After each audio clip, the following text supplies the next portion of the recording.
and welcome back, one and all, to the land of Sundered Crowns, the city of Perona, the capital of Avignosera, the largest rival kingdom to Calaronava, where you have spent the last few weeks of your journey around the Harashan coast.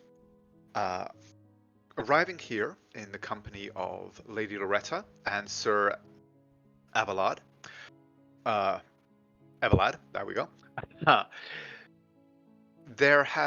You've arrived at a time of great political tension and turmoil between the two kingdoms. It seems that possibly at the design of the cult that you guys have discovered and been fighting for some time, tensions between the two kingdoms are bubbling up, with many of the knightly orders that make up much of the military power as well as the political landscape of Avignosera and Perona in particular, pushing for wars to reclaim what they are their just rights from titles and lands that were held during the Old Imperial Age.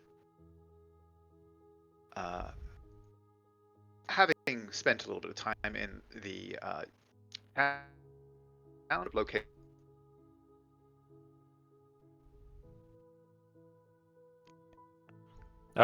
Andrew. Oh, okay. I'm not the only one who lost sound. Andrew, you cut out. You're still speaking, but we can't hear you. Andrew, stop him. I No! think we need. Wait, Somebody wait, post wait. in general. Christine, slap him! Christine, slap him! Andrew.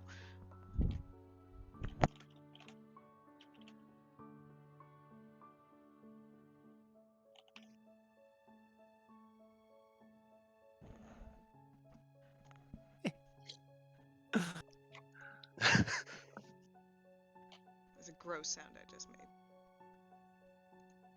Didn't hear it, I guess. No, I didn't hear it. No, I didn't like my tone of voice when I called for Andrew just now. Oh, we heard it. Sorry about that. Wasn't gross though. No, we didn't even notice. No, we can't hear him. Technical difficulty. I guess we're killing the queen. Yes. Now no one can stop us. Not even God. So go ahead and unpause the recording. I did. In 3, 2, oh, there we go. Okay. So, as I said, you are on the. You visited Naira's alma mater, discovered the issues with the accusation of plagiarism against her, which is currently blocking you from utilizing the considerable resources of Sorveni's archives.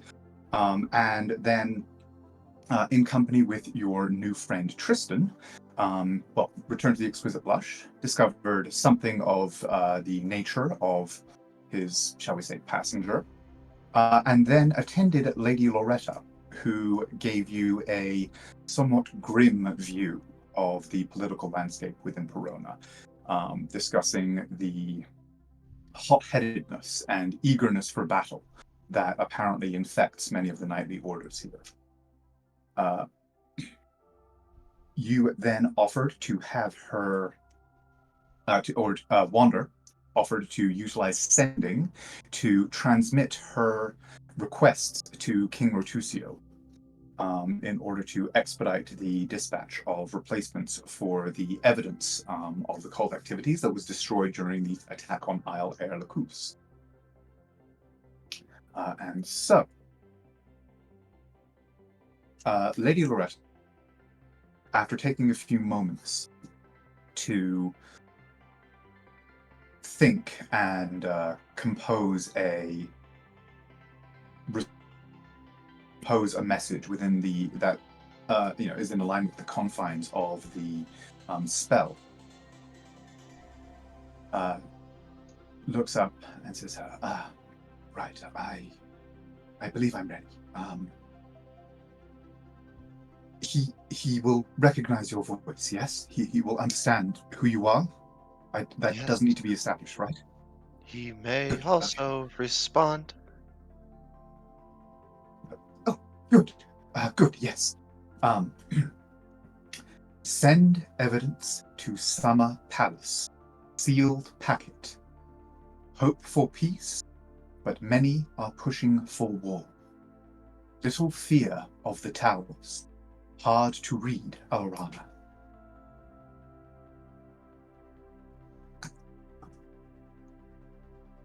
And do you send that verbatim? Yeah, I will. I will cast sending and just repeat immediately after she says it while she's talking, so I Okay. make sure to get the words right. Okay.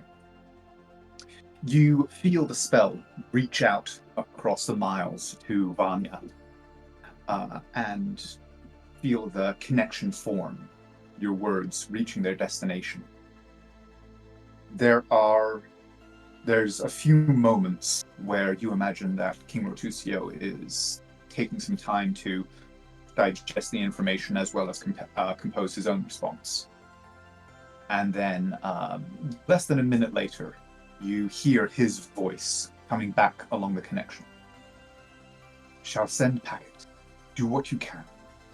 Any warning of Avignocera's intent will be invaluable. And then his tone shifts, and rather than this seeming to be a reply to her, it feels more like he is addressing you, as he says, or finishes his message with, "Thank you for saving her, for trying to save all." And then the message ends. Good to know. I will convey that first half towards the fair lady, and then can I get a repeat of the first part of the second half? There it is. I just popped it into the, yeah. Very good. Thank you for saving her, for trying to save all. There we go. That's all I needed. Yeah, I'll just repeat that to Loretta.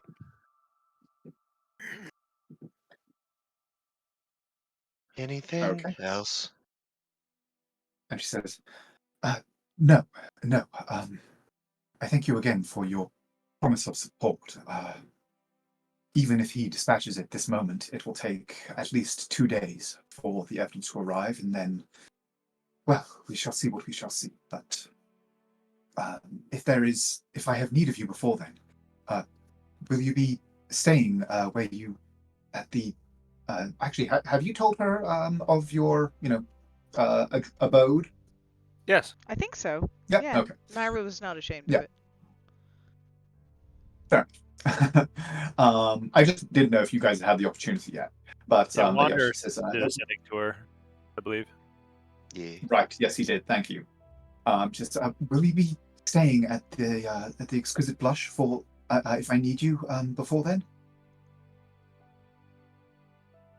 Unless, are my friends satisfied with the accommodations? Lorem just gives a thumbs up. Bit pricey, but not bad. Yeah, I think they'll do just fine. Tristan does the like parakeet bob up and down as a raven. She goes, good. Well, thank you then. Thing that I can do for you in my limited capacity here, you have but to name it. But until then, thank you once more. If you will excuse me, there is much to do. Hello. Hello. Oh, sorry. And she kind of bobs a little sort of curtsy bow, and begins to walk hurriedly back toward the summer palace.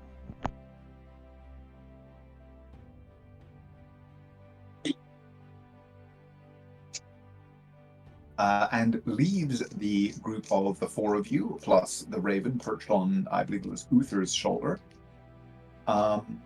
apparently alone in the gardens, if one can ever truly be considered to be alone in a foreign royal palace. The raven is going to use its mimicry and mimic Wander saying, "Anything else?"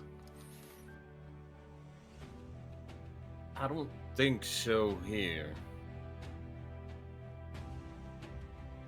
We do have our opening with our opportunity to meet with the Argon Shield, which could be interesting. Yes, Do you? have you made any? You've made brief contact with one of their members at the I think we were invited over. at the Exquisite Blush, but yeah, well, you haven't made any kind of formal arrangements. Yeah. Uther's confident enough to get him in the door to start making more. I have one name. I can take down your empire. And they took exception. Though, I must admit, I'm not entirely sure how much I could press them. I feel that first meeting might be taking it more advantage when we have a little bit more laid out, other than as he just kind of tilts his head towards the bird. I'm sure you have things, but this place being so much of honor, so much of how you represent out following these code, none of them are in control of the code. So if we could prove that they're stepping outside of it, I'm damned if I don't have the feeling that a holy demon wouldn't appear unless there was some effects by a more nefarious demon. Meaning that from otherworldly entities controlled by... never mind. As, I liked it. Lorem's just sitting there eyeing you like, what the fuck are you talking about? Wander's just like, demon? Demon? they're all just created from a greater entity's thought, an action of their kind of will coming forward. Though mortal, necessarily, as he presents Vanna White's himself. So, not demon, though philosophical arguments have led deeper into maybe we all are. But let's leave that. Focus on Perona. Have you ever seen a bird look utterly lost? I imagine he looks a lot like Wander. I was just looking at Wander like, when the fuck did this shit get existential? Yeah, like Wander's lost as fuck. Wander's looking back at Lorium. We both look at Naira. Yep. Hopefully I haven't lost Naira. Well, if I was following it correctly, what you were saying is that the whatever is manifesting in our new friend here, Argent, I think is what it called itself, it wouldn't necessarily find it appropriate to manifest unless there was some greater threat. Is that what you said? On the other side of the coin, so to say. Exactly. Okay, brilliant. Did that Which make I sense? bet that would mean they got in bed with the baddies, and if we can throw open the curtains and show their guild with a demon doing some naughty, I'm pretty sure the rest of the group will be more than willing to kick him out, and they'll lose all pressure for war, or take the steam out of the ball for a while. Lauren Naira's nodding. nodding. Like, no, but Lauren mutters like, yes, I love getting in bed with a baddie. Okay, Tristan did not hear that comment, but Tristan is like Wander did. kind of hopping up and down on Uther's shoulder and preening a little bit, and his little raven eyes are just like ever so slightly like glowing. Okay, now you can't do that, because then someone will figure it out and get us all killed. As he turns, should we make our way out? I know that there's plenty of eyes upon us. More than usual. And I'm not trying to pose or anything. And No thaumaturgy blue my steel. eyes to match Tristan's. Now it just looks like a familiar. Nice. Okay.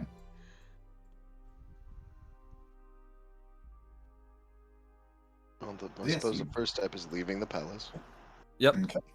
Jumping into the You guys make your way Going to back the queen. out of the grounds of the Summer Palace.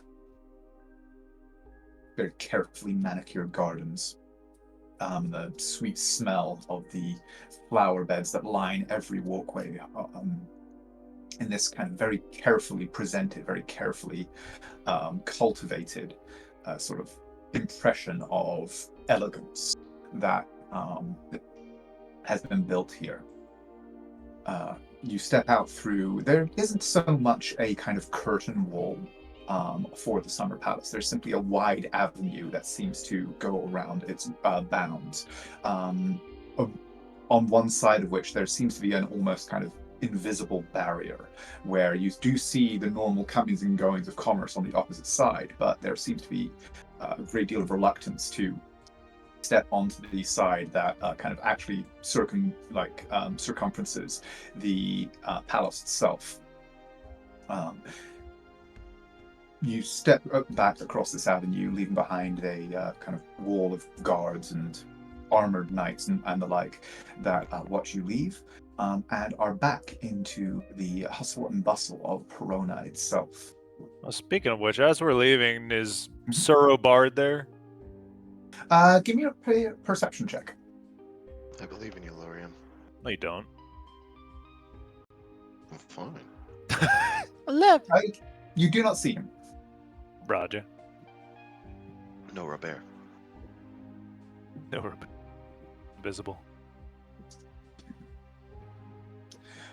Oh, by the way, are you guys all getting music with the new Yes. headset? It's not coming through for me. Okay, cool. Yes. Yeah, somewhere in my sound settings, it's gotten That's lost. weird. It must come out of like one side of the headset then.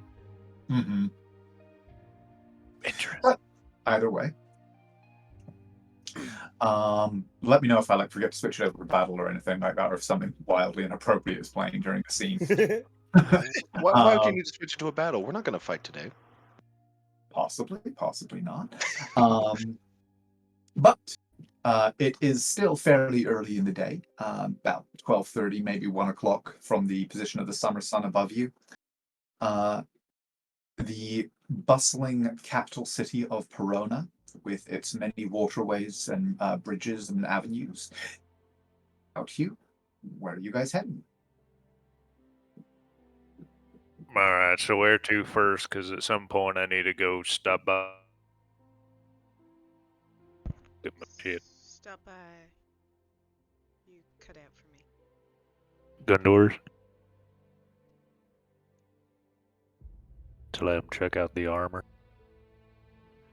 Oh, yes, I think I presumed that we would head back there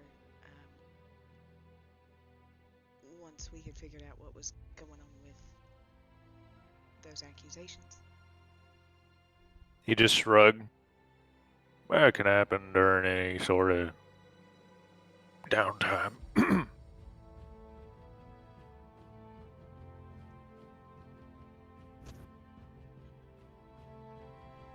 Then, where to? Well, I was wondering if we thought maybe we should go introduce ourselves to the Argent Shield before Lorian just completely destroys them in the tournament. Again, you're presuming a much, but sure. Lorian, I've fought with you for a while. Yep, they have. It's an honor, I know. It's So very much- currently, what would be our goal, so to say? I imagine they seem like rather noble knights, but Suss them out. Basically, yeah. I was thinking that we could suss them out and get an understanding of who they are before they're putting on an act, if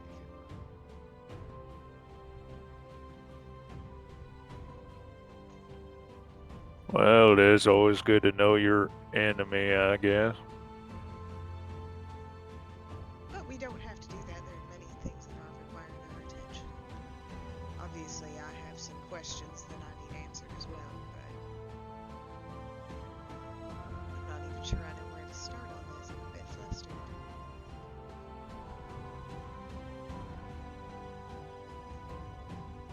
Yeah, academics are weird.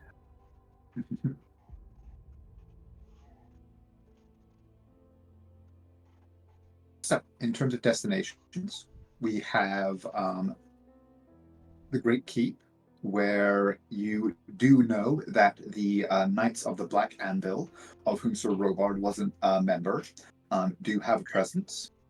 There is the keep of the Summer Palace, which is currently the primary headquarters of the Argent Shield. There are any number of things that potentially require your attention on the Ile de Art, including, of course, the question of Naira's thesis. And in terms of addressing that, there are a number of members of staff you could speak to. You could attempt to speak to Ilan Bellavir, her accuser himself, or, simply do some investigation and asking around.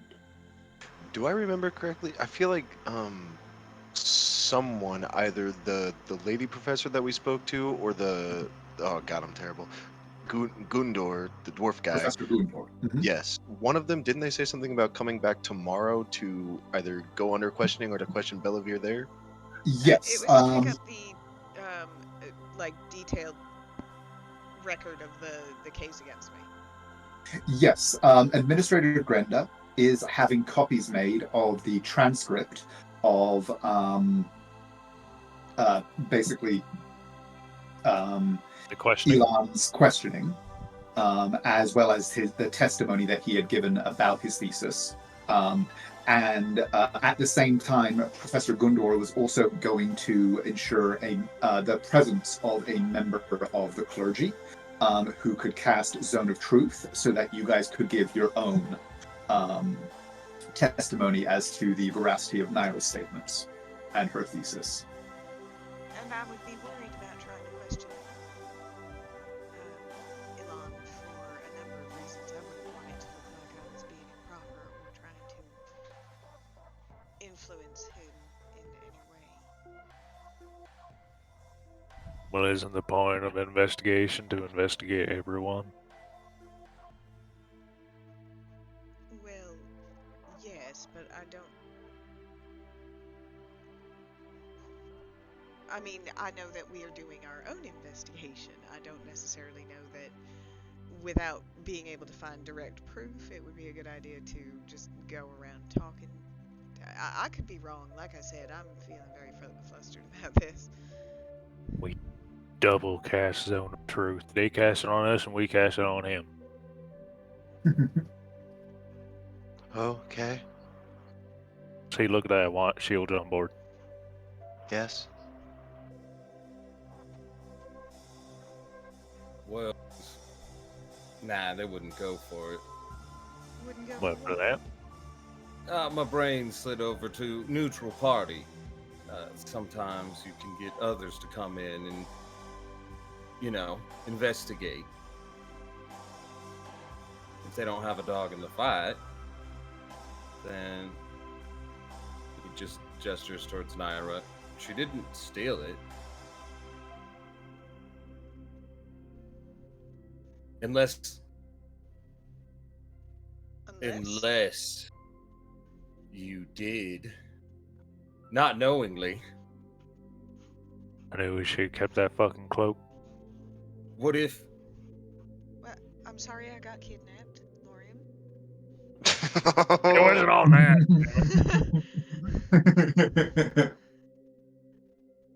And what do you mean, unless? How could I possibly have... We went... Okay, no. Yes, I know. And I'm not saying that I think you did or anything of that nature. I'm just saying I would not slide some slimy piece of shit like this past Murdoch to grab some off a guy and put it in your hand without you realizing, because we don't know how much he had done that beforehand. Does that make sense? He was the one who did everything. No. Actually, you guys would remember that Naira did give you a detailed explanation of her research and thought process in locating House Morwen. Yeah. Which was an independent process. Yeah, like Murdoch didn't even know. He only knew like the general location of where it might be. Yeah, Naira sussed it out. he had some experts who were going to the wrong location. Okay, I knew I was super reaching, but I thought maybe it had been implanted in her mind. That was the only way. Because goddamn it, Murdoch, I don't put anything beyond you. He shakes his fist just in the random direction of where he thinks it is. It would be that way. He was right, actually. That was my guess.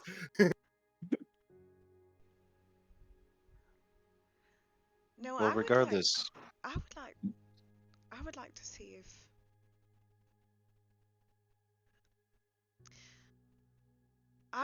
if we can find evidence of those mind control shards. I thought we had destroyed them all. Or if you like, I can just threaten the entire jury or persuade them. Let's I mean- put one of the fucking tiaras on their head. It's what we call in the intelligence community is fixing an outcome. Uther feels like a peck at the base of his neck. He'd pause. That's one of my. Don't peck me there. Go for the go for the ear. The raven flies over to Wander. That's my no-no octagon. the no nape. Do you think there's a risk that I will be found guilty? Well, that would require some hard-reaching bullshit. Well, mind you, we're already playing against a stacked deck. God, Because stop. The frame job. I said stop. Listen to me. Oh, whoa, wait. Tian, what are you doing? Never you mind. Well, It's the equivalent of seeing the DM roll behind the screen. Just it randomly. is. Well, Quick question: are there any like semi-vacant alleyways nearby? I mean, yeah, like as you walk through the city, you would definitely be able to find a place that you could like duck out of sight. A lot of the portions of Perona, like as kind of lovely and picturesque as the place is, it is kind of quite twisty and built up. So it's fairly easy to kind of duck out relatively out of sight of most of the foot traffic. The raven is going to fly ahead and find an alleyway to go into, and then I'm gonna unwild shape myself and just wait until they catch back up with me and join them. we go the as other a way. human.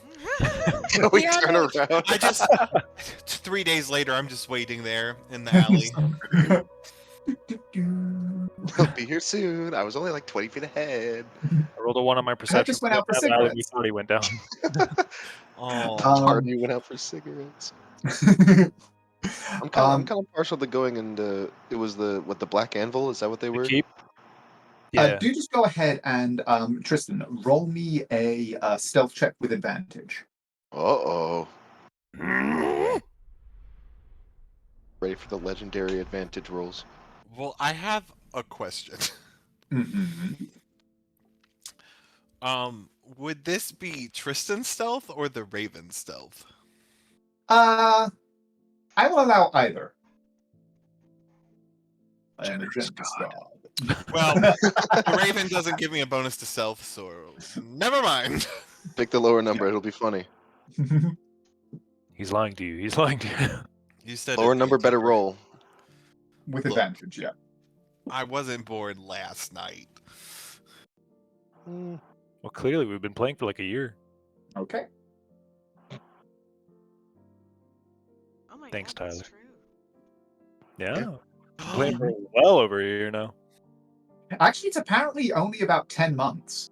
What? I was looking back at like when I first created a bunch of the old maps and stuff like that. I was like, oh yeah, created 10 months ago. I was like, wait, what? Oh, I didn't mean. I Andrew, mean we all of played us Curse playing of Strahd together. too. Yeah. Oh, there. Yeah. We did that for started that in months before. January, right? Yeah, I think that was January. Mhm. That's definitely been over a year. Oh. But anyway, okay, so Tristan, you are able to find what you deem to be a suitably deserted courtyard. Flutter down and you kind of in the lee of a building, reform into your normal self, and duck back out into the main thoroughfare to rejoin the group. I turn from my raven that could just be any raven into my completely noticeable from anywhere regular self. And then I'll just join up with the group so I can talk. Okay, so the Black Anvil. Yes, sorry, you were discussing that. That's where my vote to go is, because I think that we can safely leave the stuff for the library and Naira and crime and theft and all that. I think we can leave that till tomorrow. Well, that's So when either we'll the get the Black bulk Anvil of or our the Urgent information, Field. yeah. Plus 2 of the Oh, people that we right. want to question will be in the same place. I'm down to go. Yeah. Anyone else? Okay, that's 3. Yeah. Mhm. Okay, Well, so first you we guys walk heading over over to Tristan. Yeah, first we catch up with Tristan. Yeah. We don't actually walk the other way. So, having rejoined with Tristan, you guys are just all going to make your way over to the Grand Keep. Y'all took just long enough that he has like a street pastry. How much would that cost me? Like 2 copper. It's, Cool. It's a street pastry. It's at this level, you guys are just like, yeah, I buy this. Cool. Cool. Day-to-day expenses aren't really a worry for you guys. We can always threaten them. Bagel Cool. or Lorium. So, are you guys all making your way over to the Grand Keep? Yes? Cool. Yes. Okay. As On you the- cross, sorry, go on. I would just turn to Tristan on the way and go, aren't they like, looking for you and there's a bunch of them running around town and the like?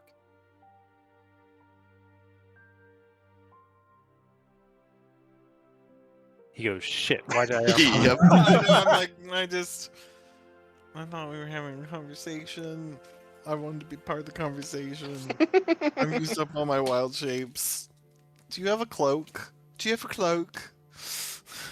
You watch as Uther stops, rubs his head for a minute as he goes, all right, come here.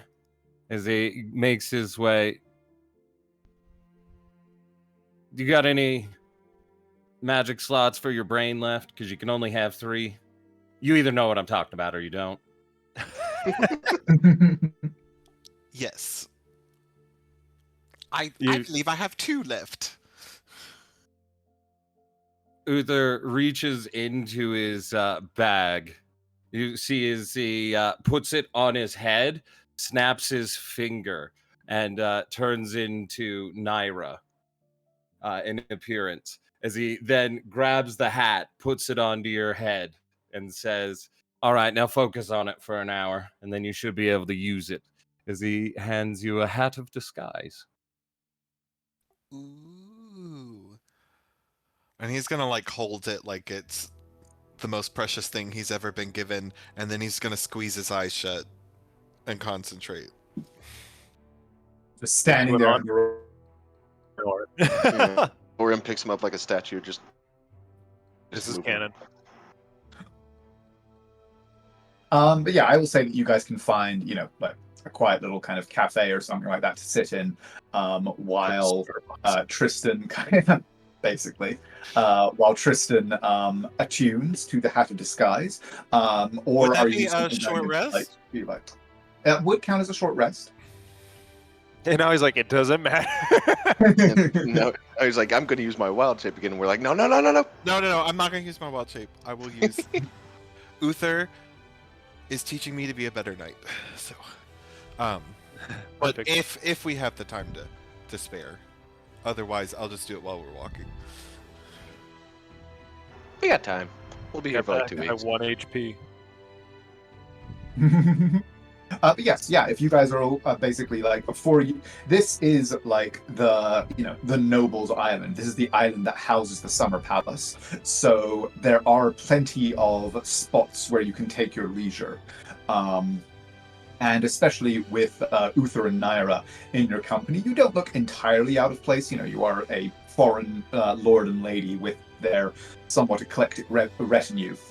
Seems to be the kind of impression that you guys are giving as you walk the streets. And so it's fairly simple for you to find a like quiet little plaza or courtyard or even cafe or some such where you can while away an hour. Do we want to just call that done, or is there anything further that you guys want to discuss, like about your intent with the Black Order of the Black Anvil, or anything like that? So you're just going to fight him? Telorium. I mean, if he's not watch duty today, yeah. It's just a spar. I'm not gonna kill him. I'm glad you knew that because I was about to say it.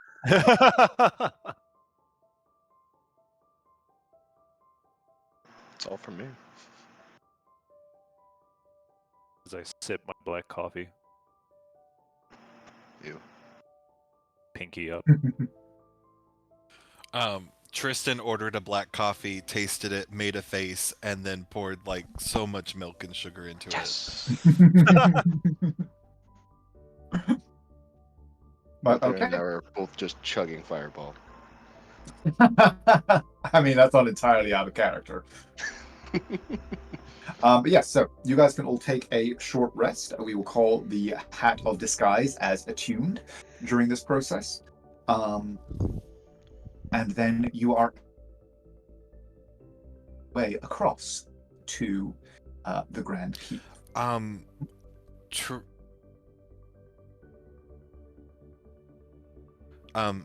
Disguise himself as a young squireling, a blonde squireling boy. Yep. With what heraldry? Uh-oh. Oh shit. Does Uther have any kind of like does anything he wear like have the lion's bane like crest or whatever? I do have it on my shield. That that. Yeah. Okay. So now looking very much like a lord with his eclectic revenue in tow, you are able to begin making your way across to the aisle that houses the Grand Keep, along with Perona's main market and a great deal of its docks and commerce. The main bridge that crosses over this wide span of the Serenado River is on this side, as you pass through, quite heavily fortified. You can see that there's these two stout bulwarks that in themselves are more like key multiple chambers, multiple tiers of balconies. The river and the span of the bridge. You do know that it's relatively common in these places for many bridges to have structures built onto and into them, where every piece of real estate can be quite valuable. This bridge is a notable exception. It seems as though a very deliberate attempt has been made to ensure that this location is a. You see the banners of Queen Alorana fluttering from each of these multiple siege engines looking out over the traffic that goes to and fro from the royal docks. There are squads of guardsmen that are keeping an eye, among them knights in livery, that are keeping an eye on the traffic going to and fro over the river. At this point, they don't seem to be actually interfering with any of that traffic, just sort of looking for people. You guys a sort of curious and searching glance as you move past, but nothing further. nothing more than that as you move across the wide bridge. This aisle is somewhat different than either the Isle d'Art or the Summer Isle. This is very clearly a much more commercial space. The houses, the buildings are much less grand in their architecture, closer packed together. The roads and avenues are clogged with traffic, people hurrying to and fro. From your left, as you come across this bridge onto the aisle, there is this absolute hubbub of a market. The cries of merchants blending together as they just try and compete over each other to hawk their wares, as well as these very loud, boisterous negotiations that are happening, apparently with merchants that are coming fresh from the docks. You see wagon loads of goods just being hauled directly into the center of the market, and then others just immediately clamoring around and roars of negotiation rising around the this kind of central obelisk that marks the main tower square, while above all of this bustle of activity, the very imposing form of the Grand Keep can be seen. And to any of you that have any familiarity with kind of military buildings and the sort of the functions of a siege, this is not a building that was built for show. This is a building that, if properly defended, could hold off armies. The walls are tall and thick. The crenellations and reticulations among them are clearly designed for siegecraft. And again, the towers themselves, each of them are crowned with balconies that bristle with siege weaponry, looking out not only over the river, but the docks to the south side of the isle. And hanging above the broad gate, and from many of the towers, are, as you saw from the river, the heraldry of what seems to be dozens of different knightly orders, including, as you approach, you can see relatively prominently displayed among the banners is a stark grey field with a imposing plain black anvil seemingly stamped into the fabric.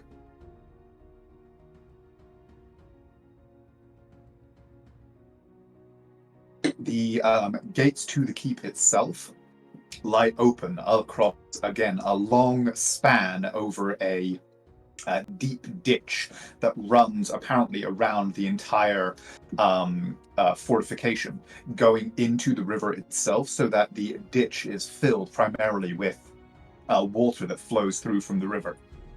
But there is this kind of 40-foot, fairly broad span that goes through toward the main gate, as well as you can see as you look around, there seem to be another number of other smaller bridges and entrances that go into other parts of the keep.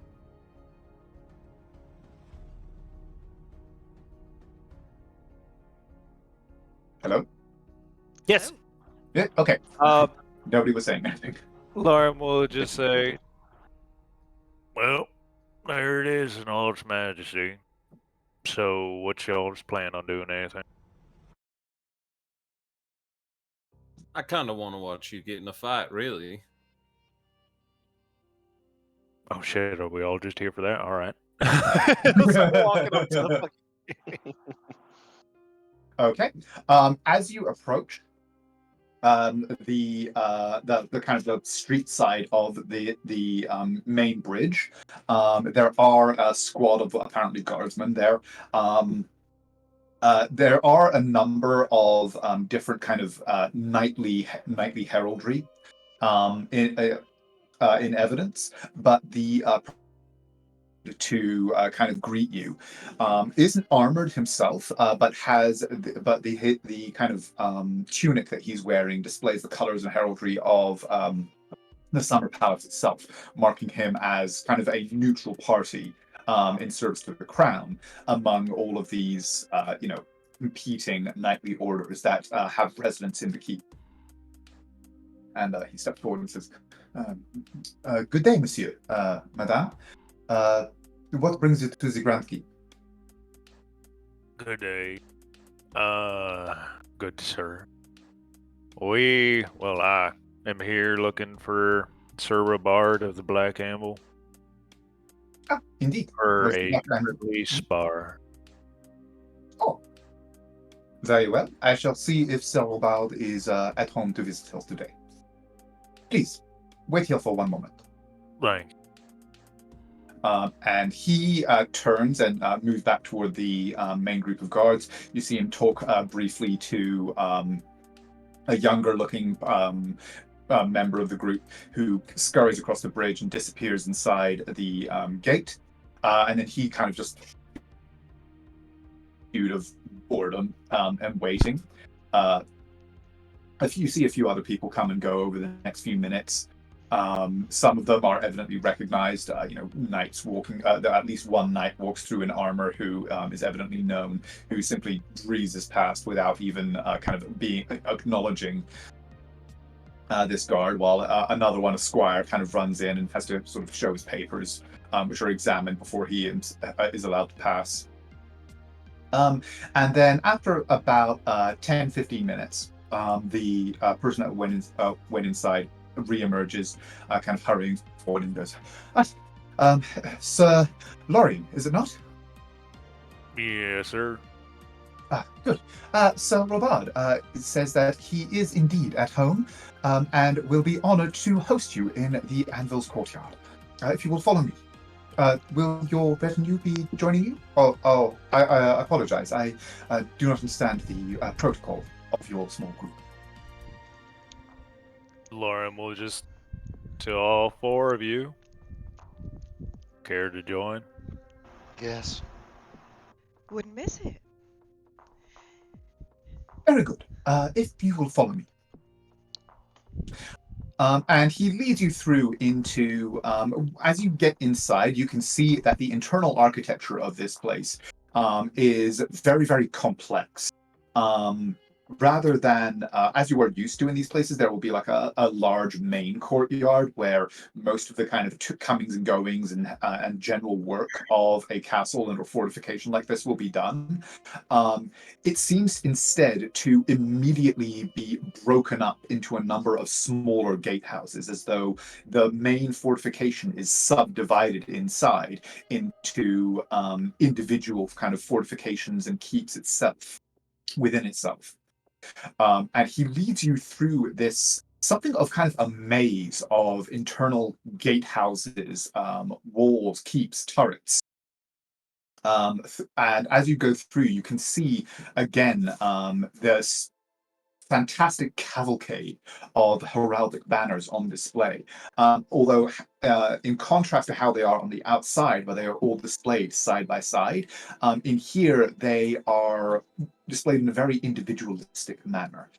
Anytime that you see one, you very rarely see only one of any particular heraldry. Like there will be a smaller gatehouse in a wall that houses several gatehouses, and each of them will have 3 or 4 of the same banner over it as this kind of declaration of identity. And he leads you through this sort of internal maze until you get to one of the larger. Sorry, was that a question? Oh, no. Sorry. I was just clearing my throat. Okay. To one of the more impressive gatehouses that you've seen, actually. And I would say give me a history check. Yeah, anybody can give me a history check. Lorium, you can roll with advantage. Huzzah! I mean, 3 and 2. Aw, buddy. Aw. Aw. Hey, 3, 2, 4. Let's go. Give us 5. All right, Nary, get that 5. By 5, you mean 35, right? Yeah. 18. Okay. The fortifications here do seem different in a way that it's kind of hard to put your finger on. Just the general kind of architecture of them seems subtly different than the rest of the keep that you move through. But what you do recognize, Naira, the rest of you do see, you see these strange etchings all around the main kind of gate of this particular area of the keep.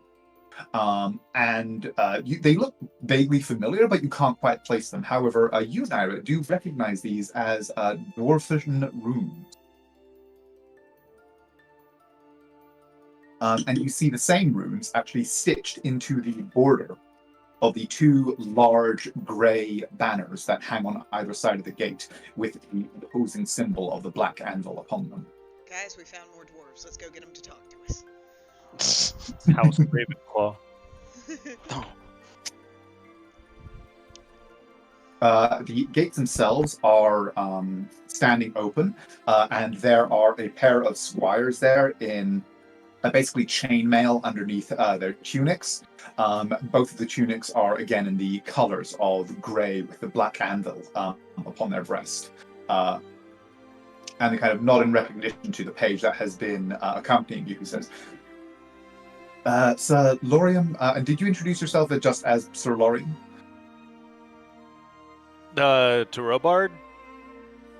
To Robard and to the page. Uther and I Robard got the whole spiel.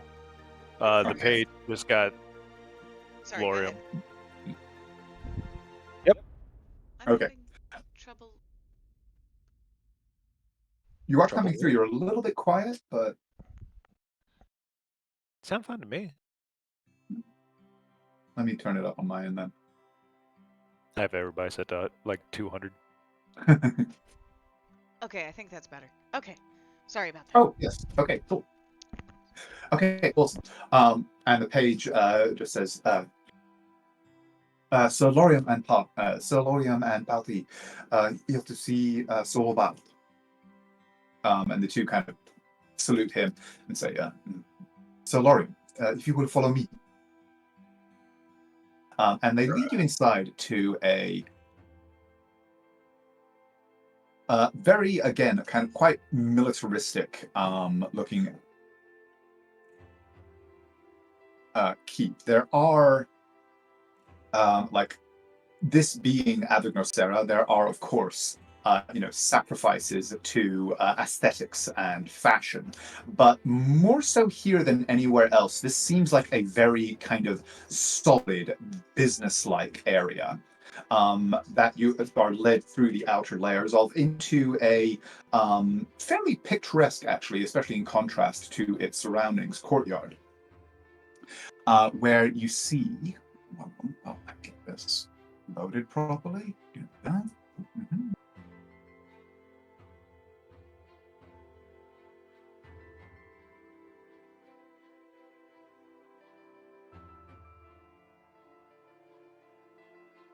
Ooh.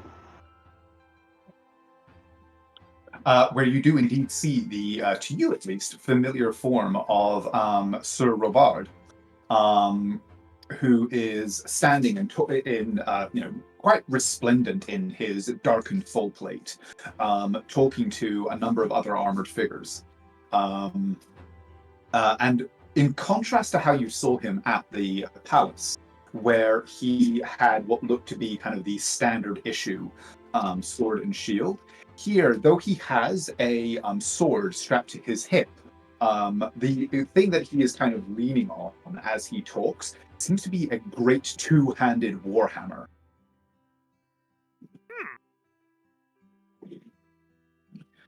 And he seems like he's kind of leaning on it as he talks to one of the other gentlemen in the courtyard.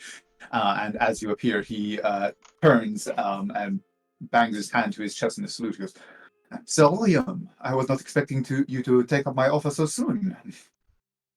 I trust that you have found Perona to your liking. He would return the gesture.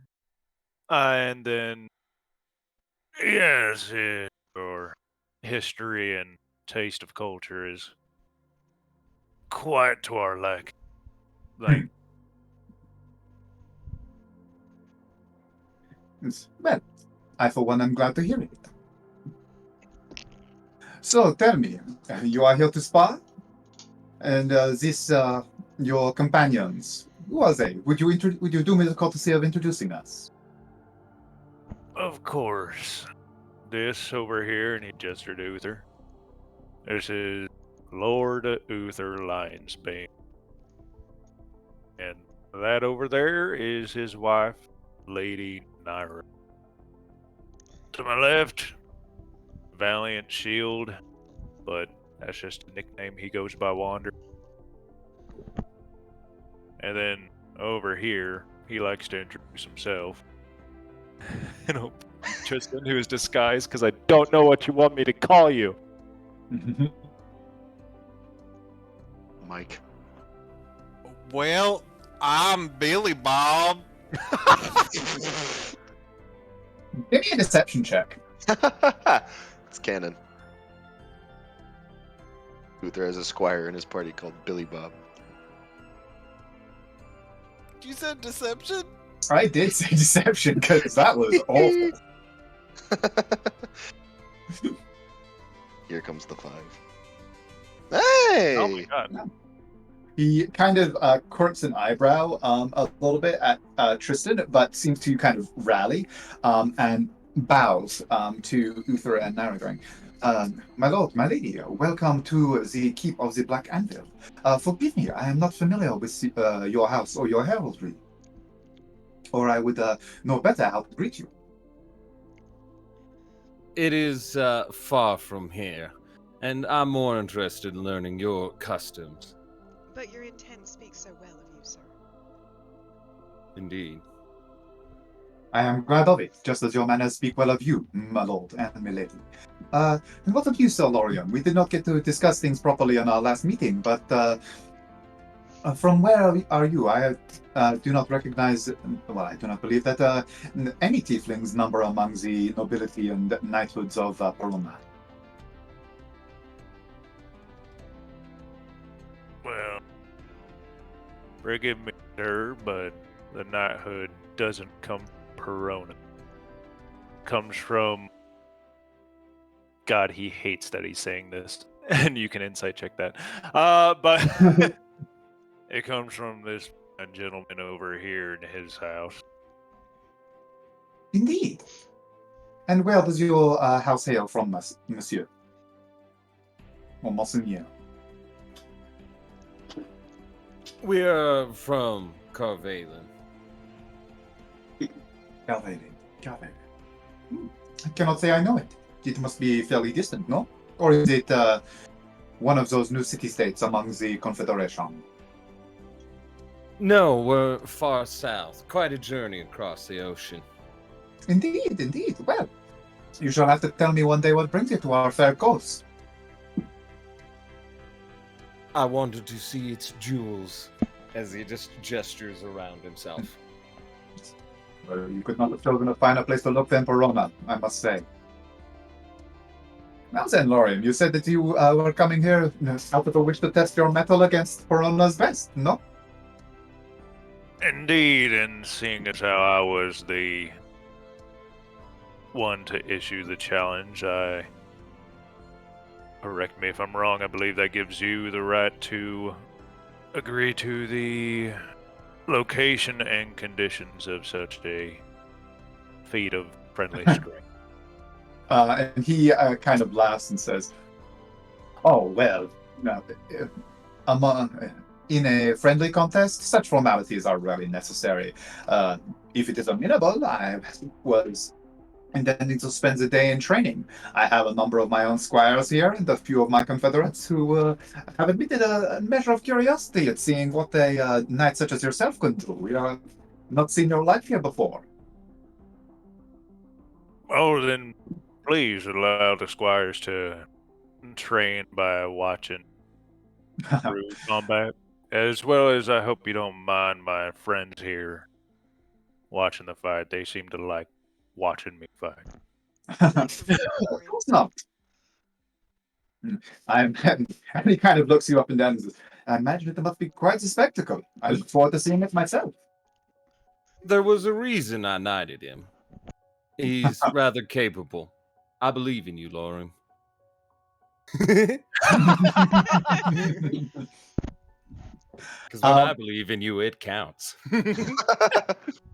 Belief gives me strength. And See, my God? And as you say this, and like the necessity of kind of using your bardic inspiration does, like, you do need us to like put a certain harmonic into your voice, in order to have this impact. And as you do so, you actually you see kind of a smile of recognition come across Sir Robar's face, as if he says, "A lord who truly supports his troops. A worthy thing. You have chosen a good lord, Lorian." Thank you, sir. And if I may inquire, are you one of faith? And in reply, he actually closes his hands over the top of the mole, bows his head, and mutters for a moment, and he says, "May the strength of the anvil stand with me and fortify my soul." And you see a faint shimmer of power as his armor takes on this kind of dark, iridescent sheen. Truly. Who, may I ask, is your god? I'd like to give the proper honors. One moment. I completely blanked on the name. Was this high on your list of things that you had to know for this session? Who does Robert pray to? He prays to Billy Bob. Yeah, that's what he was shocked to see. He was like, "You're here."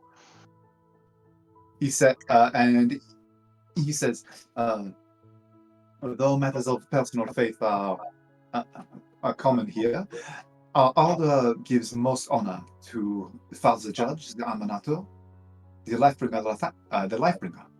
And, well, are you familiar with the doings of the dwarves in the mountains?"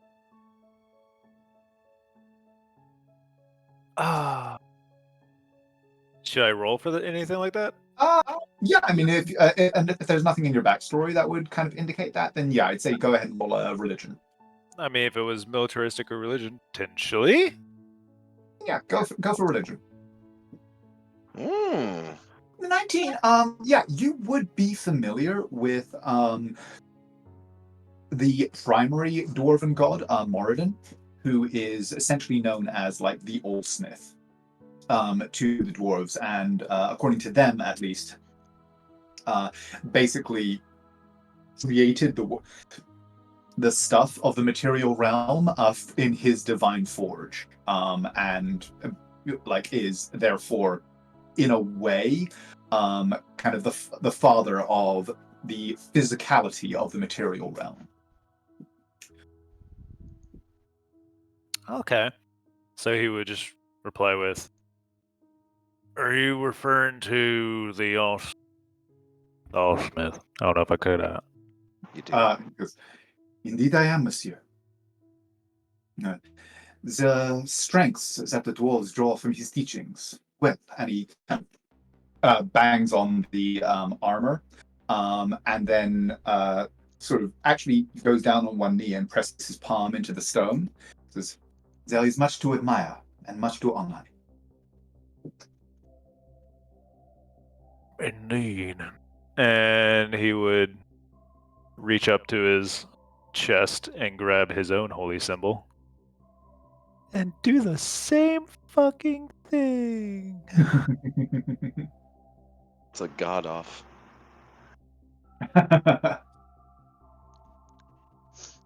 Oh, wait. You not have it prepared? Tee-hee. You need a reimport? I actually may indeed. Okay, okay. Come on now. How didn't it was go do your sparring session? I honestly didn't. How could you not know that? We have nothing else more important going on. Honestly thought we were going to... There's the whole looming war. I thought we were going to the skip this accusations thing, against your friend, but no. Let's go. Let's go have a punch up. Let's spend a day watching Lorium fight another guy.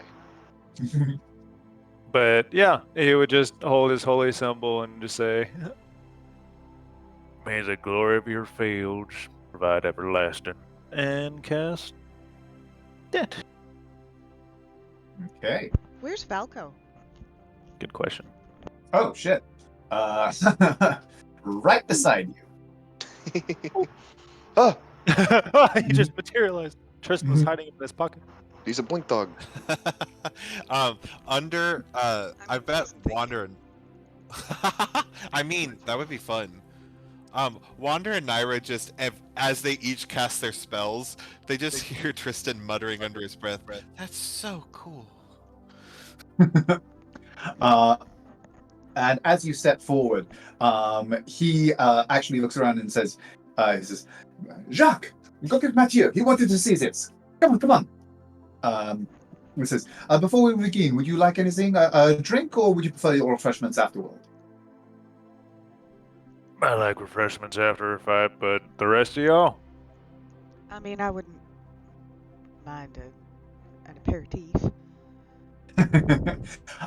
And like as you are over the next minute or so, a couple of the guys, as you guys were kind of squaring up in your discussion, a couple of people in the courtyard had slipped away and they now come hurrying back, and you see the courtyard starting to fill up with more and more of these armored figures. And some of them, like Sir Robard, are in full plate, displaying the heraldry of the Black Anvil. Others are dressed more like the pages that you saw at the gate, squires, even just like some, what look to be servants and like hurrying in, gathering around the edges of the courtyard. And Uther, Wander, Naira, you guys standing on the periphery with the rest of them, you can hear there's even a little bit of kind of friendly wagering going on among the groups. A lot of it seems to be in favor of Sir Robard. You get the impression that his presence at the Summer Palace was not an accident. He is clearly known as something of a champion of the order. Although equally, there's a lot of them eyeing up Lorium, in particular, this very kind of ornate, obviously draconic full plate that he is wearing, not to mention the magically gleaming glaive in his hands. And you do definitely hear a measure of the betting going in his direction as well. Uther would just 50 gold on my man here. He wants a piece of this action. Even money? Does he would hold up this stack and just kind of gesture around towards the knights? Like you hold up one of the kind of platinum ducats that is worth that, and one of the knights that had been leaning against a nearby pillar just kind of goes, "Well, we'll take your bet, monsieur. Come." And he kind of introduces himself and asks just your sets name. it down in front of him. Very good. And he picks it up and pulls some coin out of his own pocket and hands it over to a page that's standing between the two of you. So, yeah, keep hold of this. I want to watch. And they step back, and you hear kind of the excitement start to rise as Sir Robard himself kind of starts to sort of loosen up in his armor a little bit. Picks up his hammers.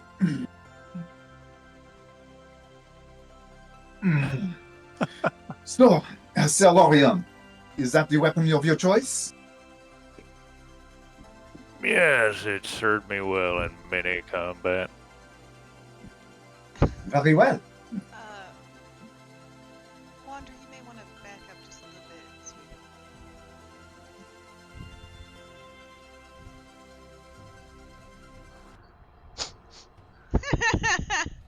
sweetie. As he just slams the glaive on the down and does a vicious crack of the neck and then falls over. I'm kidding. Oh God! Damn old age gets us all eventually. And Sir Robard says, "We fight until one of the other yields.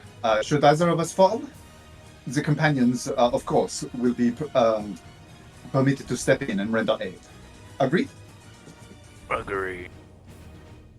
Very well, then, Does Monsieur. a smile, then drops his visor. En garde! And let's both of you roll for initiative, please. Huzzah! Ooh. And I have told Valco to heal.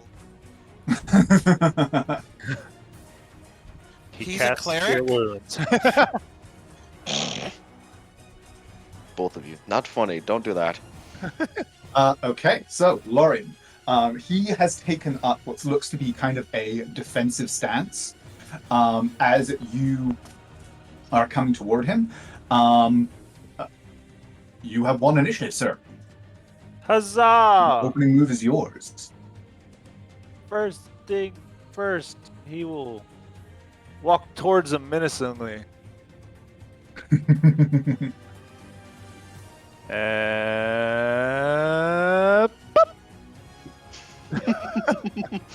Oh shit! Okay. We're using our abilities. He proved this by casting Shield of Faith. And we'll go for 2 swipe. 17. 27 is a hit. Oh shit! 27, 27, both hit. Okay. I forgot to edit the fucking thing. Oh, I will do this. Do that. Pew. Okay. I don't see a health bar. Oh, whoops. Okay, one moment. That's because you haven't made a dent in it. Yeah. You're right. Okay, you should be able to see one now. See. Okay. Yeah, so your glaive crashes in, and he does stagger a little bit under the very heavy blows. But as you barreled forward, this vow of victory tearing from your lips, he kind of takes your blows in against his armor and then steps forward. And as he does so, you see him launch off of his back foot with a sudden surge of energy. Oh, I'm sorry. I surge. totally forgot to flavor that because he did want to give the proper honors. Okay. So he would just say, "May Tempest watch this." I was about to say duel. May Tempest watch this spar with entertainment, and may the Allsmith watch to see how his creations are wielded. And that was the activation of Vow of Enemy. Okay. And as he kind of takes your 2 blows and then actually surges forward to meet you, he says, "May we be forged in Moradin's crucible!" And the great hammer in his hand swings at you once. That's going to be a miss, I imagine. Uh-huh. Twice. Oof. Oh, also a miss. 3 times. Ooh. There it is. That is going to be a hit.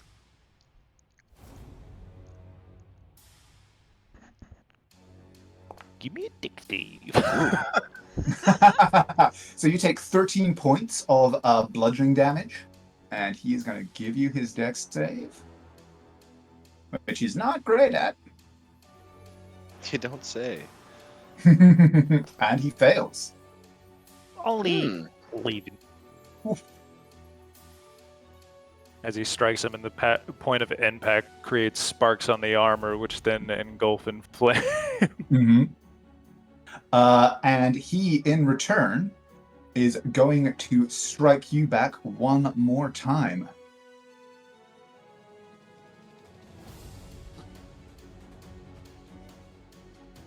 That hit? Oh, no, that misses. Which Just actually, shield of faith. first, I have to make a con save. You know how these go yeah. for me. Yeah, never you're mind. good. I We'll missed. say. Okay. Does he have a bonus action? I'm just double checking. Action for just free. I did want him to do that, but I forgot, so never mind. So no, that is his turn. Your turn, sir. Did he need to Concentration make check a with the... Oh, yeah. Did he name it? Oh, yes, he needed to make... You're right. Thank you for the reminder. And he did get hit 3 times. Well, oh, yeah, you're right. Shit. 1. He's fine. He ran into my knife. He ran into my knife 10 times. Oh, there it is. Oh, shit. No. Okay. So, yeah, as your second hit smashes down. You see him flinch slightly, and the iridescence that had covered his armor fizzles out and fades away. As it is your turn again, sir. Huzzah! Does he want to use his bonus action to cast Shield of Faith again? Yeah, What is a bonus action? And yes, you're right, he will. Huzzah! Ooh, 17 misses, I assume. Rolls Missed. are in Lorium's favor. We got to be in this guy's favor. That's a miss 18 again. misses, I assume. Okay. Yep. And then for the bonus action, of course. Yeah. Oh, That one's a hit. I keep pressing attack instead of damage. 12, okay. It definitely is looking kind of bloody, but he, like, as you kind of strike him with the butt, he staggers back and plants him, and in a scene that's somewhat familiar to the rest of you, he actually is now laughing through as like this blood kind of trickles down from the nose where the butt hit him in the face, as he shifts the hammer in his hands and lunges forward once more.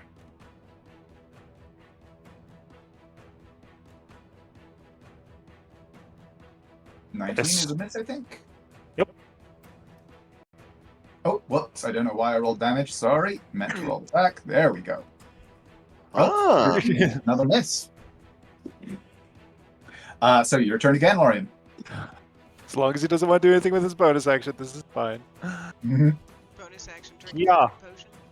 Yeah. Oh god. The rolls, Wow. my friends. Miss. The rolls.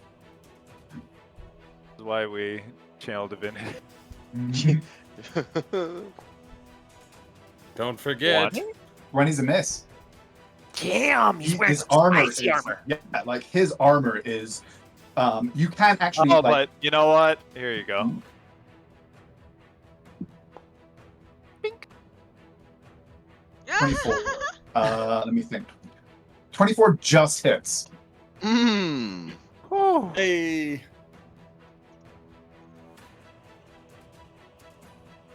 Ooh. 13. Okay.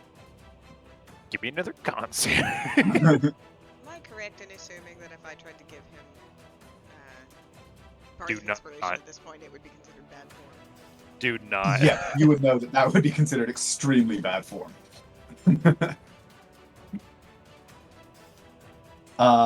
Okay. And so yeah, he again kind of stumbles back and laughing again, just comes charging in, swinging his sword one more time.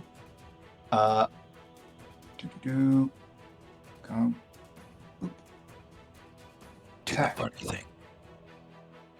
Uh-oh. There it is. And hits.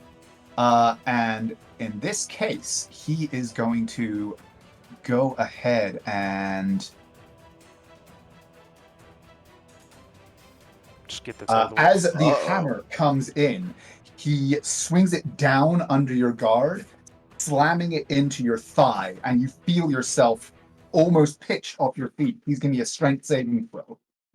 Trip me, daddy. Ooh. But being Lorium, just plant yourself, and even as the damage, like even as you feel your legs bruise for only 8 points of bludgeoning, Slides like 5 feet. you are able to keep your feet. And he sort of grins and nods at you in recognition of your feat of strength, and then swings one more time. But an 18 misses. Your go, sir. He will as well begin laughing as he takes that blow to the arm. Yeah, there's just this like blacksmith sound of like a hammer, appropriate enough, on an anvil, as your blade and his hammer are just crashing against each other into each other's armor, sparks sheeting across this courtyard. That's a hit. 23. And 23. 23 is a hit. Woo! Uh-oh. Is it 17, 14? Okay. Oof. How's he looking? He is still on his feet, but he is like, these last two blows have rocked him backward, and he is like, he's kind of looking at you somewhat critically and down at the hammer in his hand. But he sort of goes, oh, shakes himself. Is that your turn? He's ready for more. Yeah, he's not backing down. Oh, Uh-oh. Oh shit. Okay. You know you want to smite him. You know you want to do it. no, I don't. Look at his health. I know, but you know you want to get the big number. I barely want to add the d6 there. You know you want it. 16. Oh, Okay. it only does 1d6. Let's just roll it for funny.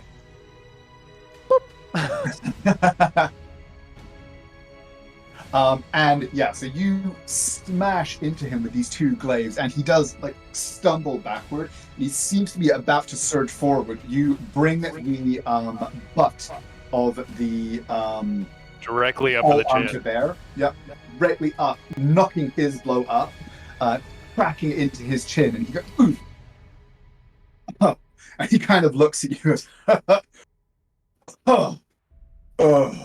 Before he falls, I will attempt to reach out and grab his arm.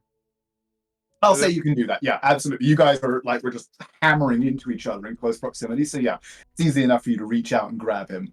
And then bump 15 points of lay on hands into him. Okay. Boop. And like you grab him, there is this flash of purple flame that races across him. He goes, and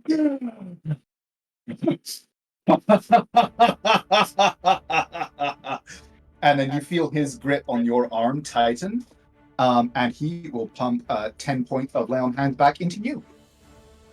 You know, pull him back up, like pull him off the heels of his feet, back up, standing upright. Just say, it doesn't do for a warrior to be laying on his ass. That does not, monsieur. Gods, but what does they feed you where you are from? I've never been hit like that before. Oh, I will be feeling that for a week. Lots of chicken. Oh, God, my squire is going to hate you. It is going to take him 2 days to hammer these dents out. He will let out a chuckle at that. And then he'll hold up his Robard's fist and just shout with thaumaturgy to let it echo. And like a victory war cry for the both. And the cry is responded to from the the watching warriors, who also they seem to be like somewhat shocked at the dominance of your victory. They are definitely not used to seeing Sir Robard essentially manhandled in this way.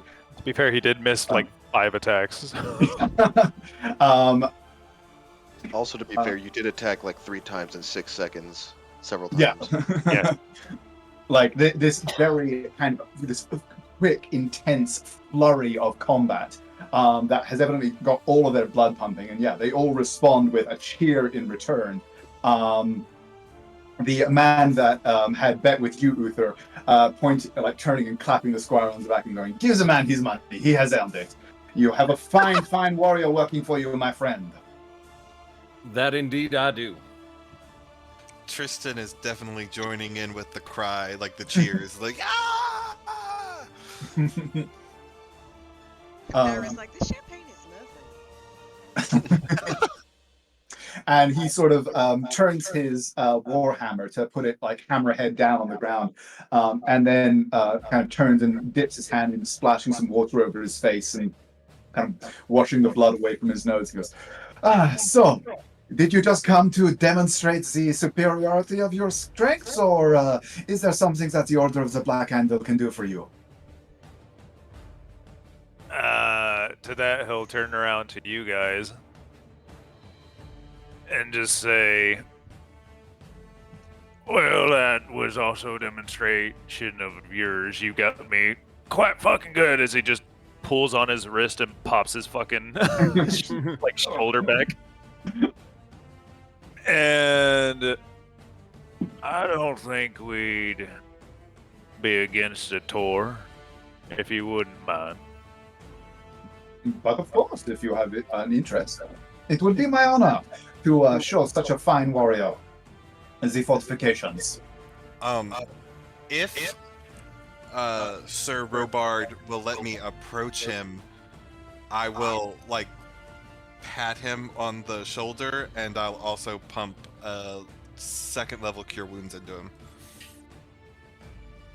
He doesn't kind of move away from you as you move over, it's not just kind of pat heal. You do need to sort of actually cast a spell, but he sort of seems to recognize the spell that you're casting, and he seems familiar with the cure ability, and actually kind of just he just sort of goes like, yeah, no, the ribs right there. Has to start casting. You know what? I'll bump that up to third level just for him. Okay. And you see him kind of say, he's like, oh, that's better. 22 points. Okay. Not bad. There we go. Thank you. Well, you certainly are a capable bunch. Even those of you that are slight of strength have hidden depths, it would seem. They're all quite amazing. Tristan just looks back at Naira like, did he just call me weak? He doesn't say that out loud, but he just gives Naira a look like, And she smiles and nods at you in a very encouraging way.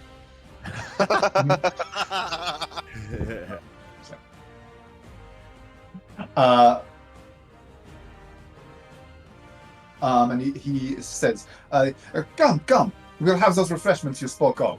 I trust wine is amenable? Indeed. There's nothing like it after a fight, I find. And he turns to a page that's approaching with a tray, takes a goblet and hands you one. He says, come, let me show you the home of the Black Anvil. And you can tell me more of where you are from. He leads you out of the courtyard, and with every sign of enjoyment, and a great deal of very obvious pride, leads you on a very brief kind of tour of the outskirts of the portion of this keep that evidently the Black Anvil have to themselves. You notice that, much like you saw on your first approach, a lot of the stonework here seems to have been reworked and built on over and above what was originally here. Most of the internal walls that you've seen here are, very obviously just kind of not perfunctory, but not designed to withstand siege. That is not the case of the areas under the control of the Black Anvil. The curtain wall here has very obviously been reinforced from within. Great blocks of stone built up around the gatehouse and up into a walkway that actually allows sentries to walk along the crenellations, both out to the curtain wall and then their internal walls facing within. Doesn't seem to be any active, as though they are expecting any kind of active attack from within. It more just seems to be kind of a like an ethos that they have. And I just realized I left the battle music playing. One moment. There we go. Because we're gonna burn this place to the ground. No, controllers. Great deal of he seems to be displaying a great deal of pride as he talks of the Black Anvil as a symbol of steadfastness, of courage, and just implacability within the changing chaos that has followed the fall of the Empire. He takes a great deal of pride in talking about the fact that the Black Anvil is an order that has existed since quite early on in the Empire. Approximately 200 years after its founding is when the records of the Order of the Black Anvil first start. When they were, and he talks briefly of the fact that they used to enjoy relations with the dwarven clans to the north. although Giggity. sadly, since the fall of the Empire, no. Uh, such diplomatic contact has been difficult to maintain. They do still send like perfunctory messages of honor and acknowledgement, and occasionally receive similar things in reply, but there hasn't been any kind of he kind of sighs somewhat wistfully and regretfully as he says that, at least in his lifetime, there has not been any meaningful communication with the Sons of Moradin, as he refers to them. Would Tristan know of the relationship between the Order of the Black Anvil and the Order of the... And if this is literally what you just said, I am so sorry. The Order of the Argent Shield? Yeah. You can give me a history check. Would Argent know? Yeah, I'll do a history check. Yeah, no, not something that would necessarily directly concern him. Oh no! I'm so No, like overwhelmed. you wear familiar. You as most kind of native Peronans are familiar with the Order of the Black Anvil, but they are. I mean, as you've kind of seen in your kind of tour, they are a fairly insular group. They don't actually concern themselves a great deal with the like political maneuverings or anything that happens in the wider world. They are about essentially the defense of Perona. That is all that they concern themselves with, and it is all that they really have any interest in. So you're not aware of any particular relationship or tension or anything like that they may have with the Order of the Argent Shield. And he's kind of giving you this tour and sort of like talking to you about the ethos and the history of the Order of the Black Anvil, he does kind of start to inquire more and more about your guys, your history, what led you here, and where is Carvalin? What relation does it have to the Harashan coast? Are you here as tourists, essentially, or are you here as emissaries? Trying to get you get the impression he's trying to get kind of a read on you guys, who have just shown up and like with one of the finest warriors he's ever met in tow. And like, though he maintains like a cordial conversation with you, Lorian, more and more of his questions are directed toward Naira and Uther, as you guys. What would be the story that you would tell him? Naira's just staring at Uther. Go on, honey. Well, originally I'd found my way here as obviously being a lord that I am. It carries with it a bit of weight in the emissary of functions, as well as allows me to meet and be allowed to come into such fine places as in here. Though I came for primarily my own satisfactions, which it seems to have worked. Finding my wife in the mid of her college years, it seems. And you are a native of the coast, my lady? I am indeed. Spent my younger years in Vanya, and actually have spent a good deal of my time right here in Verona on the Ile de Art. Oh, you attend the colleges. Sorveni, yes. though Carvalin finds itself in an odd placing, so you don't find yourself often living with the dwarves. He goes, sadly, no. As I said, it has been some time since we have been able to truly communicate with the Sons of Moradin. Shall we say, the stability that allowed such communication is sadly not what it once was. And, well, they judge impermanence rather harshly, I'm afraid.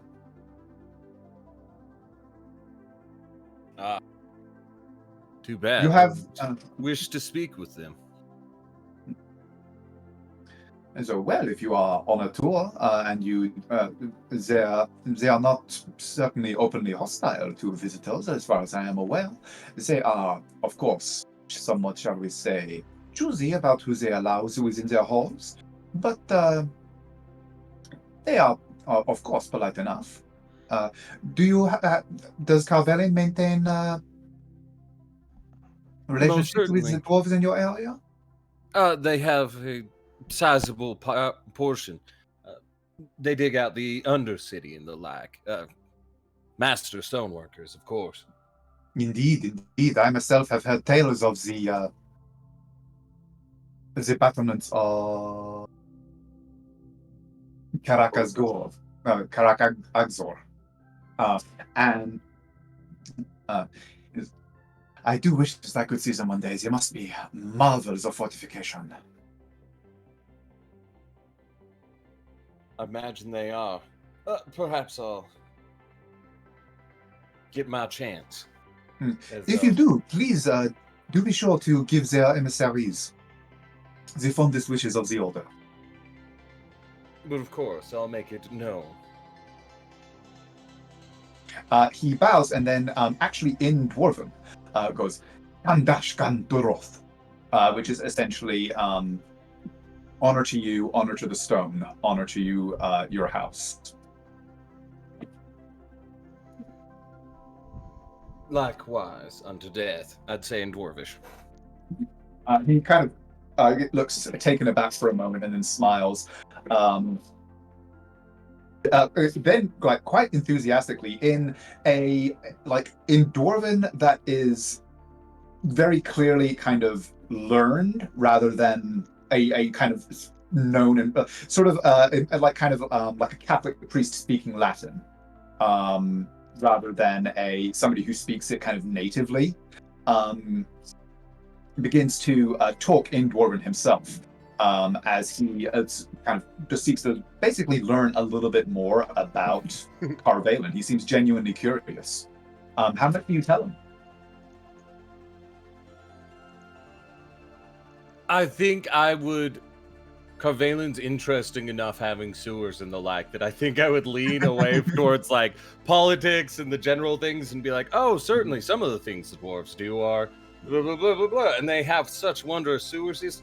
We've never had an issue. They're quite amazing, Mm-hmm. And less focus on like, the bigger things.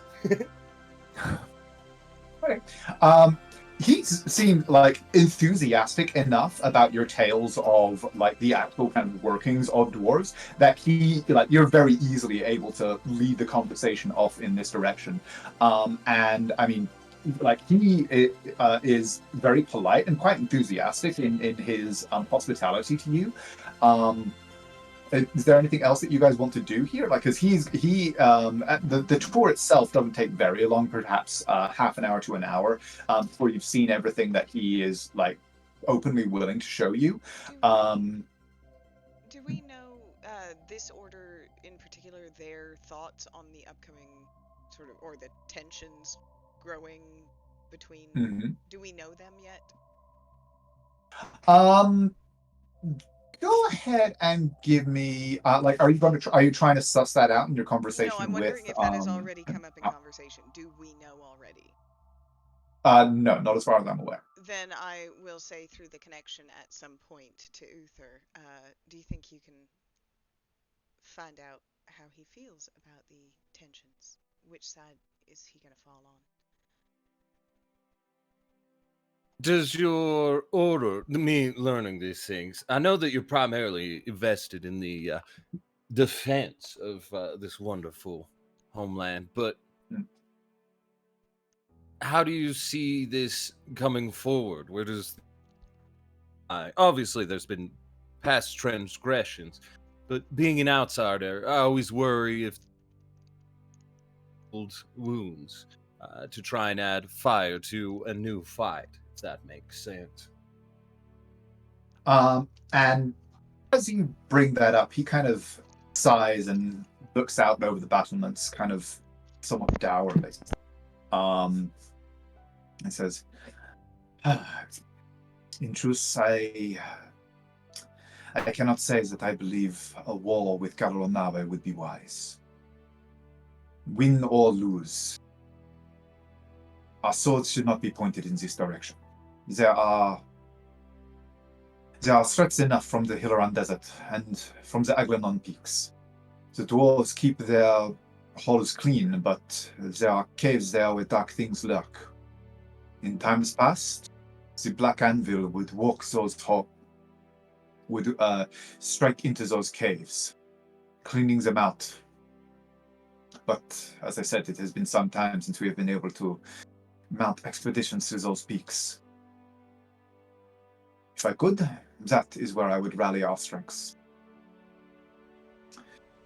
But, well, should the war come to Poroma, the Anvil will be here to break it. He'll get a smirk on his face and say, "Do you have a room somewhere? I wanted to play you a song." Oh, it's well worth it, sir, if you're impressed by our talents. He kind of seems somewhat kind of perplexed for a moment, and then kind of just goes, "Oui, I suppose. We have a number of chambers where we may talk." Yeah. And he leads you through into just like a small little kind of antechamber. It's kind of set up as like a sort of drawing room. You get the impression that at sometimes it functions as kind of a workshop for various tasks to do with armor manufacture and things like that. But at the moment, it is largely empty. And there's a number of benches that have been set up, and he kind of leads you and he says, "A song, you say?" Yes. Now, He is quite the musician. and everything I'm going to be showing you, of course, I like to make it a little bit more dash of wondrousness, but try and see how it's all playing out. As he'll turn and just go, "Naru, your fiddle. Ready? And a 1, and a 2, and a..." And then he's going to major image it for him. Okay. I know it's not there, but it makes me drop Yeah. it. And then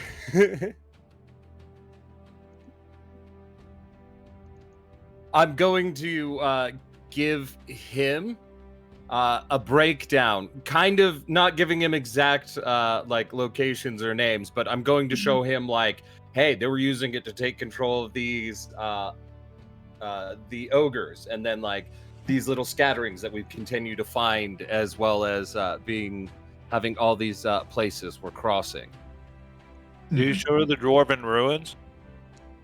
as well as yes. Okay. I think he would take great interest in that. Do you show do you show, for example, the encounter with Kashalan within the Dwarven Ruins? Yes. Okay. And with regards to the cult and stuff like that, do you kind of do any name drops, or is it just kind of generalization? I would think, yeah, I would do generalization, and then if he needed Okay. some clarification, I might be willing to start giving names. So you conduct this story, the well-rehearsed, well-composed tale flowing from you with relative ease at this point, given the number of times you heard and various versions that you've retold. And at first, while he merely seems kind of enthralled by this tale, you do see him sort of get more serious as you reach the latter stages, more concerned with the existence and machinations of the fivefold truth. Do you also go over the events of the Isle Erlukus? Yes. Okay. As well as I would definitely present the guy's face who's in the box. And maybe skip over the fact we stuffed him in a box. So you show our precise fate. Yes. Show him die, so so PG. He kicks the box. Slide that one off the falls down, side. dies. Exactly. And as you get through these later stages, his face grows more and more serious and grave. And as you finish, he is kind of like looking quite thoughtful, looking around at your small group, and then sort of down and thinking for a moment. So, you certainly have found yourself busy since you arrived on our shores. Yeah, as you can see, I seem to keep finding myself in a difficult position. And now coming here, I think your dear capital may be in more danger than the spirits of the Empire. Indeed, indeed. There is nothing that can break no weapon strike can break an anvil, but corrosion and rust can render it useless. There is nothing more dangerous to strengths. So, you arrived here then with the lady from Caronava. What was her name? Lady Loretta, no? Sounds right. Seemed like she needed some help, so you saw those things. Indeed. Now it looks like your people do too. Well, perhaps you must understand, though, sir, that I must view your words with a measure of skepticism. You arrive here in the company of a noble from a land with which we are on the brink of war. And so you spend quite it is much in it that is, well, understand, I mean no insult to your honor, but... Please, do test them. It is good steel, in truth. I can see why your king chose to send you abroad. He's far...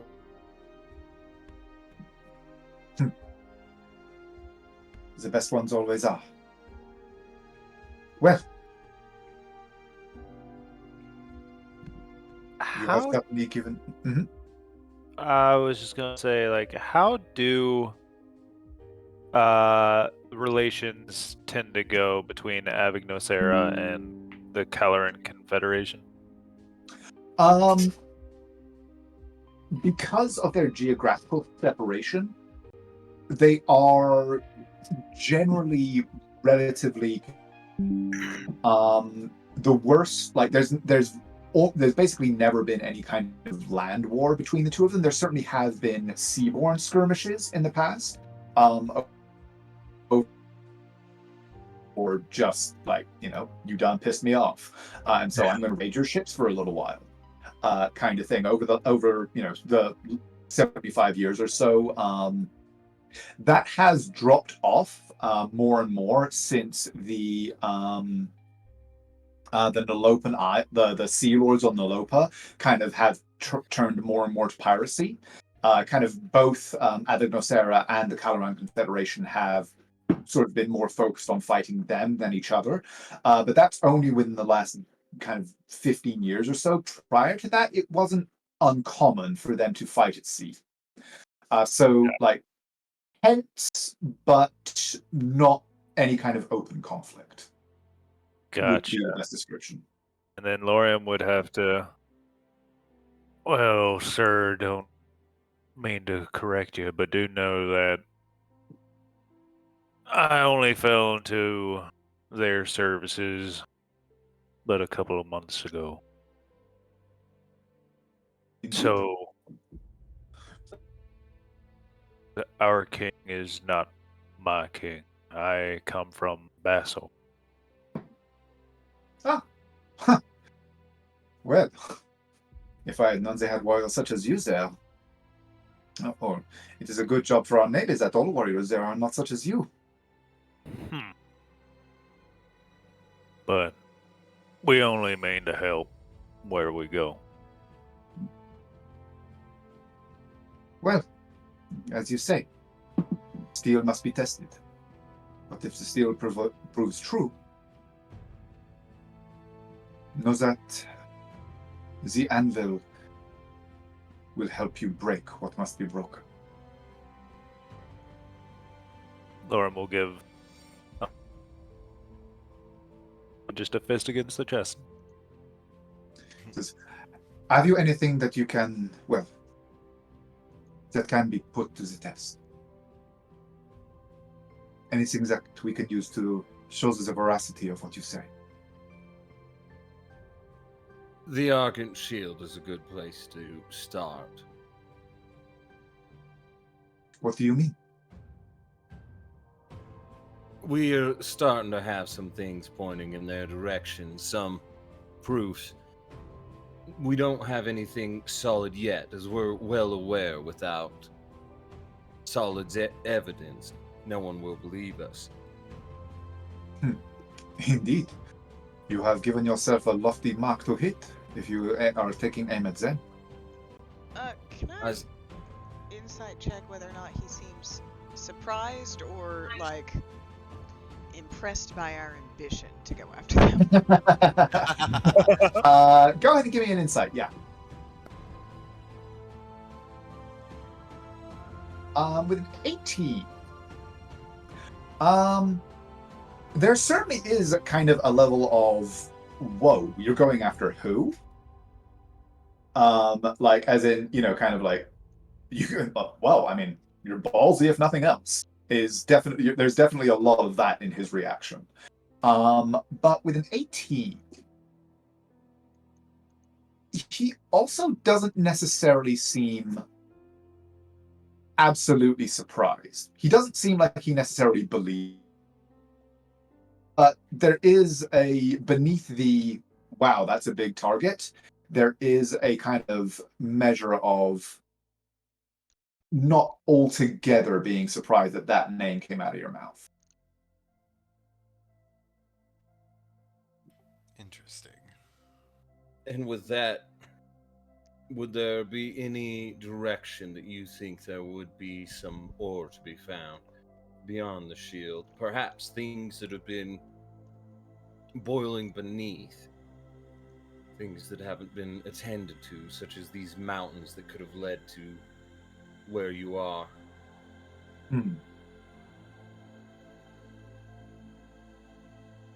The Argent Shield are an old name, one with a great history of honor and acts of chivalry, courage, and devotion that cannot be disputed. I am not saying that I am unwilling to help you. I am not saying that I am unwilling to discuss such things with you. But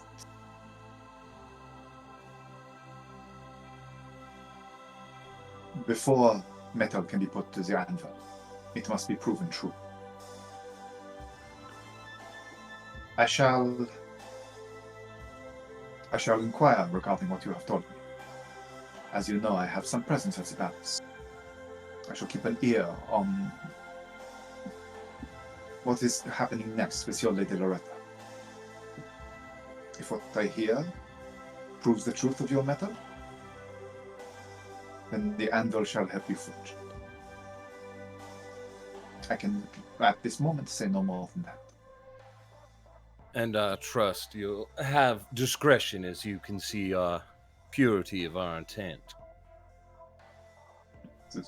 Should your intent indeed prove to be pure, then it is an intent that we will share. As I said, the anvil has stood immutable and strong for almost 600 years. My only goal is that it stands for another 6.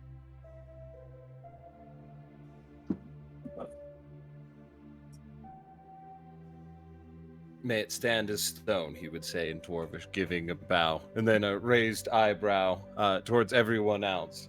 Like that. Ready? So that, to him offering his assistance and everything he just said, Lorem would just hold out a hand, like extend his arm for a shake. And he stands again, takes your arm, and kind of pulls you in for the bro hug.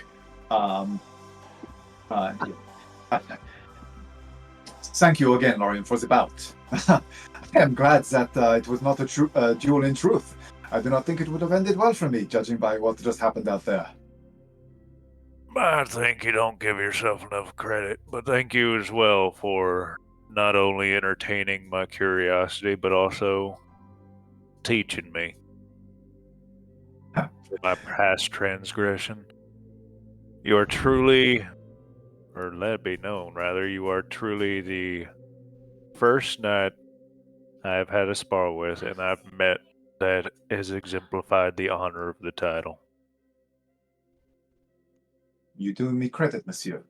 But do not forget, and he kind of taps your arm and says, you are a knight yourself. If you can look in the mirror and know that you exemplify it, that is important. Your words hold truth, sir.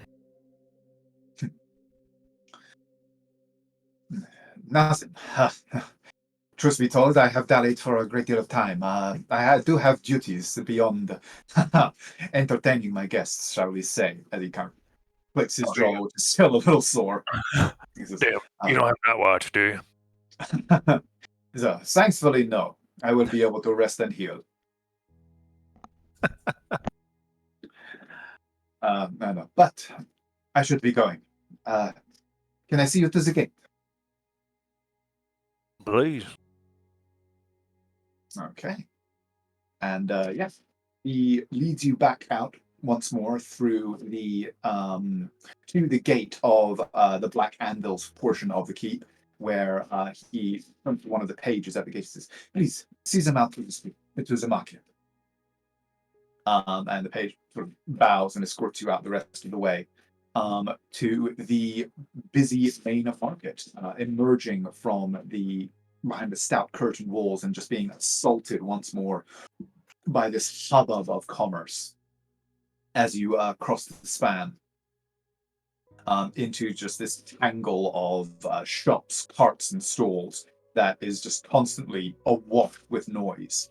At this point, it's getting on in the day a little bit. It was probably about 1:30 when you arrived here for your little meeting, shall we say, with Sir Rivard. You've spent maybe an hour and a half in his company during the tour and the preceding kind of discussion. So it's probably about like 2:30, maybe 3 o'clock in the afternoon at this point.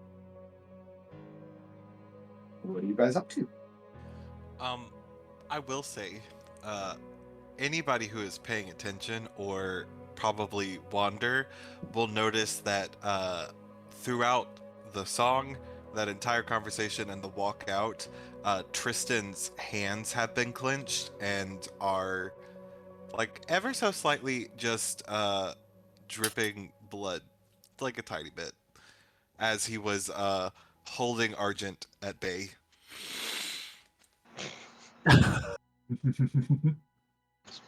Poor lad. You all good there, bud? He just nods. All right, then keep your secret.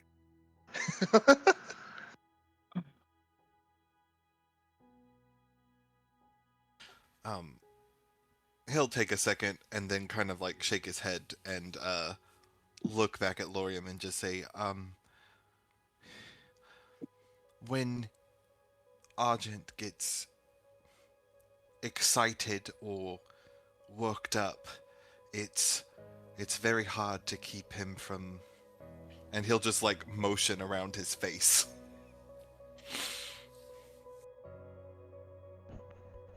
I see. Well, keep yourself in top shape. You're next. Does it hurt? She says, looking at the blood.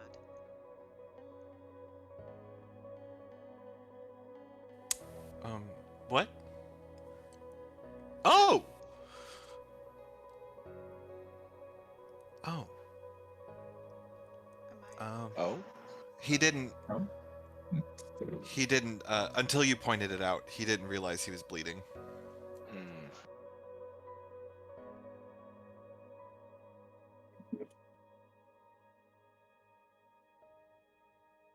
You need some form of healing?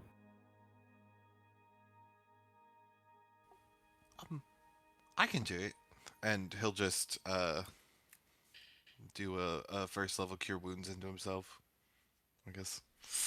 Okay. The cuts from your nails digging into your palms are sealed up. You feel Argent kind of receding, soothed a little bit by the power. And the five of you are standing on the periphery of Perona's main market. Now, this is a somewhat familiar scene to you. It was very common for students to take excursions across the river from the Ile d'Art to the main marketplace, though obviously the island is host to its own smaller markets where you could get your day-to-day essentials. There's nothing quite like the cornucopia of goods, food, services, and just anything that the heart could desire, which is on offer in this main market. Perona's place on the, directly on the river here, making it a natural hub for trade. Will this perhaps be a place that one may find incense? Yes, absolutely. You would definitely be able to find, any number of not just like forms of incense, but incense shops, all of which have a parade of different varieties for you to peruse. Wander may or may not ask that we stop by one of those shops if we see one. I have a feeling in my mind. Do you want to go to that shop? The Emporium of Incense? It looks kind of cool. I can smell it from here. It's actually Smells a hot good. dog shop.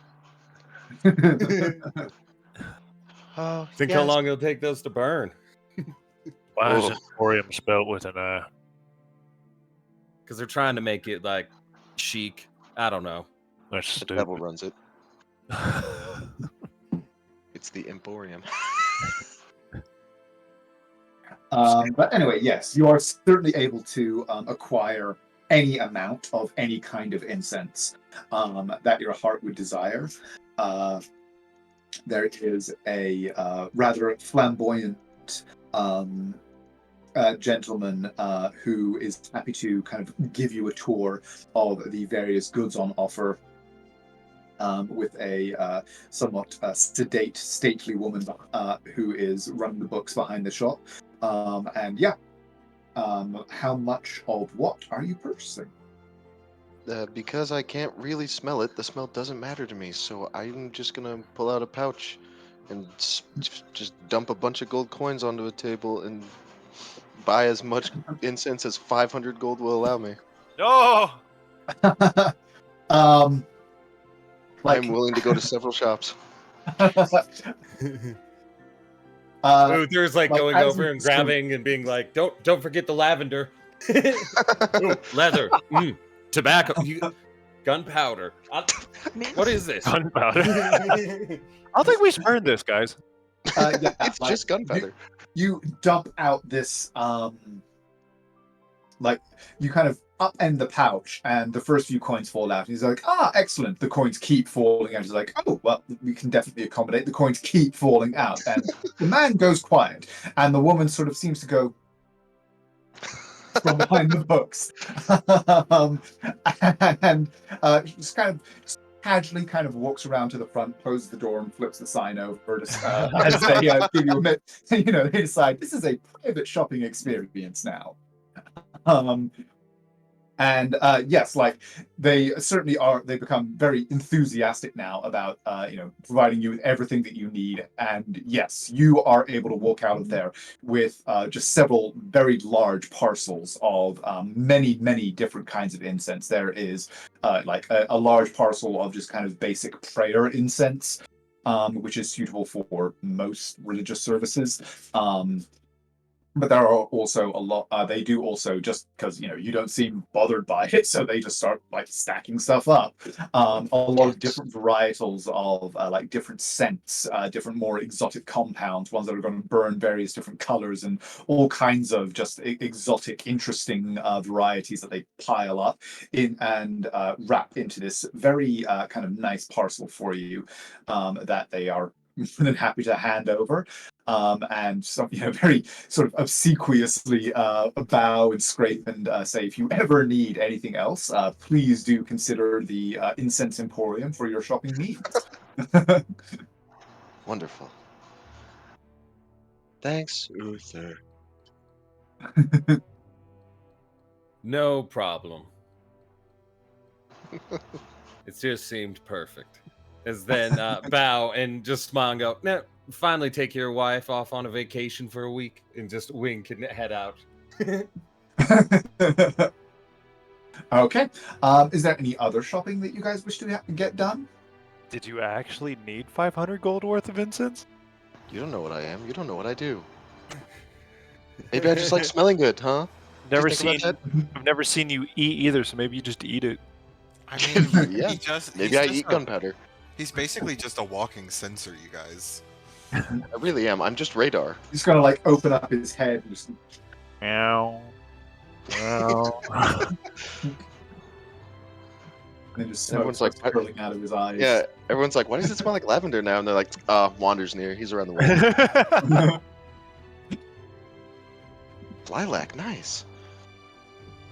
And walking around, he would stop, and although you have the hat that changes you, he would still stop and find a black wool cloak, something that would work in rain and all that, a decent adventuring one, and then be like, "All right, Billy, come here. You need to have a hood as well." And yeah, I mean, for a couple of gold, you can get a a decent travel cloak, no problem. Oh, thank you. I can pay for it if you need me to. Nah, don't worry about it. I'm sure you're living off your parents' money, but now it's time for you to become a full knight. Naira's getting out her purse. How much? I already paid it. I won some money today. Don't worry about it. It doesn't count. Are you my new mom and dad? Maybe. I don't know. Okay, so incense, cloak. Anything else that anybody is going to want to purchase? As you're walking around, like you can see just shops, stalls, wagons fresh in from the ships that carry every kind of good that you could imagine. There are even a number of like heavy forges and smithies arrayed closer in along the side of the main fortress. I want a ridiculously overpriced pair of sunglasses. Yes, there are absolutely like the equivalent of like luxury designer boutiques in abundance. Particularly like the closer you get toward the bridge going across to the Summer Isle, sort of the nicer the stalls and the shops become, until they kind of, that description stops fitting and the word boutique starts to become more and more appropriate. And in these you can see again just the very luxurious goods from every corner of the Harashan coast. Elven silks and the like are very much in evidence, those being in vogue at the moment. And yes, you are able to find a very delicately framed half-elven gentleman who is able to welcome you into a fine jewelry boutique. I wasn't serious. I was just. Now you're getting there, but though. since This would be we're the in place to here- get some. Whatever glasses she picks up, Lauren's just like, that's fake Louis B. I beg your pardon, sir.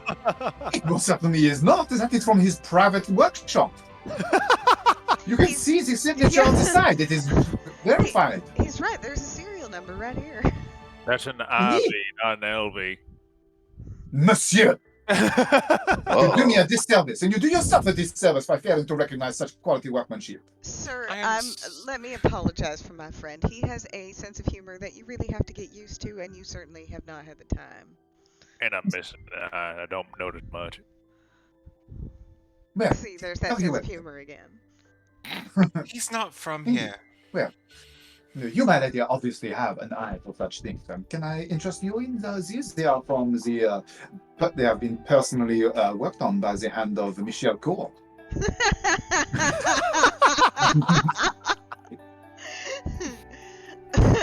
Can I insight check this person?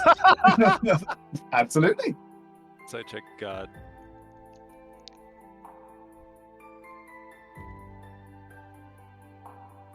I mean, yeah, they're a bit flamboyant, but they don't seem dishonest. Like, from the ostentatiousness of your surroundings, you certainly would not expect this would be the place to find the kind of goods that he seems to be purveying. You know, there's no reason to suspect that these are knockoffs or anything. Tristan will just look at Naira and give a nod. Not.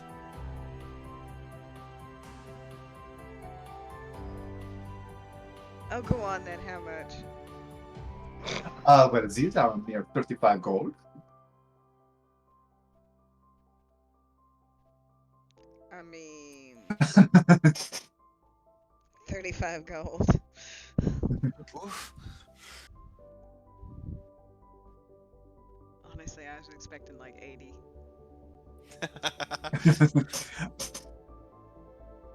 it's only a month and a half. Well, those are the ones that since Lorian reduced pointed wages. out. There are certainly other ones available up to that. You do. There are no prices on anything in here, obviously, but No, there are other items further toward the back. I do appreciate it. I do, but I think I should, be a little bit frugal with my money. Thank you very much, and Nara will leave before she is tempted. Please don't come back, don't worry. Hold on, let me go ahead and make a will save. I was just going to say, as you leave, it says, well, if you are interested, we do have some lovely, we do have a lovely necklace that will match your eyes. It comes with a bag. It comes with a bag. Well, I'm sorry, but now you got my attention. No, I don't want to waste everybody's time with the shopping trip. It's really, I was making a joke. It's fine. It's on sale. We have to get it. No, it's not. It's literally double the price of both products. Just says it's on sale. I see you have been here before, monsieur. But fair enough. Yeah. So you are able to, move through the market, being tempted by various glittering little trinkets and luxuries, as well as the scent of delicious foods and the like wafting from various stalls. But what is your next destination with the remainder of the day?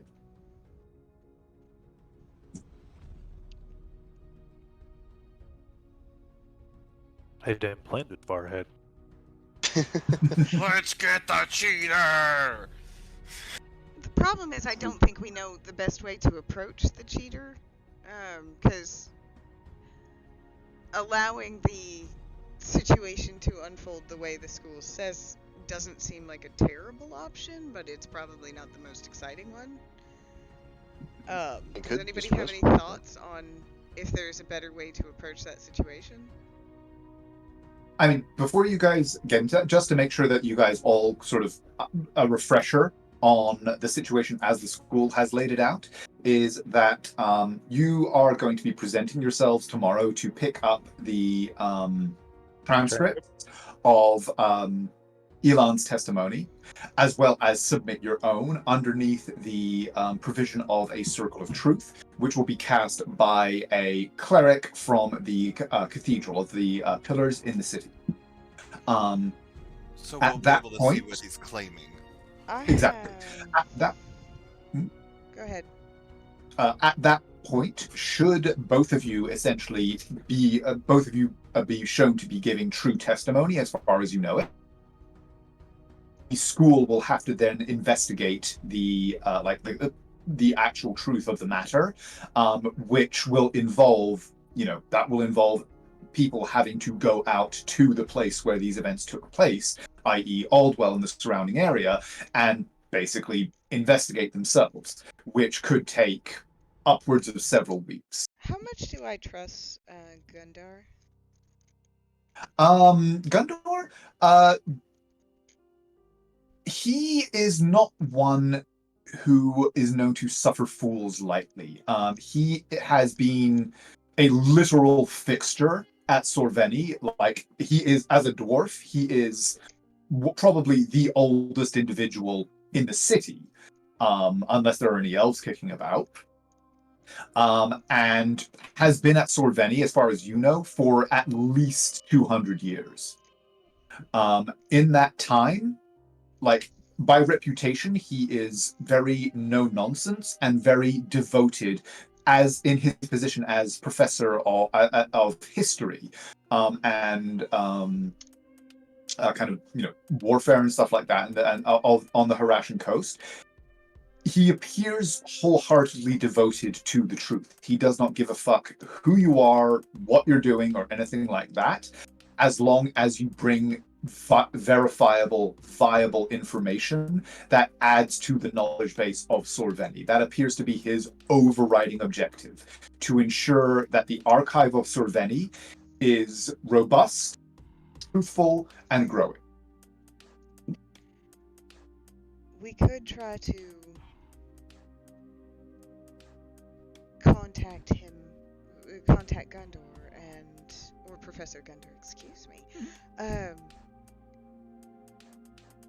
I still have some of those headbands that we found on Loretta and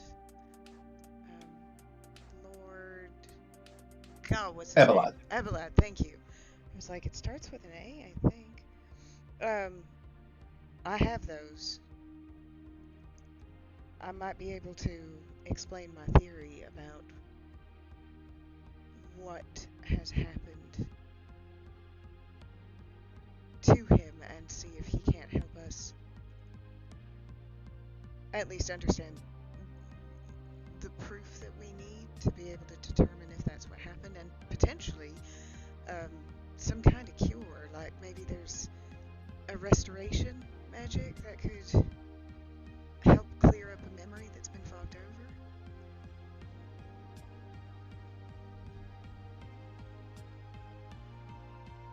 Do I think that's a possibility? Just give me a Arcana check. Guidance. I will say, because this is Okay. kind of a a knowledge thing, it's not something that can really be guided in that way. She's not trying to figure something out, she's trying to recall information. That 14. I mean,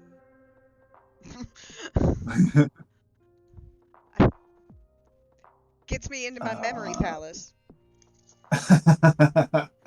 One moment. Okay.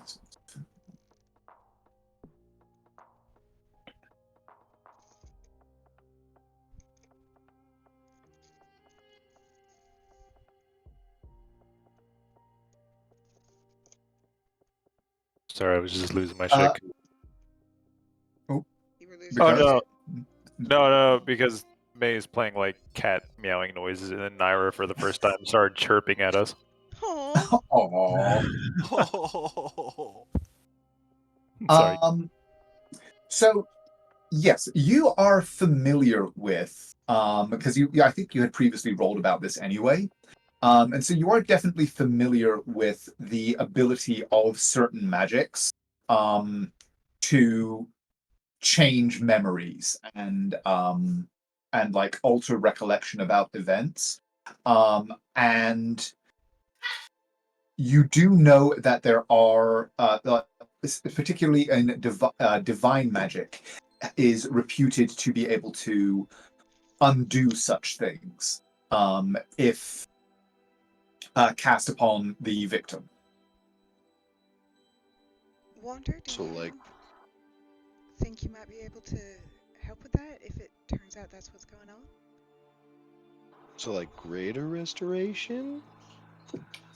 Could certainly be a valid attempt. I can try.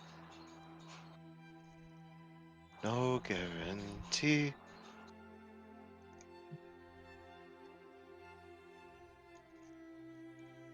Well, I mean, the effort is valiant enough. Thank you. That might be able to do it. Do you think we should talk to Gundar, and see if he can at least recommend a course of action, or do you think we should maybe try to confront Elon and maybe just see what happens? Can Gundar be there tomorrow? I believe he was planning on being there tomorrow, yes. That's when we were supposed to meet him. Should we ask him then?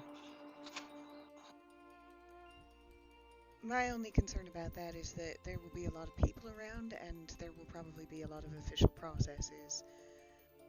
If we can talk to him outside of that, then we can probably speak more candidly, without... I would prefer not to have to show everybody these shards if I can continue to keep knowledge of them to a minimum. That would be ideal. And you could ask him his expert opinion whether or not that would help your case. Yeah. Should I send to him?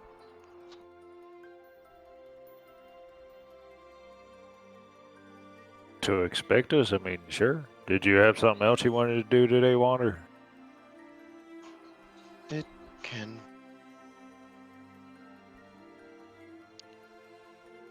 It can? Oh, I said wait. Oh. Well, what is it that you wanted to do, Wander?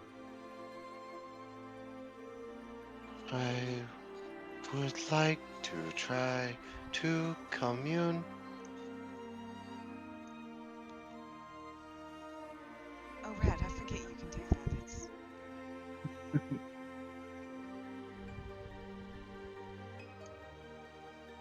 We can speak to Gundar first. Uther, what do you think? You have more experience than I do with this kind of thing.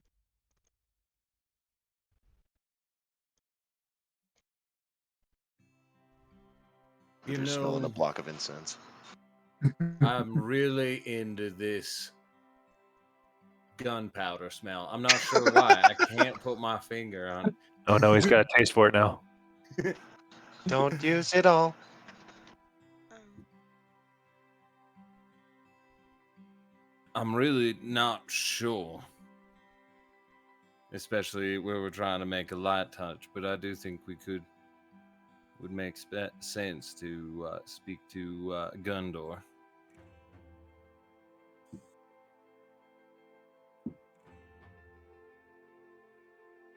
And he does want to see your armor. Yeah, I plan on doing that at some point. But that wouldn't require everybody's attention, of course. That also takes several weeks, right? So you don't want to do it. No, he said he could do a cursory glance in like 3 to 4 hours or something. Oh, okay. Yeah. That's what Lorem agreed to. Yeah.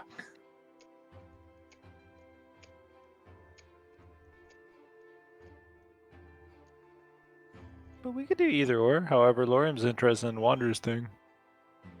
Well, we can, we can do both. Let's go to Wander's thing. We could do Wander's thing in a way. Batman spin. Oh, okay. Just the Adam West kick. Yeah.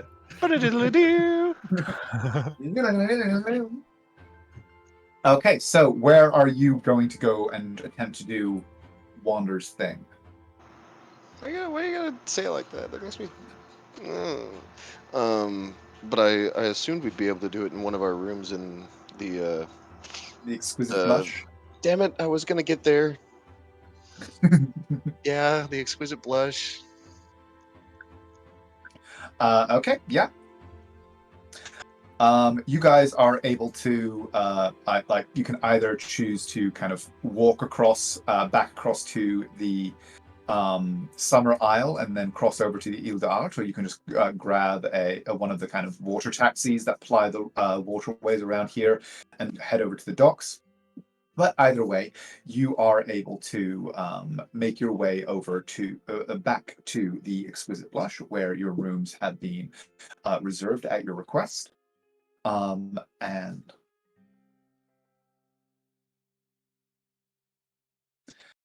find a measure of privacy.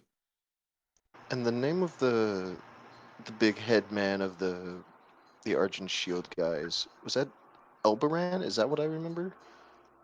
I believe so. One moment, sorry. Sir Elberon, yeah. Cool. For no reason whatsoever.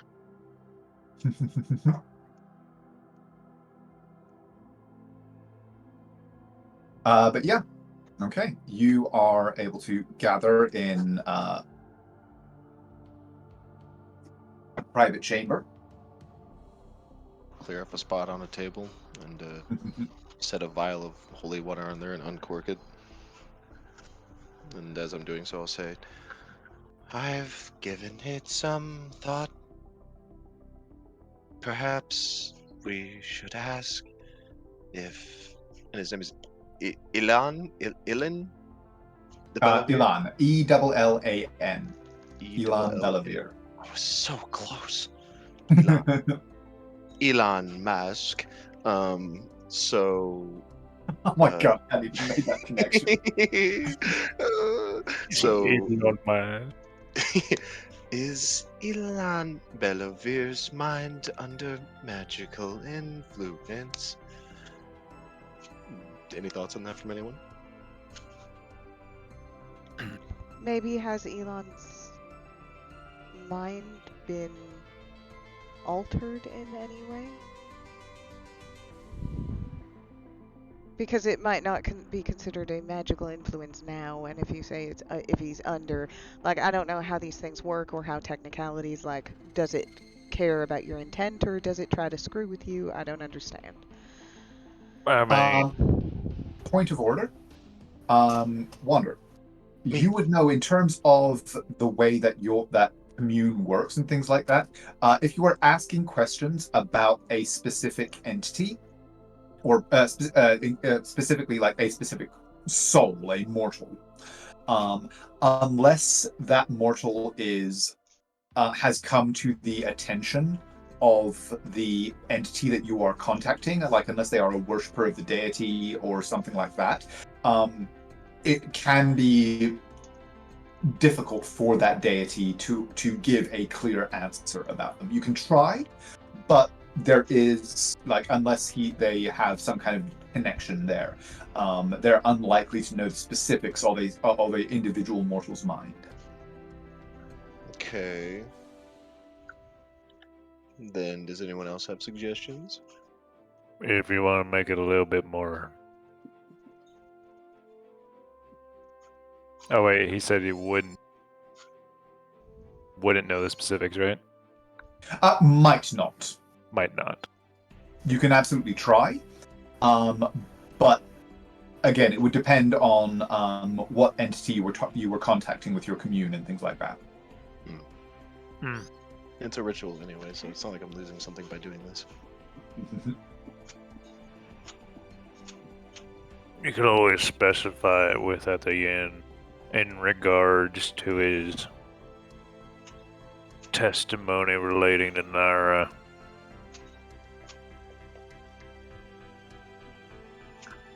I feel like that would also still be a yes because of Zone of Truth.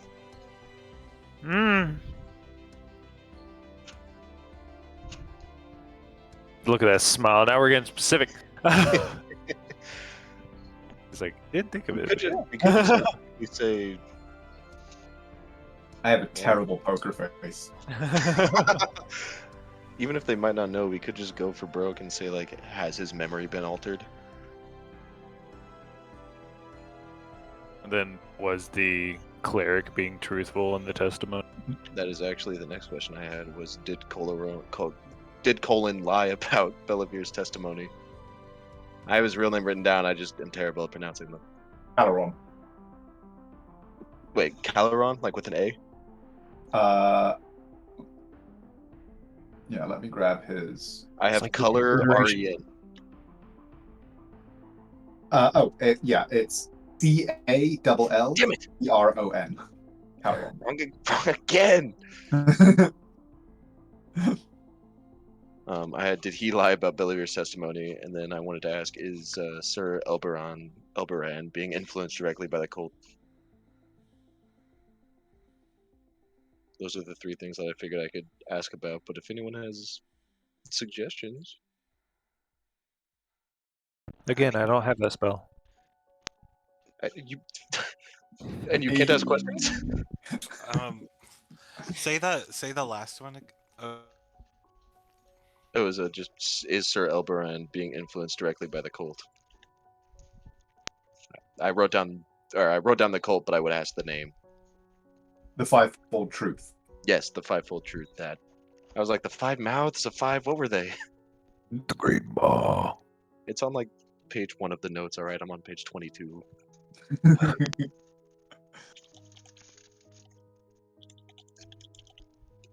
Ignore my typing. Never. Questions, comments, concerns? Those sound pretty good.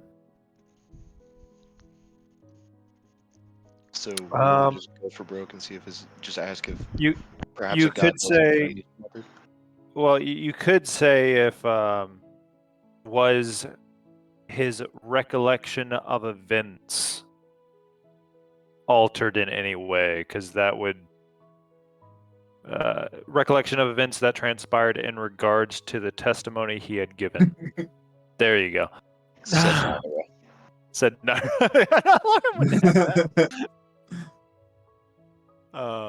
Cole has a much greater intellect than Lorium. Just gonna sadly. tab down a recollection of events in regards to.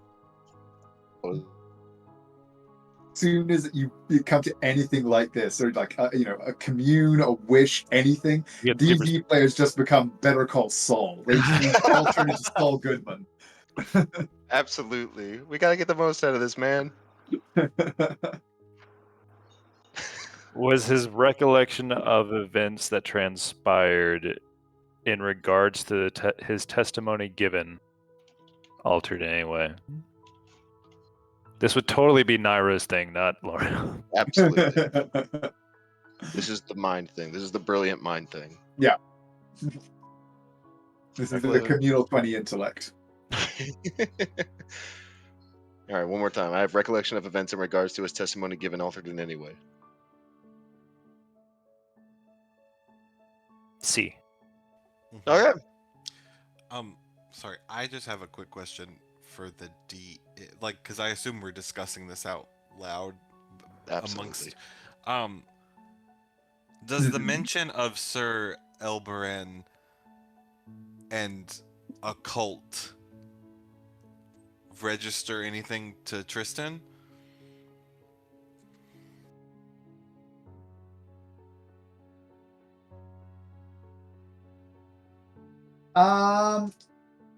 Give me an.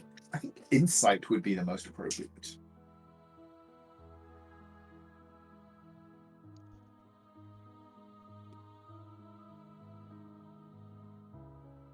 Oh my god. Ooh. Was literally about to message you that you had crispiration. No, I know I still have it. Okay. Uh-oh. Uh-oh. I was not expecting that. Okay.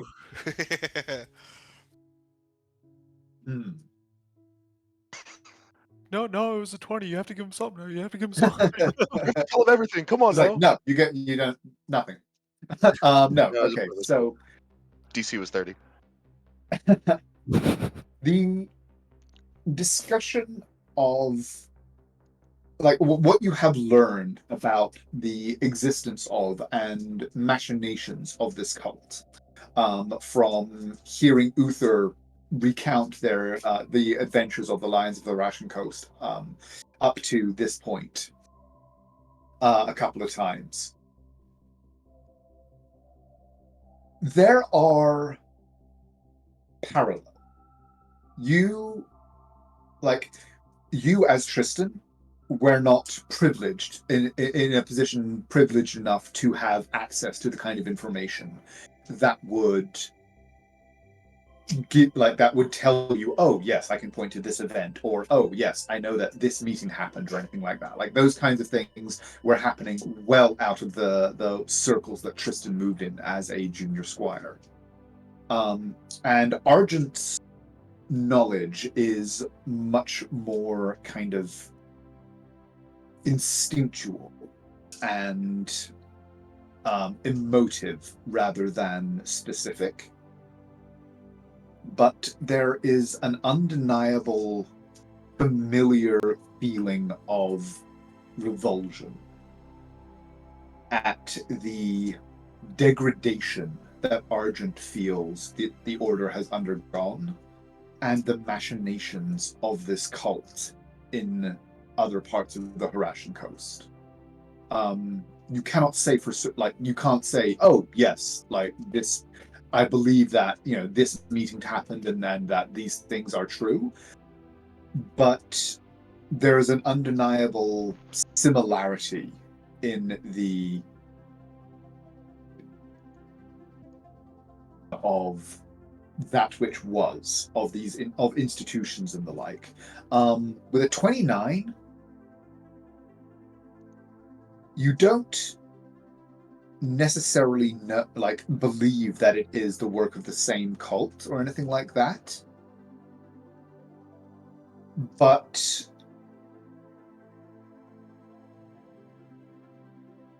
there is an undeniable similarity in the mechanism, if that makes sense. Throughout the conversation, Tristan will share those feelings. I don't know if that changes anybody's the last question or anything, because it might still be good to get an answer to that question. Well, then there's also the possibility that they simply don't know. And also, if they answer yes to the first question, doesn't that change what we want the second question to be? Because if the answer is yes, then we don't need to know if the cleric was lying, or we have no reason to suspect that he was. Of course. Okay, who was causing the conflict in information? Just responds with yes. But I mean, we could ask if Murdoch was involved with the distortion. Unless you guys have any other plans. Distortion of memory. Maybe not involved, because I think that it must it's a very be quite broad obvious term. that he must be involved. But Well, that's what I say, in the distortion of his memory. I guess, I mean, I would probably phrase it as, did he direct, or was... Yeah. That makes it much better and much more direct. Much better. See, sometimes I'm smart, sometimes I'm not. And we want to ask that in the event that the first question is yes? That's what you're going for, Christine? That was one suggestion, yeah. Okay. I mean, unless we have anyone else to suspect here? The other one would be Sir Bellavere. Is Sir Bellavere aware that his son's memory has been modified? Nephew, excuse me. Thank you for that clarification. very important, I know. Just utterly irrelevant. No, it matters. Blood ties No, matter. it matters in that question. It just goes son. It's spelling. Yeah. It just says no, and we're like, oh, okay, cool. If you'd said his son, it just like no. It's like, what the hell? No. And we're like, oh, okay, cool, dope. None the wiser. Then it just goes to, which one do you want? Which one do you want? Don't mind me as I type up questions. Oh, which one is more on Naira's mind? Like, which one does she have an inkling of which one she'd like to know the answer for?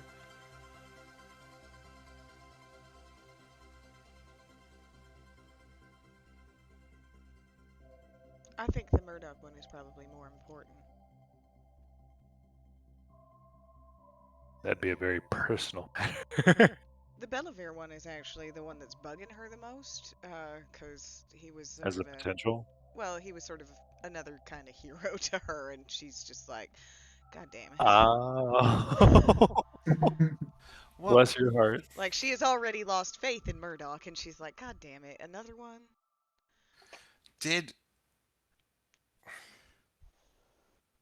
we never found out that Bellavere was... I can't think of his name. My tormentor. Bartrand. Bartrand? Bartrand in disguise. Did we? I You did. don't know that he was. Well, I mean, technically not. You told me I did, just so you know. Right? But we can walk that back, it's fine. Well, I must have missed it when I rewatched that episode recently to brush up on a couple of things. Yeah, no, and, we yeah. talked about it afterward. I asked you. Fair enough. Okay. But it's fine. It's not a big deal. We will walk that back, because it hasn't affected the game up till now. So no, I don't know. Okay. Perks of living with the DM.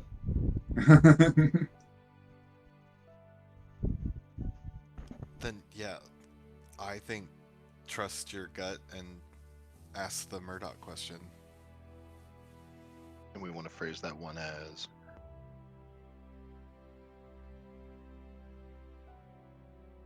All heads look to Naira. all heads collectively collide together in a coconut bunch.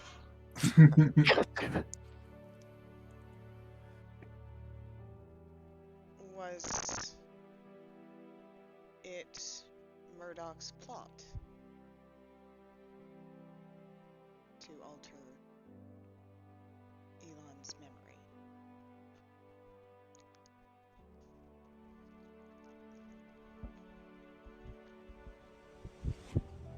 Unless That work? anyone can think of a different way to phrase that. Not that would get any more specific. I think that's good.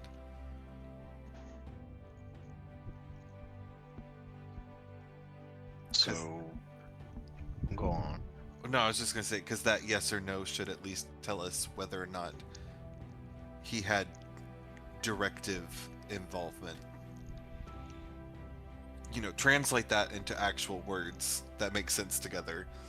And then if we get positive answers for us, we could just be like, hey, look, just cast commune. It's easy. Fucking ask for yourselves. Well, at least it'd be a positive for us. Yeah, exactly. So, was Elon Bellavere's recollection of events in regards to his testimony given altered in any way? And then if the answer is yes, we go, was it Murdoch's plot to alter Elon's memory? And if it's Sure. not, then we go with, did Color Man lie about Bellavere's testimony? Yeah. Question mark? Man. Look, man, I'm bad with names, alright? Yeah, I mean, that actually works, yeah. What's the third question? Just asking about if like if we get a no on Murdoch, just asking about Lord Bellavere? Or is the third one something else? Well, I feel like that's a good way to go with the just asking about Lord Bellavere. I just don't. I'm Uh, busy writing. I don't recall. Bellavere actually not a lord. Sir Bellavere. Sure. Yeah.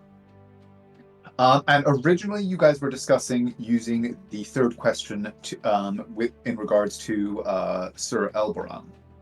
Yes, but I feel feel like we could better use it somewhere else now, because someone among us is just incredibly in bed with the gods. In bed. Lorium? Not yet.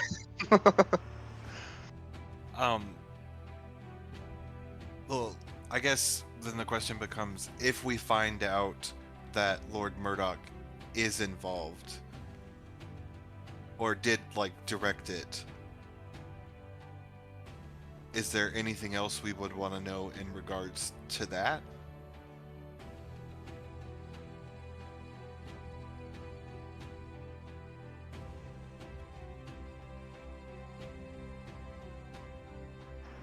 Perhaps. Question is if it could be, if we could sate our interest with a yes or no question. That's fair. Mm-hmm.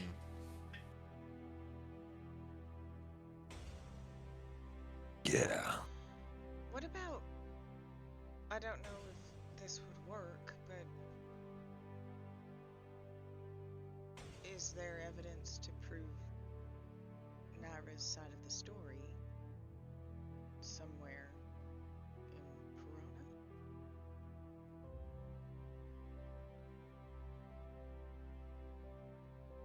I think That's that could be pretty good. interpreted as, I think, weird evidence. It Right? should be like, does anything on our belongings, could anything on our belongings prove innocence? And it's like, yes, and we're all just like, okay, what do we got? Dump out all of our shit. We just throw Give it all your back. shit. Yeah. Sarge, it's ours, it's ours, give it! Or maybe is there evidence that would prove a conspiracy against Naira? Perhaps. Would it be useful to know or to ask if this like if this whole thing is rigged against her? Like if there is a way for her to prove her. Does that make I think there's, yeah. I don't think it's a failing fight, though. I think it's just, I think it ties us up here. I think it stalls us. I think that's all that's, what if that's the big revelation? Everyone knows that we're eventually gonna get Naira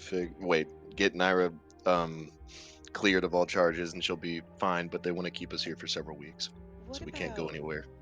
And Naira perks up just a little bit. This doesn't exactly help my current situation, but one thing it would be good to know. Did Lord Murdoch believe my last letter? Did he believe I was still on his side? Or maybe instead of that, does he believe I am still allied to him at this moment?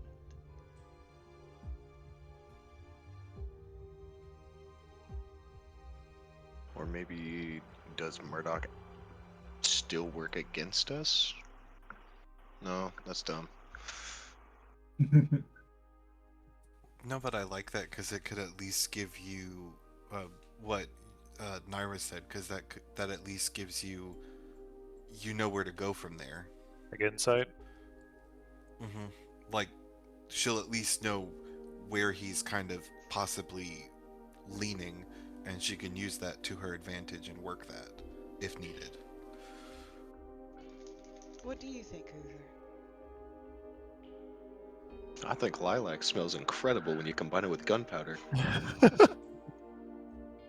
Are you sure you don't have a nose? It seems to be right on point, Wander.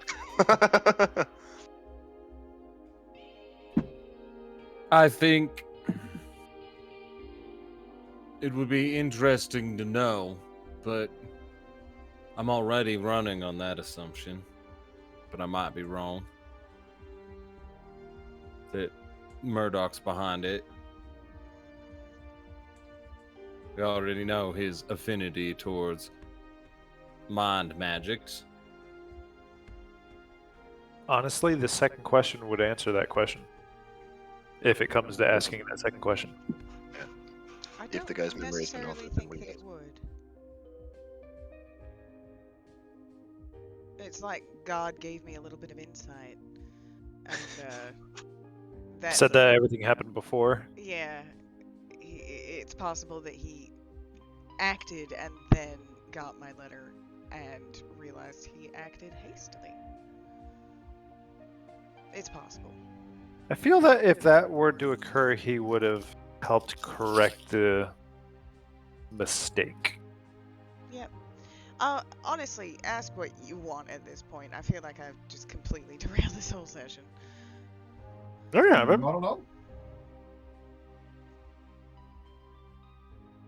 Like I said, no. This is 100% in line with my experience of every D&D group. As soon as something like this happens, like Saul Goodman up in this bitch. Yeah, We're 'cause collectively utilizing our 4.5 brains. yeah. Well, it's more like 5.5, but most of that is Naira. So Naira's like 2.5 brains, and we're the rest. There you go.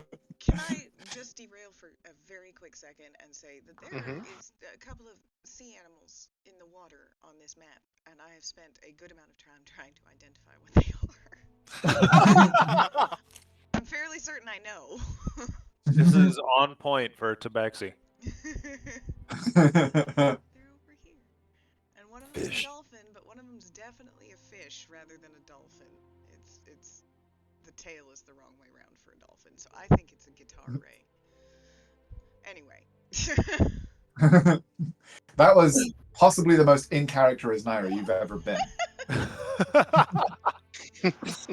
We're talking about commuting, but fish.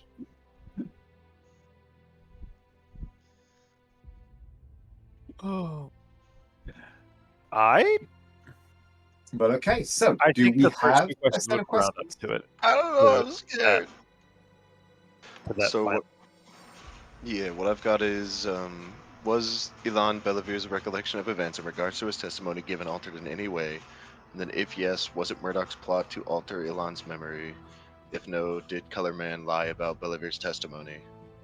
And then does Murdoch what I've got is does Murdoch believe Naira still works with him?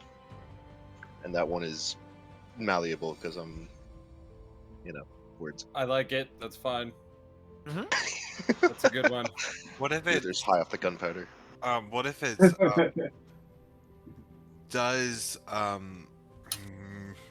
Does Lord Murdoch believe that his and Naira's interests are aligned? Well, you can believe that interest will. Well, I guess that's true. Do the dwarves need our help? Sorry, that's not The dwarves always need our help. Then we gotta go help the dwarves. Away! With Naira, suddenly abandon brilliant college. dwarves. And No, then they you just realize haven't come it was come up. talking on Yeah. like a divine level, and yeah, it's somewhere in the world there are dwarves who could use your guys' help. Absolutely. Yeah. And now we have to go To find them. find them. I guess let's rip the first question. Oh, go ahead. No, sorry, I was just wondering what the name of the leader of the Argent Shield was. Sir Elboran. I think that we should go- Eloran. I think we should go with your instinct of. Is he involved with the cult? Yeah, let's do is that he one. involved with the cult, or does he have other, I don't know, nefarious plans? But I don't know the best way to phrase that. Is he conspiring with the cult? Is he being directly Conspiring influenced by against the cult? crown. Conspiring against the crown. Does That's too loose. There's too many crowns. he have direct ties to the fuck? This would actually answer two. Fivefold truth. Well, yeah. Does he have direct ties to the Fivefold Truth cult, or if Does he knowingly have direct ties? or does he? I mean, negative either way. Or does he directly conspire to promote war? We know that's a yes. Yeah. I mean, Yeah. And I also don't think an or will work with. conspire is a demanding word. Well, I mean, he's the main guy pushing to it. So Yeah, you guys know that drinking he is together and- politically maneuvering in favor of war. that guy's Yeah. 100% a part of the war conspiracy. It's just open. You know what I mean? Yeah, like he's not even shy about it. From what you know, he has like talked No. openly in court to say, Yeah. yes, we should cross the river, we should invade Kaloranava, we should go and reclaim our ancient rights. Like that is a speech that he has openly given. Are you sure he's not a Viking? Does he have any secrets that would ruin him in the eyes of the Avenue Sarah? He wears Court of the thongs Sun under his armor. Palace. Who doesn't?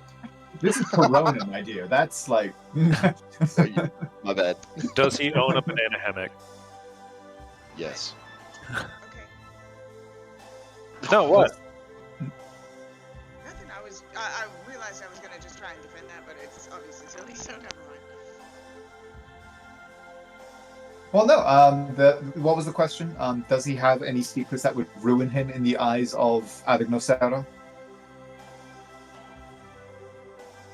Yeah. Do we want to ruin it? I thought our goal was to either align with him or at the bare minimum convince him like, hey, don't. We're doing that after we find out if he's involved with the cult. I thought Naira's goal, based on what she had heard, had always been to depose him of his power.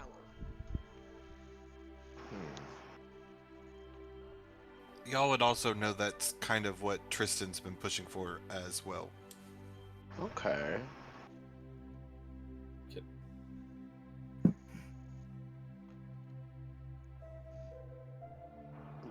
Then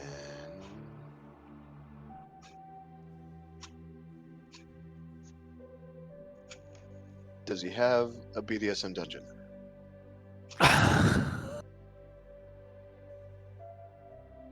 He's Or, you know, that's he's a point of political power. Of course, he has a BDSM dungeon.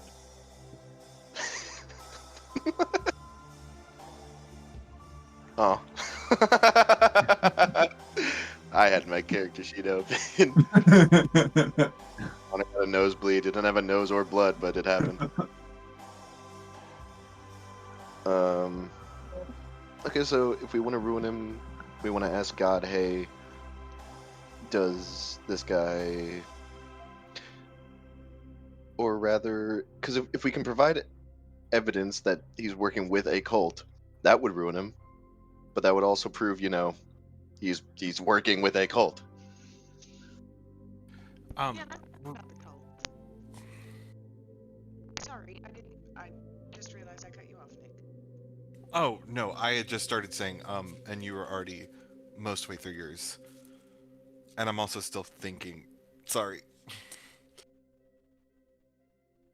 but if would it be, because I think at this point, especially if he's pushing for war, he has some secret. He has something that could potentially ruin him. Everybody does.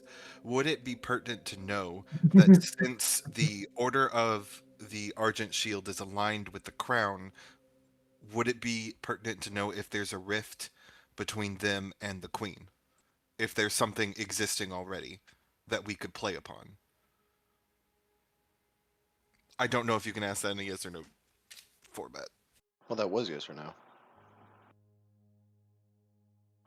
So Oh. is so is there a divide, or rather, is there a significant divide between the Crown of Avignosera and the Order of the Argent Shield? I don't know, because they're like aligned. They're working together. Like, they are basically the. I don't know if that. I would think that would be a no. I would also think no. I think there's I a like huge the one you had possibility before. that he's just extremely zealous. That he's like, I want to go back, I want to take the land, I want to kill everyone who's there because it's ours, and it's always been ours, and they're there, and we're not. Toddler in the sandbox. Yeah, I think that's a huge possibility. I like the Grant, other one you already had.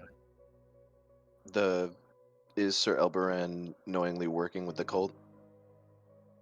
I mean, yeah. Well, then I'm gonna go with those three, the two that we've concreted, and then that one. And there's always tomorrow, after we have much more information. Okay. Oh no, camera fucky. Oh, camera fucky? A little bit. It's not terribly fucky, but Okay. Well, let me know if it gets worse. It's getting worse. But we'll get through it now. Okay, so Wander, you uncork your vial of holy water, using it to trace a sigil across the tabletop.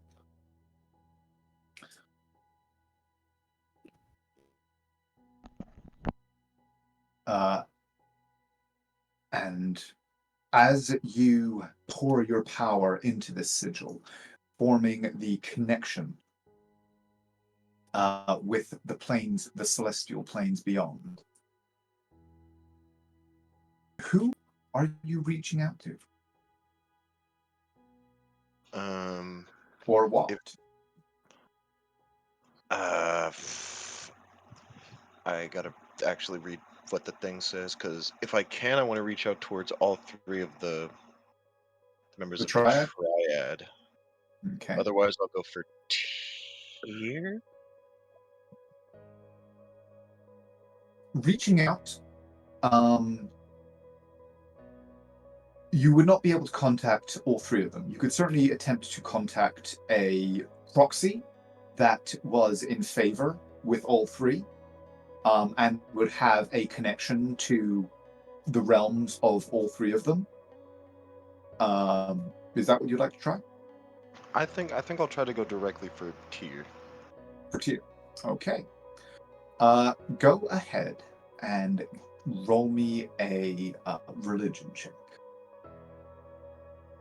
I believe in you. That was a very emphatic "I believe in you." Thank you there. Yeah.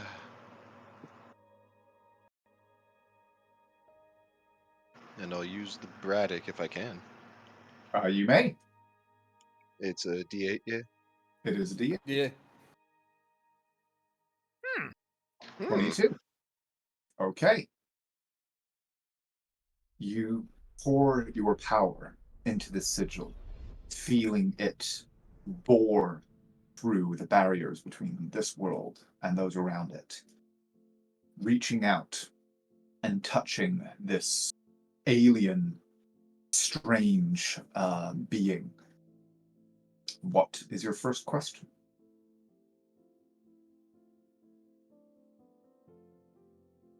It is, hold on one second, eating a peanut. Peanut gum. Was Elan Belavir's recollection of events in regards to his altered in any way?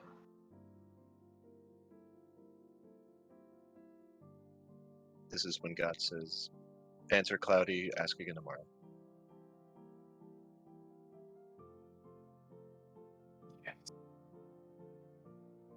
Yes?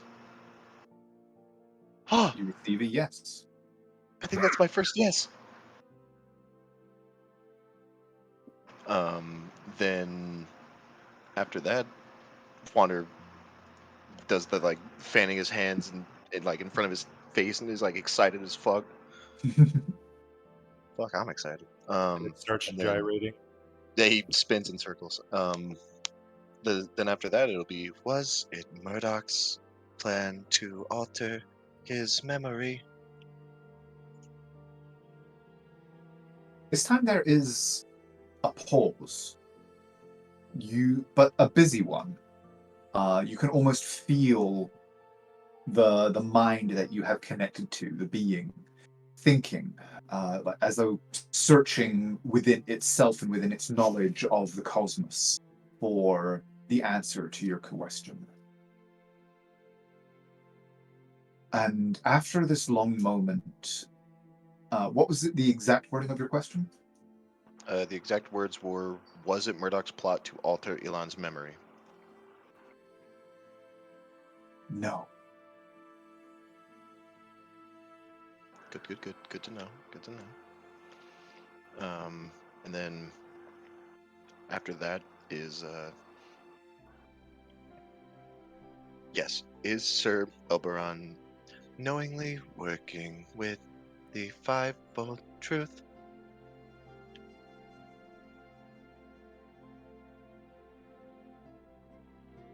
You feel a waver in your connection.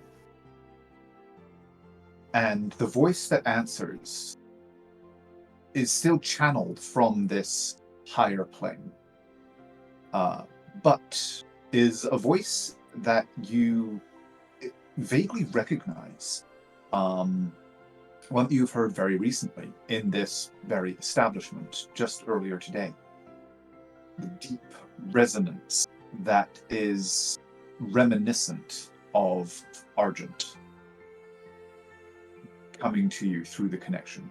He says, "No."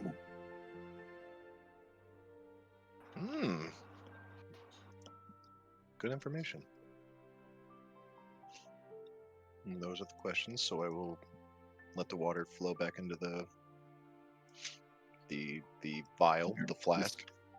Swirls up from the sigil, free-forming, and into the flask.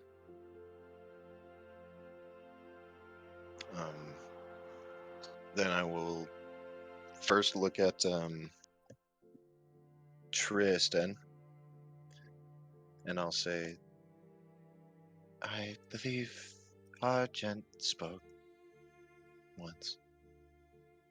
And then without waiting for the response, I'll spread the information to the others, saying, his recollection was altered, and Murdoch did not plot to change it. It seemed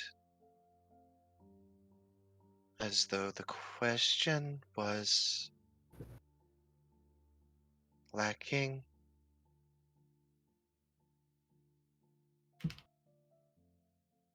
And Elberon does not know that he works with the cult, and he may not at all.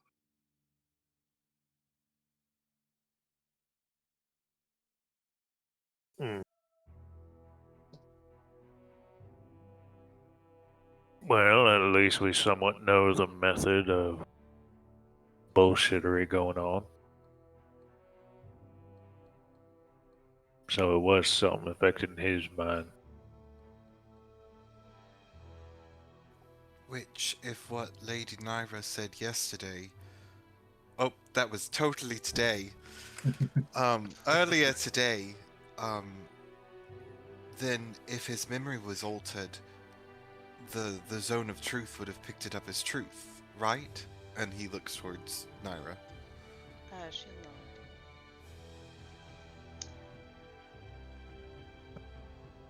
Should we try to restore his memory? I think that might be our best bet. Well, first we need to establish that's what happened, and it wasn't that the cleric was lying, right? We could try to pull on the tidings of good faith and have them make him present.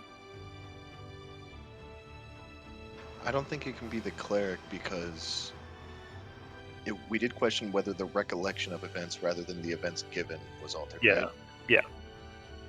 So we questioned his memory, not the testimony itself, or rather I'm his talking memory about in getting regard him the to be testimony. present so that... Yeah, I'm talking about knowing that. Try going. Oh no, just after we give our point of view through the zone of truth, we can ask that we attempt to cast Greater Restoration, was it? Well, here's the thing. If this wasn't Murdoch's doing, which Yes. is surprising. You cut out? Can Yes. Yeah. If this wasn't Murdoch's doing, then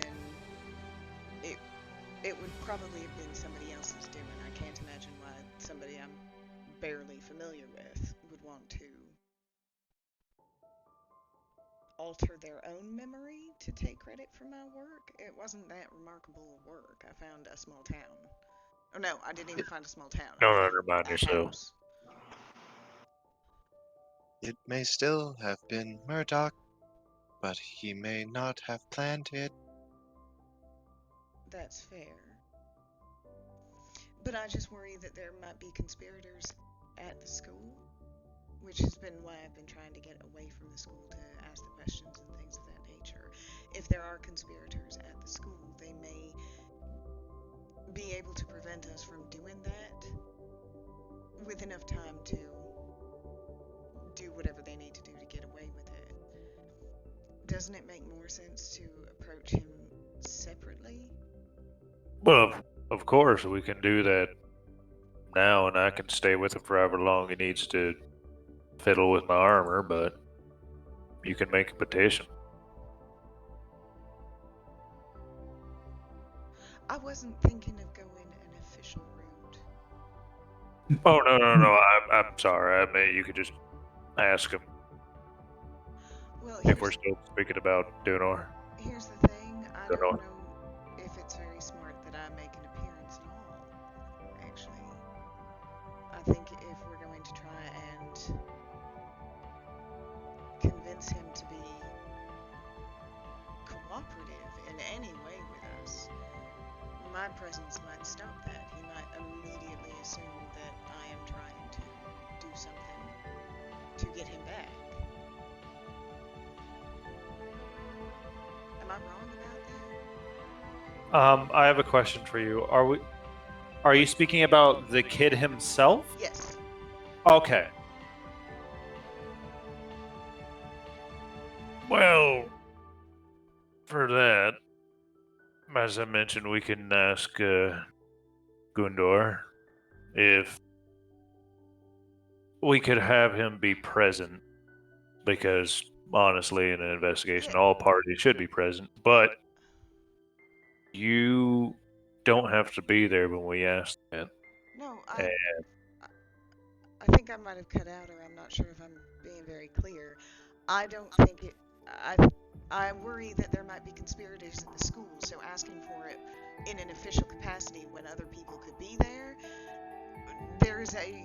I see a huge amount of risk that somebody will find a reason to not let us do that and to abscond with him. So you'd like some or a couple of the rest of us to go potentially without no. you and talk to him? so out of character, I see what you mean. You mean like if we ask that and then word gets around, then somebody else can be like, nope, we're leaving with Yes. him, or suddenly he's somewhere else. Yeah. Yes. Okay.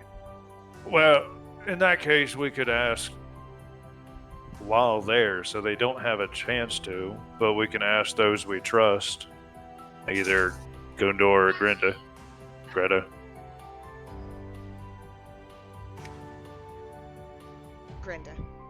Grenda, don't correct me, God. Thank you, Naira. Brenda. God, fuck you. Actually, I was just laughing because I can hear May yelling at Hachi in the background. Oh, really? I didn't even notice. They could hear you yelling at Hachi in the background for being a bad boy. Naira, would it be helpful if when we went to talk to him, if you wore the hat? I can also be invisible. Well, assuming that Uther will turn me invisible.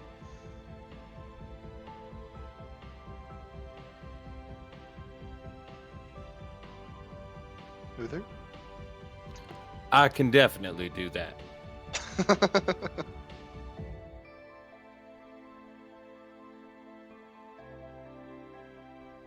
If we're heading that way right now. What time is it right about now? About now. how did you come back? Did you take a water taxi or did you walk? I kind of want to go water taxi, not gonna lie. Okay, that would have been fairly quick then. You probably made it back here within about half an hour. So after the ritual and everything like that, it's probably about 3:30, maybe 4. Yeah, probably a bit closer to 4. So late afternoon, but not quite evening yet. Do we know where he might be?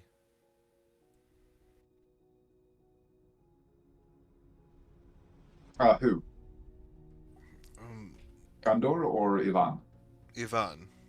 The child. Child. I don't know that you guys have like determined what his, schedule or anything would be at the moment. You would need to kind of like basically ask around and ascertain that kind of information. Do we want to speak to Gondor now and ask if we could maybe have like or maybe tell him that we suspect that his memory has been altered and that we will supply the diamonds if someone wants to greater restoration him? I mean, yeah, but I'd prefer you greater restoration. We could direct him, because this is please don't mention it to anybody else. I would also prefer that, but if they're more comfortable being like, hey, I'll get a quote-unquote impartial cleric. I mean, true. It's kind of hard to hide greater restoration from another cleric. If he doesn't cast that, then, Yeah. True, but to be fair, I imagine, and maybe I'm wrong, of course, not knowing the guy, but usually people get kind of ornery when you mess with their memory. So he might be actually appreciative we fixed it. Or he did it on purpose. Either or, we could figure it out right after. And correct me if I'm wrong, but I don't see any reason to turn down greater restoration. Yeah. It's Why like, would you hey, ever this turn is that a test. Like, wouldn't that look like? Am I wrong? Wouldn't that look suspicious? Like, if I came up to you and I was like, "Hey, I'm gonna pay for, I don't know, I'm gonna give you $1 million for no reason. Take it. It's real money. It's from the bank. I just came from the bank." Well, then you might think I robbed the bank, but the point stands. Yeah. Yeah, Is no, there- like in universe, there is no reason that somebody would not want greater restoration cast on them. It's just like, Okay. hey, did you potentially have cancer? Not anymore. Yeah. See, like I'm trying to think No, of a that reason to avoid acne? it. What acne? Yeah. You are now in perfect health. Yeah, So if he turns it down, then that's extremely suspicious. let's send him and ask if he can summon Elon to his office and meet us there and make sure he doesn't tell anybody but Elon, or maybe escort Elon to his office. That way, there's no risk that Elon would talk to anybody else. Second point of order, I don't have Zone of Truth prepared. So like if we cure it and he's like, "Oh, thank you. Fuck you. I'm not telling you anything," and then goes home, and then he comes back tomorrow to give testimony, it could just happen again. Or he could, a number of things could happen. They send a fake or something, I don't know. They send an Elon 2 Electric Boogaloo. Yeah, the closest I could get would be like a suggestion of like, honestly, answer our questions. Yeah. Do I have anything in my spellbook even like Zone of Truth? No. I could banish him. I mean, would that suggestion work? Stay and honestly answer our questions. I think so. Assuming he failed to save. Yeah. It's not You would do it. obviously harmful. It's, yeah. And it would be within But that being said, then I'm doing mind magic too, which pisses people off. So Zone of Truth kind of gets a little bit easier. But unless he knew what we were doing going into it. Casting suggestion in such a kind of public forum would be, to put it mildly, frowned upon. The goal would be to just have it be us plus Gundor plus Ilan, right? Like we want to try to do that Now. Yeah, but this would be the equivalent of saying to, hey, you're cool if we like hold this guy down and shoot him full of pentobarbital, right? Right. I'm just making sure that I'm making this clear. We're not just going to the court case tomorrow being like, all right, you now. Yeah, Tonight. that's why I'm saying I don't think I should suggestion him. Yeah. Maybe if we clear his memory, and if Gundor sees that his memory's been unfucked, then he'll be like, okay, we need to keep you under surveillance for now. And maybe he'll be like, oh shit, someone fucked with my mind. I'm pretty mad about this. True. I see absolutely nothing wrong with this plan. So Gundor? To Gundor! Do we want to go, or do we want to try descending? To Gundor! No, Yeah, we're going. You could send them to just like, hey, we're on our way. Would you mind just Can we opening stop up the by? office?" Hey, some things have come to light. God told me that, and then he's like, oh, okay, never mind. Cut that connection. God told me things are evil. Oh, God told me bad things. no. What? Naira just had an evil impulse. That's not good. Mhm. Naira What, might be putting going the to Dark fucking- Pass. Putting the tiara on him and being like, you Yeah. work for me now. Well, I've been not you- saying that from the beginning. Not you work for me, but she would initially use it for good. Oh, never mind. Through me, it would wield a power too terrible to imagine. We're not recognizing the same thing. Never mind. No, we are not. If we waited a day, I could geese him. Surely, if we waited a day, we could Zone of Truth him. And all of this would But be... geese is funnier. Regardless, Yeah, we could have him. We could have him. If this works, this is all theorizing that hey, he's here, and we could just summon him. Yeah. Do the Great Restoration right in front of Gundor, and perhaps Grinda, if we want just second eyes because less fuckery. And then be like, cool, place them under surveillance. Don't let people fuck with them. And we'll do Zone of Truth tomorrow. Yeah, cool. Let's go. Do they have the authority to put him under surveillance? Like, is that a thing that we can reasonably expect them The to man is under investigation. Fair? But they're not like. I mean, they're he is just- under investigation by a college. Like, they don't have the official, like, in terms of kind of saying, no, we are confining you. It's just like, I mean, in theory, like, technically the only legal authority they have is over just at Sorvendi. So for them to say, no, we're like, they basically wouldn't, if they threw him in a cell, that's technically kidnapping. I mean, we could spy on him. They could, they could say, hey, if you want this investigation to give any credence to your words, you will stay here. So, depending on how things happened, if you do leave the premises, that's not gonna look good in front of the in front of the committee. But that's about the sum of the official authority that Gundor or anybody really at the college would have. Second point of order. I do not have Greater Restoration prepared, so we will need another cleric. Well, If you want to cast it today. If we need another Yes. cleric, we might as well plan for Greater Resto and Zone of Truth, right? So we can just ask Gundor to get somebody that he trusts, assuming that I will not be betrayed by yet another admirable team member. Well, I thought the goal was to do this before we gave our testimony. Yes. Yeah, she's asking for a pre-questioning.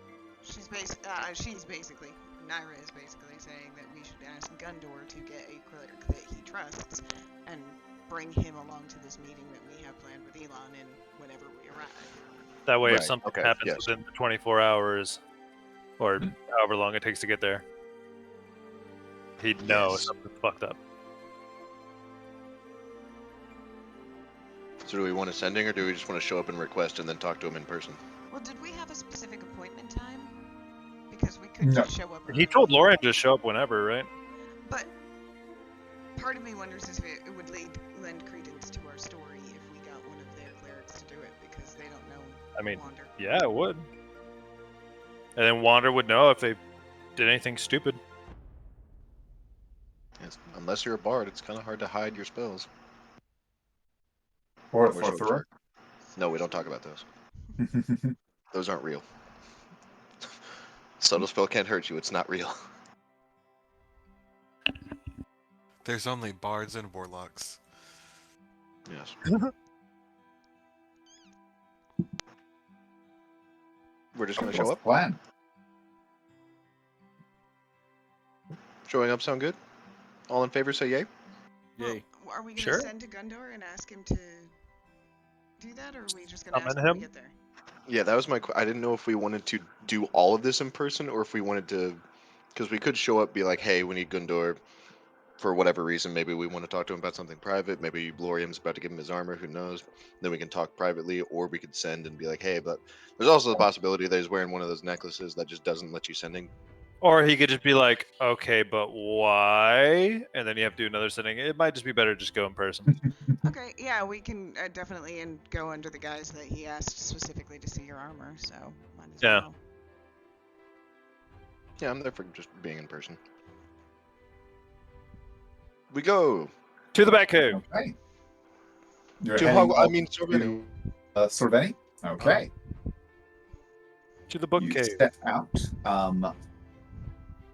into the hustle and bustle of the late afternoon Perona. Commerce is starting to slow down into the evening as people leave their day jobs. The first early leavers are already beginning to while away their evenings, either on their way home or heading into the many taverns and cafes and public spaces that make up so much of the Ilgard. The main plaza, as you pass by it, is bustling up more than ever with performances of every sort. But as you make your way past this vibrant display, this seems like an ideal spot for us to take a really quick break before you have your conversation with Gundor. So, let's take a 5 minutes break. Everybody can grab a new drink, and we will resume momentarily. Perfect timing because I just got served tonkatsu. Tonkatsu? Ooh. That's Yeah, it makes it. It's delicious. I don't know what that is. nice. But anyway, be right back. What is it? Here, I'll show you.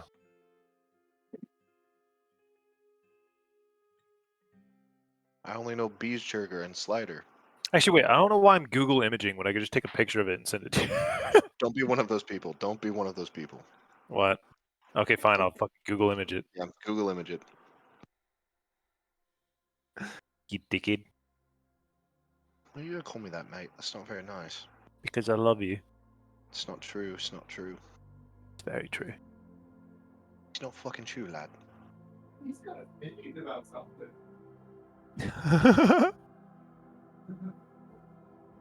Here you go.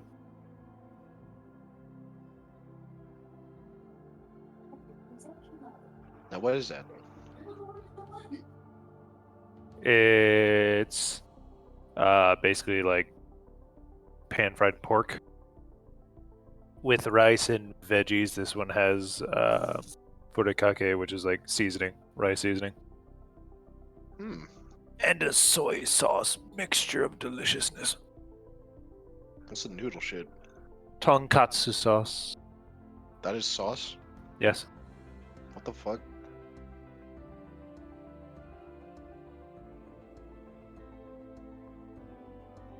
Does it look as good as that?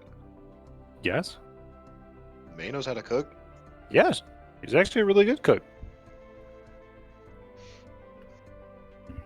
Why hasn't she ever made me food? I've known you for all this time and you've never asked May to send me a cupcake? He said, I've known him all this time and I've never asked May to send him a cupcake. You're a real monster. See? It's not just me.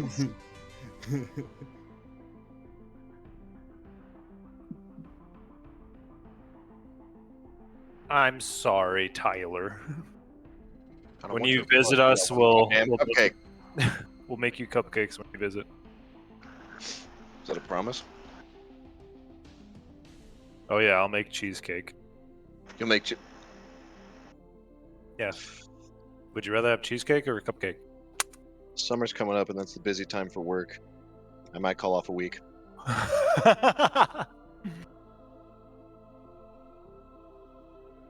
Fair. I love being at a place that can't afford to fire me. Kinda. Same. You can pretty much do whatever you want, and they're just like, oh.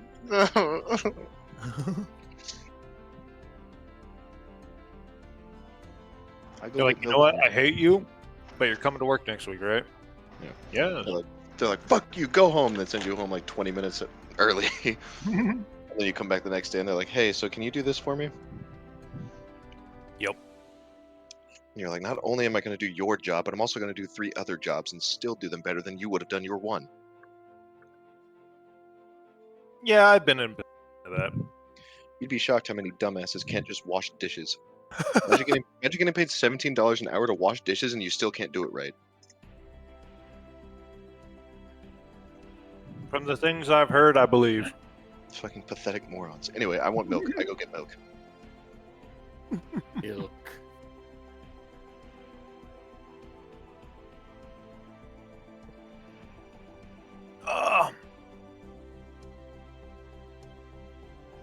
So far, this has been a good session. Learned a bit of information to help affirm some suspicions. Gloria made a friend. We even got somewhat of an ally, depending on how things go.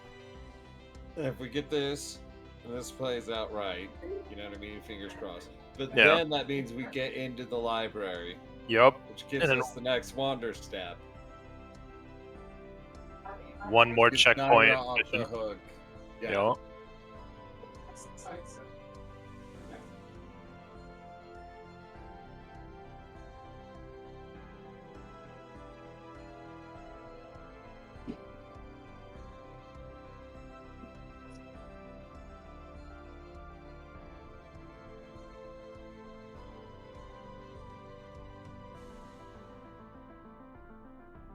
And then it's off to whatever the fuck pops up next.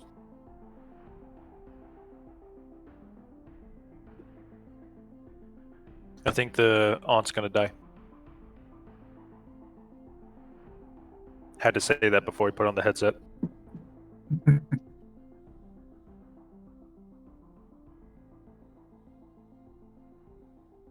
Welcome back.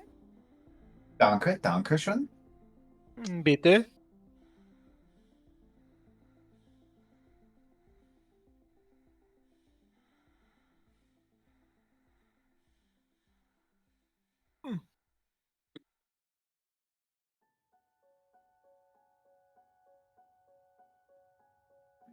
Tyler went to go get milk. Very in character. That's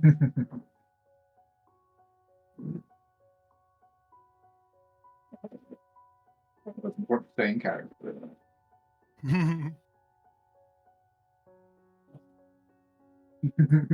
Tristan should go and get some too. Oh! Rude. I'll have you know I have had a beer.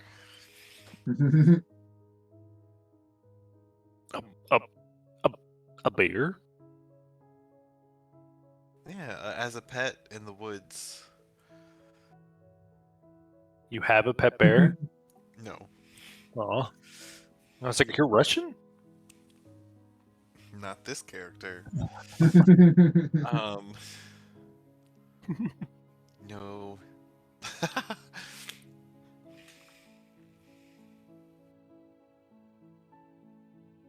It's like one day I'll play a Beastmaster Ranger. Why though? I know. Hey, their shit's not terrible now. That's true. If you use like the errata that says like no, it's actually only a bonus or a free action for them to command their companion and stuff like that. The main thing is like it's kind of hard to roleplay because your companion is necessarily going to be on the front lines, which means they are definitely going to die. Several times, and then you literally just do a little summoning thing for like an hour and bring them back. And it's like, hey, Bubby. I think now it's the lore behind it is it's now a spirit. That's It's true, al- which means that it is less kind of traumatic to Yeah, just be. it's almost like find steed. Mhm. It's I almost think like it was Steve. in. I think it was in like what was it, Pathfinder, where it was like your like animal companion was something that was in the area, and if it dies, you summon a new animal companion, and it's whatever's in the area. Mhm. So you could start off with a bear and end up with a walrus, I guess.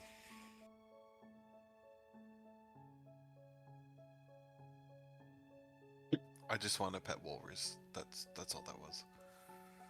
Well, they can't have that high of a CR. You could be the pet walrus. Your character can be the pet walrus. Mm-hmm. Yeah. I'm excited to transform into some stuff in battle.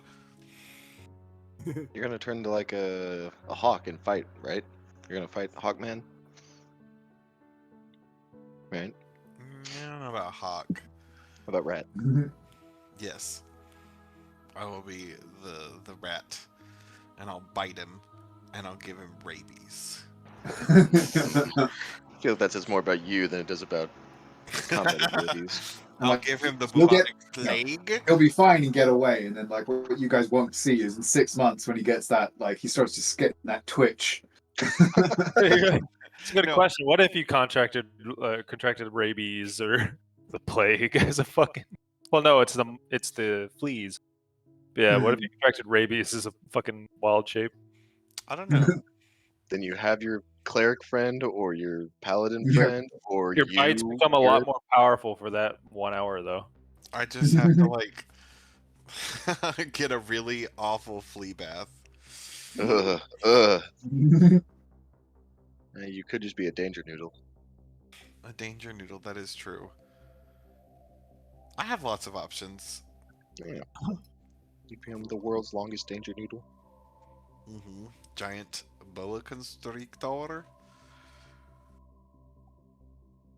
It would be good. Or I could be. Let me see what's in my list. Have y'all seen that video of I think they're exterminators that come in to get rid of a snake and they bust down the ceiling of this one room? Yes. Around each other. Dude, there's so many. I don't even know what that building was, but I would absolutely never ever go into it again. It gives me anxiety just watching it. Wasn't It's it just- in like the Philippines or something? Probably. I don't know why I said probably.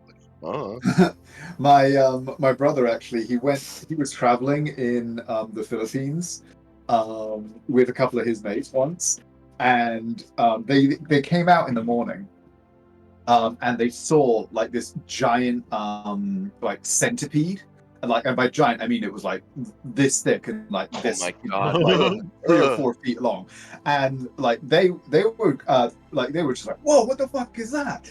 And then but then they started to get like curious about it, and like it was moving around the lobby a bit. And like trying to come toward them, and so they would like kick it away, and they started like kicking it toward each other and just kind of like goofing off with it. Yeah, because they And will the eat you. Yeah, well, the like the guy who owned the place came out, saw what they were doing, and like freaked the fuck out because they were just doing this in like shorts and flip flops, and this guy immediately like got a broom and just yeeted this thing out of the door, and basically said to them, "That's like one of the most poisonous creatures or venomous creatures on this entire island. Like if that thing had bitten, you kicked that with flip-flops on. If it had bitten your foot, you would be going to the hospital." Yeah, fuck nature. Stay inside. Outside Inside scary. has air conditioning. Inside has air conditioning. Anyways, everyone back yet? Yes. Yes, sir. Yes. Christine? Naira, Tristan? Yep. Wunderbar. Then we shall resume. Okay, so you guys Make your way past the main plaza through the streets of the Ile d'Art toward the imposing, grandiose architecture of Sorveni Academy itself, heading toward the grand structure of the central archive, over which Gundor apparently reigns. As you approach, you see the familiar sight of its doors standing open with a couple of kind of liveried pages at the door. One of them apparently does recognize you as you approach and sort of steps forward to you and says, "Good day, how may I help you?"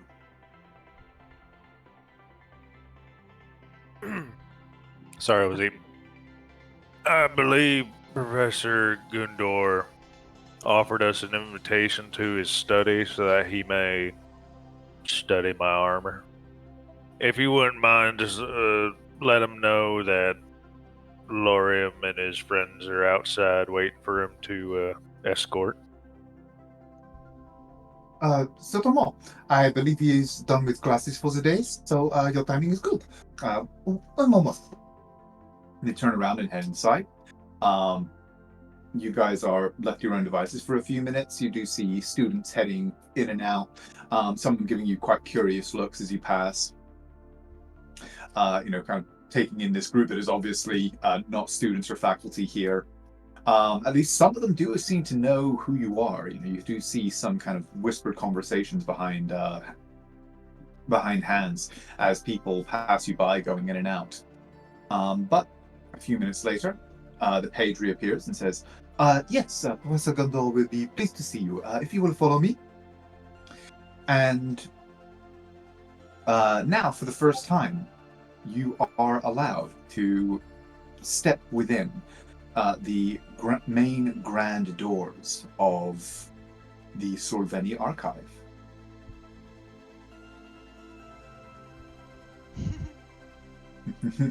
Wander and Naira both start vibrating.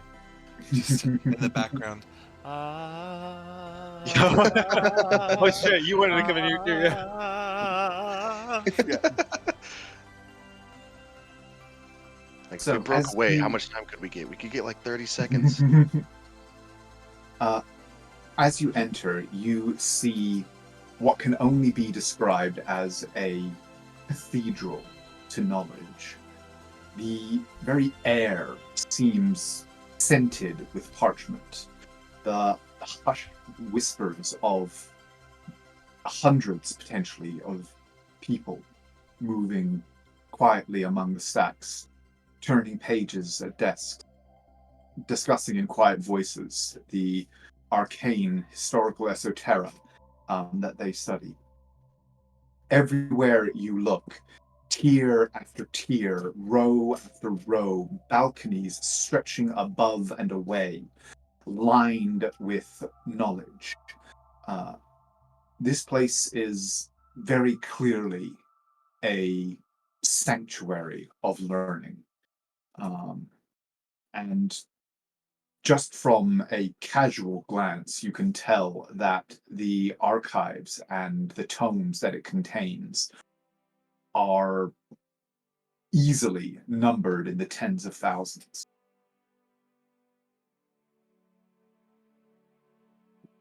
He leads you through along the side around the kind of intricate maze of shelves that make up the bulk of the floor area. And into what looks to be kind of an antechamber. It in itself quite large. In passing through, do I don't hear him. Oh, there it is. hello? Okay. Yeah, I can hear him. In passing through, do I, craning my neck, looking for interesting titles? Do I see any like fantastic names and where to know them?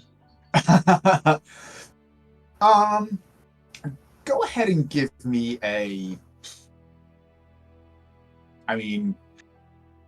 investigation, but with your ridiculous perception. Go ahead and roll with advantage.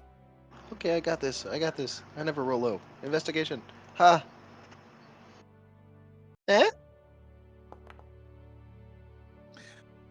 What's the total there? 18. You do see areas that look as though they would be of interest. There are very clearly entire sections that are devoted to the study of languages, the encyclopedias of planar entities and the like, all of which could be relevant to the knowledge that you search for. But, in your kind of hurried passing, it's impossible to nail down anything specific. Right. So you're saying there's a chance it's here.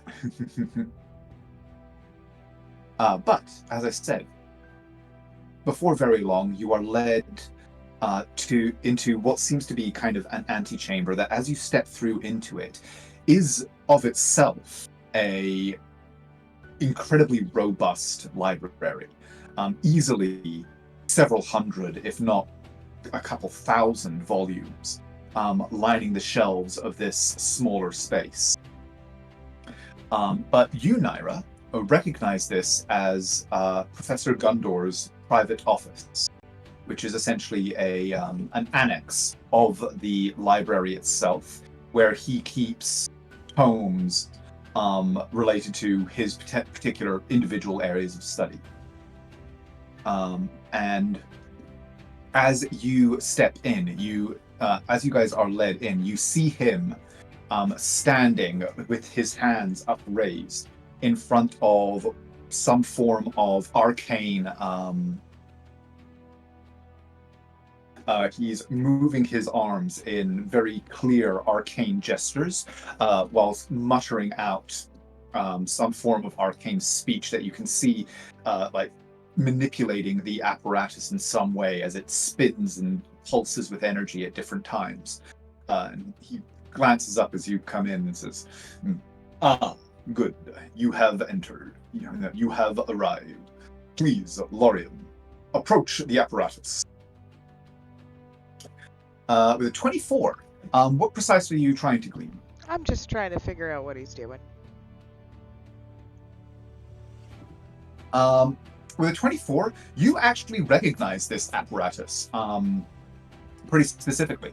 It is one that you have seen him utilize before, and are, I will say, intimately familiar with the workings of, but you could kind of have a decent go of, if you wish.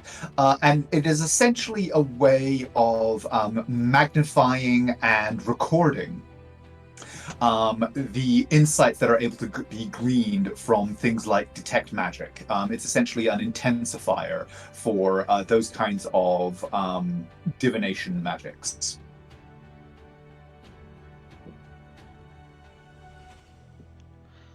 Cool. Thank you. Okay. He says, "Lorium, please approach the apparatus. And have no fear, it will do you no harm." Where have we heard that before?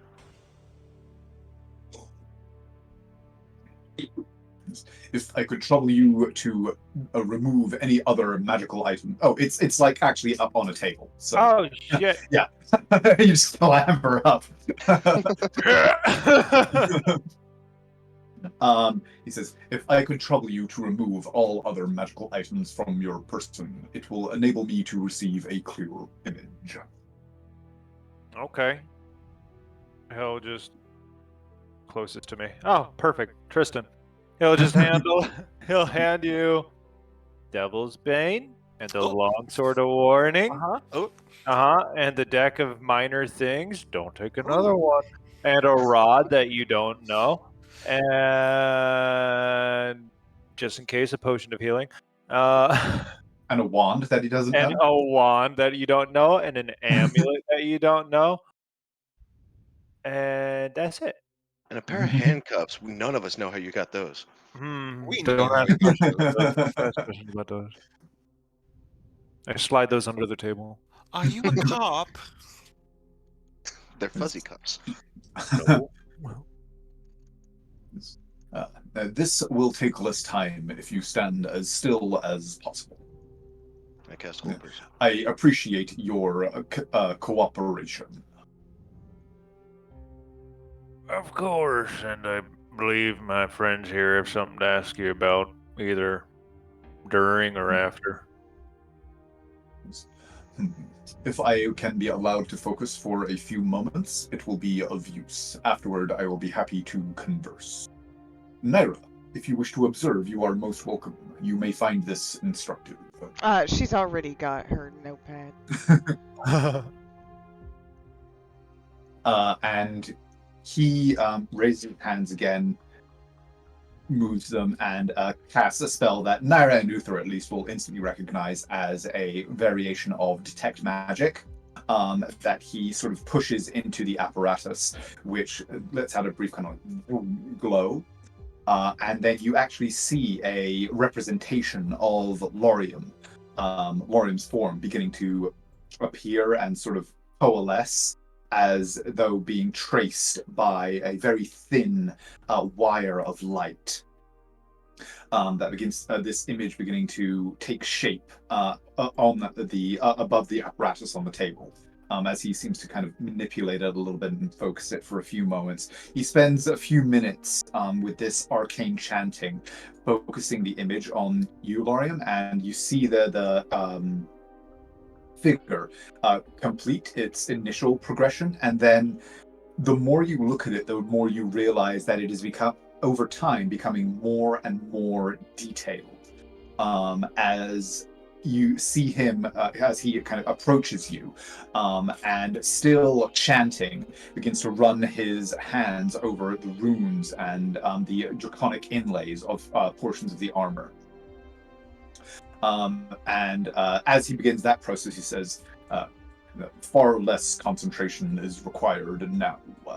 What was it that you wished to discuss? I imagine it has something to do with your upcoming testimony regarding your thesis, Naira. Are you asking me a question? Oh, Yeah, he said, what we yeah. wanted to refer to. What is it that you wish to ask, basically? Well, sir, I have reason to suspect, or have a guess at, what might have happened with Elon.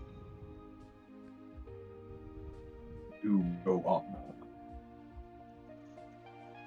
Actually, this apparatus might help a great deal.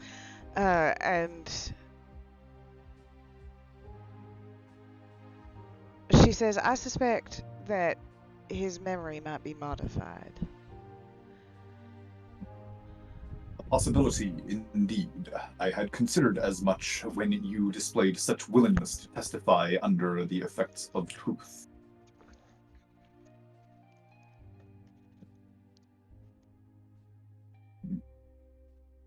Well, if that's the case, can I ask why we haven't attempted a greater restoration? Because at this time we have no cause. Following your testimony, such cause may be found. It will depend upon the judgment of the committee whether we can be justified in compelling such a thing. My concern, sir, is that there could be multiple actors involved.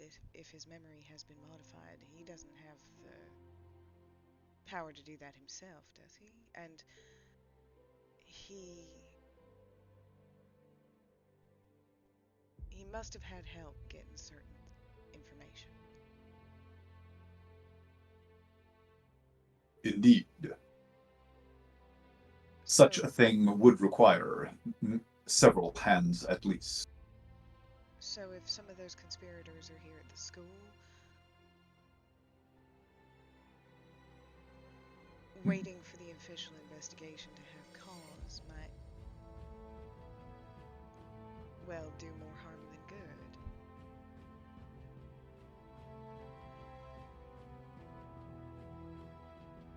I understand your concern.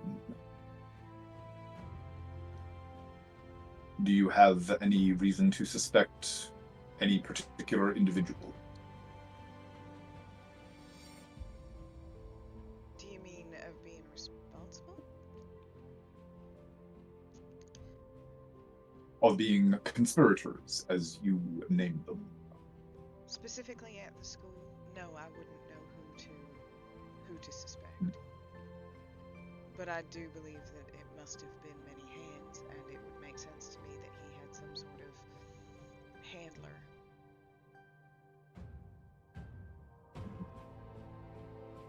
Takes a deep breath and turns as the apparatus continues to spin gently and the figure of Lorium continues to solidify and gain greater and greater detail. His eyes pass over the group and then focus particularly on you, Naira. And he seems, almost for the first time, to be taking in the changes that your journey beyond Sorveni have wrought on you. The signs of battle that you carry, the scars, the blackness of your eyes, the increasing ease with which you wear the weaponry about your person. The missing fingernails? Indeed. And he says, I, in good conscience, as an academic of this institution, cannot and would not, indeed shall not, suggest any course of action beyond that which is decreed as necessary by the official investigation. But I shall say that if more direct action was taken, and it revealed evidence that was supportive of your claims, it could certainly speed things along. What time are we expected here tomorrow? I believe things are arranged for the afternoon. After the third bell, I believe, is when the dean's office shall be available. And for no particular reason, do you know where Elon might be found tomorrow morning? And you do see a kind of small smile cross over his face as you ask this perfectly innocent question. And he says, I believe Elon lodges with his uncle at their estate beyond the boundary of the city.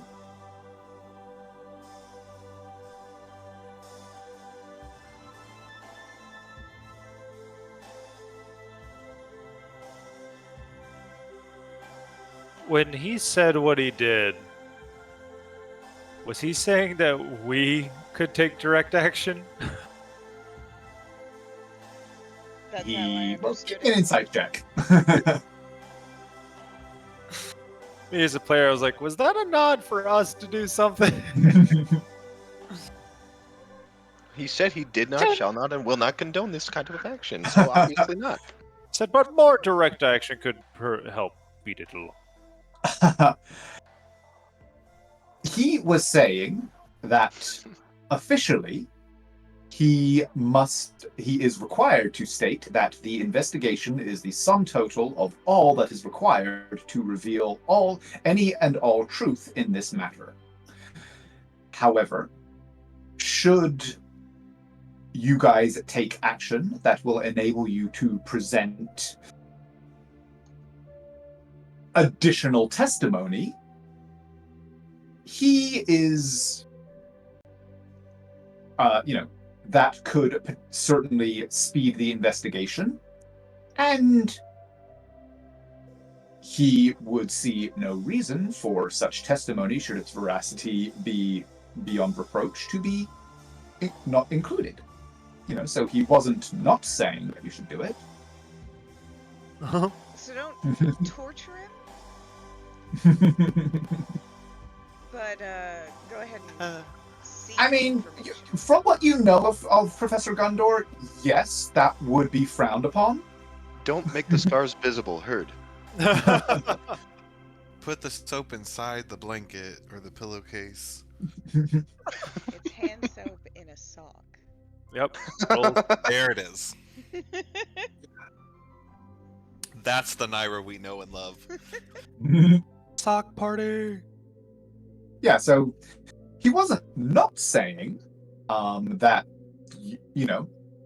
he was at his uncle's house.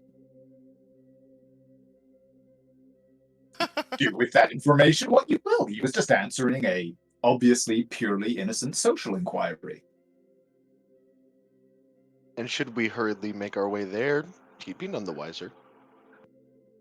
I mean, who's to say what happens beyond the city walls or beyond the city limits? It's certainly no business of Professor Gundor's. Bandit raids happen all the time. many And- deaths. Through the earpiece, she's gonna say, "Do you think we should have him examine the shards in the headpiece?"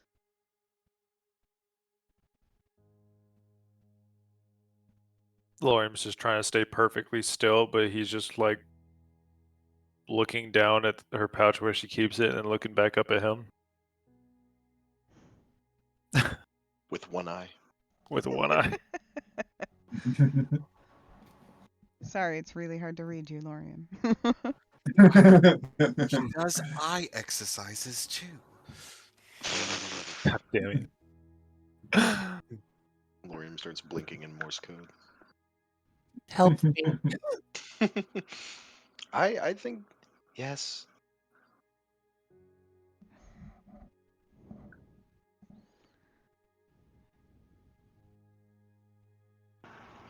He seems trustworthy. And no one's ever betrayed us. And he looks like Santa, so that's a plus. And he's a dwarf, and they're notoriously good people. Uther, do you have any thoughts? He would nod and just say out to him in Dwarvish, "What you're going to see is rather dangerous, and Mick? I hope you'll see a show of trust." He kind After of making a runs leap his of faith. hands. He runs his hands through his beard. The beard rings kind of clinking together, giving you a look, and he says, and he replies in Dwarven.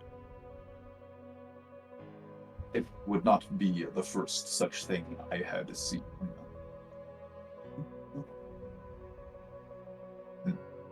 And I'd rather you know the truth. As indeed would I. Now, of what do you... And then he switches to common, as he looks from Uther to Naira and says, "Of what does your man speak?" Naira will pull out one of the headbands that has the shards. The moment it out and he sees it plainly, he has a very clear, visceral reaction. You actually see him almost half jump back as he sees it, and he You froze. I can hear you talking. which you, Uther, recognize as essentially a... I see you fine. Oh, weird. Yeah.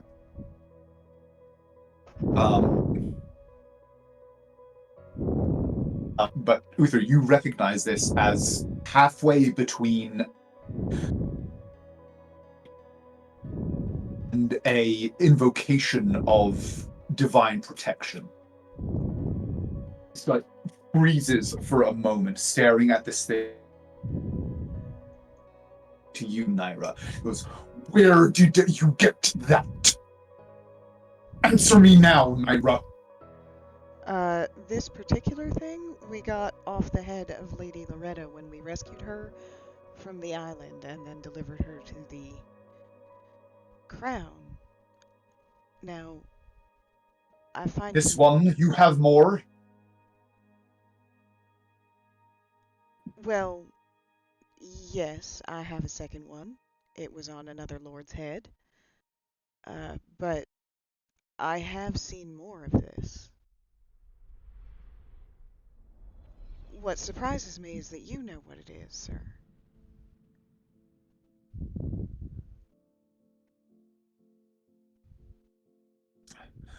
A moment, and he turns and hurries over to a cabinet on the wall, wrenches it open, and pulls out what seemed to be like a long lead box. Hurries over to the desk and opens it. Place them within, please. She does so without hesitation. Do you know what those are? What they can do? I have surmised that they have mind control capabilities and mind altering capabilities, sir. Indeed. I found A them. greater evil has never walked upon this coast.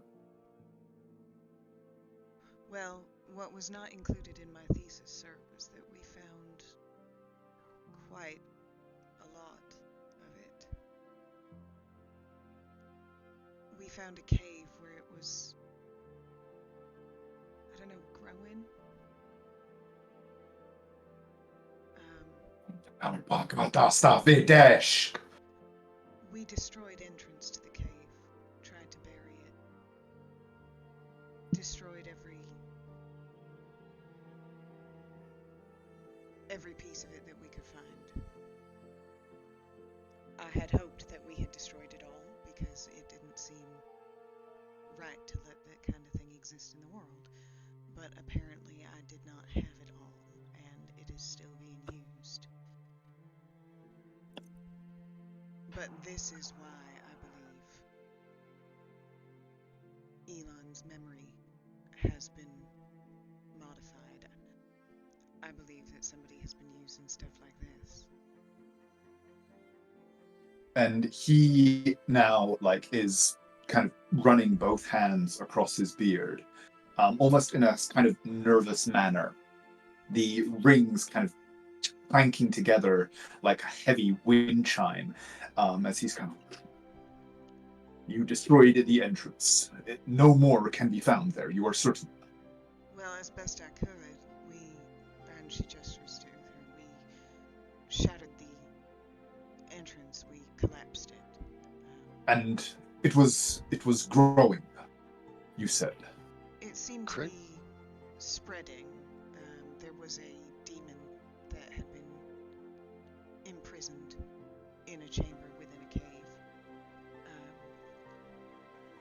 We dispatched it, but I imagine it has gone back to wherever it came from. Indeed. But yeah. Trapped in a cave. Yeah. And he takes a deep breath. You gave him a full rundown of your adventures, right? Yeah. I imagine he saw my thesis. Fair. And in your thesis, did you mention the dwarven ruins, but just leaving out this piece? No, I didn't talk about the mine at all. Okay. So he looks at you and says, "This cave, where you found it, where this demon was bound. Describe it to me, please." She will do so at the best of her recollection. Do you want me to roll a history check? No, Naira is for Naira to be able to. She's got her journal, so she'll be like, yeah, exactly. Okay, and then she just flips back to that page in the journal, explains how we found it. And he listens very intently as you walk him through, as you continue your tale. Here's a picture. And then show the sketches and everything. She did. She took sketches of the room with the thingy in it. Mm-hmm. I know. Yes, I just found it funny. Slow, little tabaxi. Here's a picture. And on the next page, there's a picture of Uther without a shirt. Oh, you don't need to. No. Ignore that one. And he just goes. So the legacy of that foolishness still lurks. Sir, At what least are you with talking about?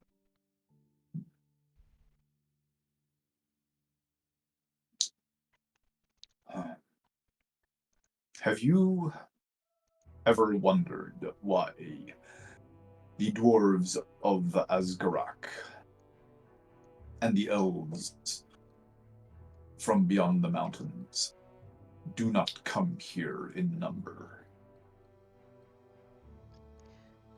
Naira kind of giggles.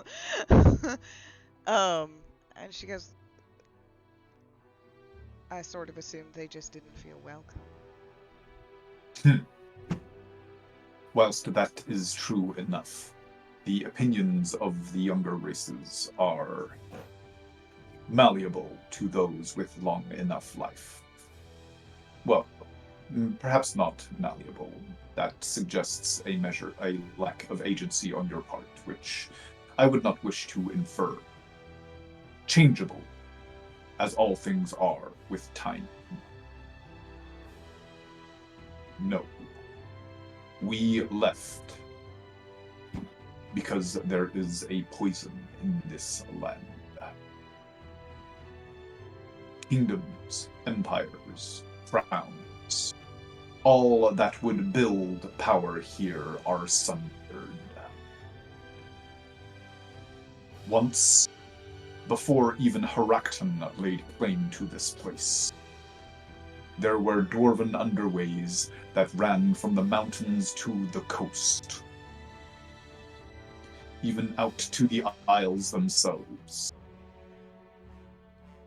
But the corruption, the poison of this land, poisoned even us, doughty as we were. Poisoned even the elves, elegant and knowledgeable, fey as they are. And so we left. Our fathers abandoned this place, and we had thought that all memory of our foolishness had gone too, been buried deep with the histories that we left behind. When it first started, when our knowledge first failed, we sought an answer beyond this realm. We did not find it. Instead, we found, well, you saw the chamber, the being that lurked within it, the corruption that spread from it. This, and he places his hand on the box, this is but a symptom of the greater poison. But it is a symptom that we enabled. Naira, I will destroy what is within this box. Do you understand? I have no objection to that, although I do wonder if it would be wise to at least hold on to it for a second as evidence of what I've been saying. He takes a deep breath, says, Naira, you have shown here great strength of character, an immunity to the siren song of power that few could match. And I say few from dark experience. I cannot allow knowledge of these things, knowledge of what they can do, to spread further than it evidently already has. I will swear to the veracity of any claims you make about control and manipulation of the mind. Oh, well then, But that these suits me fine. are an abomination. Absolutely. Let's destroy it. What can I do to help? And you see him smile and kind of shake his head for a moment, and he says, "Should this college be foolish enough, Naira, to deny you membership, I hope one day to be able to bring you to Gazbarak Thor.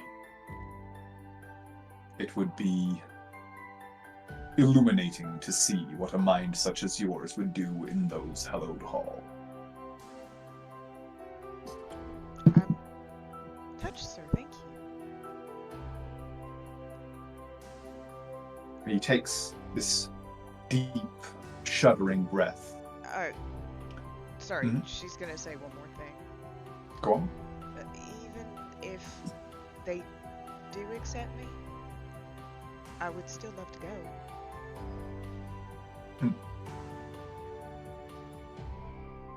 Indeed. Well,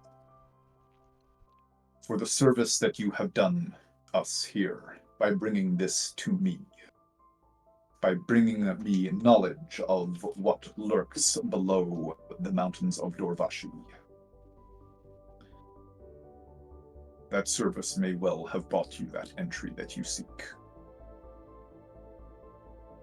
It will take some time for word to be sent and received. Us dwarves do not make such decisions rashly, as I am sure you know. But on this day, in this place, you, and he sweeps his eye across the rest of you, all of you, have made an ally.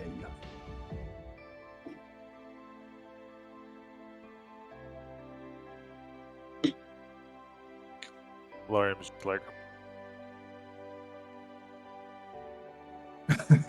Lorian's like, oh, it didn't come through. I was just like,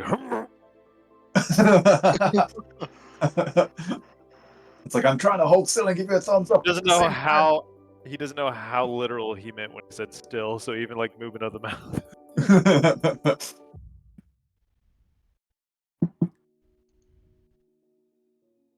I love how you've just watched Naira just have this casual conversation and moved around and been like, nope, I'm an exception.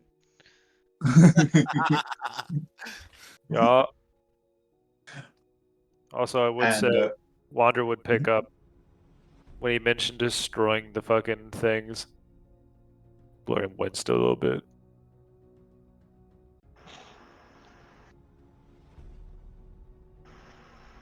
Noted. He says, have you any other shards, items, anything of the sort?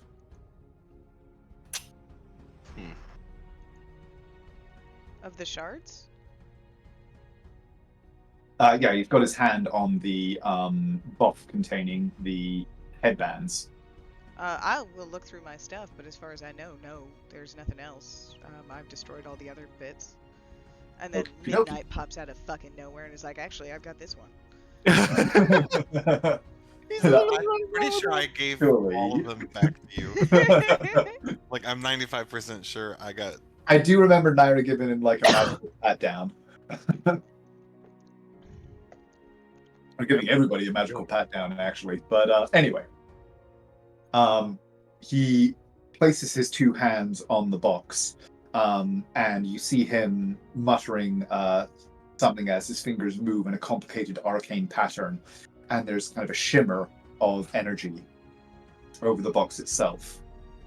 And he takes this deep, kind of shuddering breath. Well, now that matter is dealt with, I should continue with this investigation. Something. He's being weird all of a sudden. Okay, what are you trying to figure out? Did he actually destroy anything? He didn't open the box. Oh no, he locked it. Like an arcane lock? Yeah, exactly. Like he with that 23, like basically you get the impression that he is simply securing them, so that he can basically do whatever is necessary to destroy them at another time. I could potentially at a later date. Okay. He just seemed a little bit like he had been affected. Maybe I was just reading too much into it. No, it doesn't seem. It doesn't seem to be like he seems shaken, but not under any kind of influence. Okie doke. It was literally just this.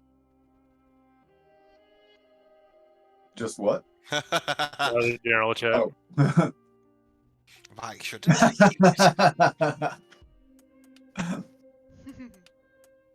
use? He moves back over and kind of seems to sort of shake himself out of his stupor a little bit, focusing in on Lorium and continuing the process of examining the armor. As he does so, you just hear him kind of muttering to himself a little bit as he talks, sort of like an expert talking to himself about his area of expertise. Just seeming to be cataloging various intricacies and items of interest about Lorium's armor as he moves around it, and as the image in front of it gets more and more detailed. And this process, as he set your expectations, does take a number of hours before he will volunteer that he is satisfied. So is there anything that anyone else wishes to do in that time? While he's doing that, is he still able to answer questions? Yes, he does seem to be. Like it seems to be at this point like sort of going through a routine. And yeah, so like he's not actively chanting or seem to be particularly like engaged in the process. He mostly seems to be kind of like basically like reading results as he examines things, and as more data is collected. Okay. Tristan will just well, I think it's a little hard to follow all of that, but I just had a quick question. You said that all of this investigation would be decided upon by a committee. Since we are preparing Naira's remarks, may we know who is sitting on that committee? Looks up and says,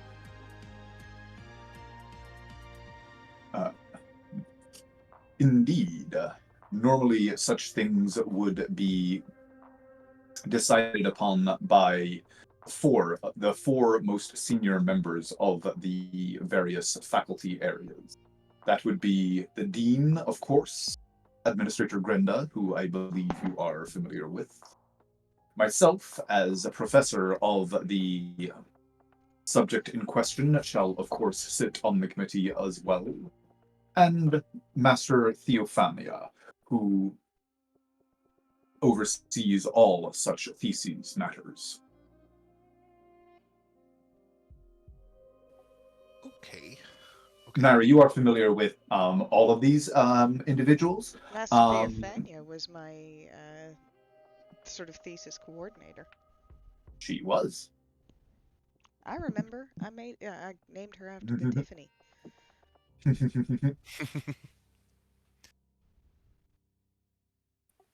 Okay, thank you. And then I guess I actually have another question. Well, first, Naira, you trust Professor Gondor, right? No offense, Professor. Naira smiles at you, and then she says, "Yes, I do." It would have been foolish indeed to show me such items if thou did not.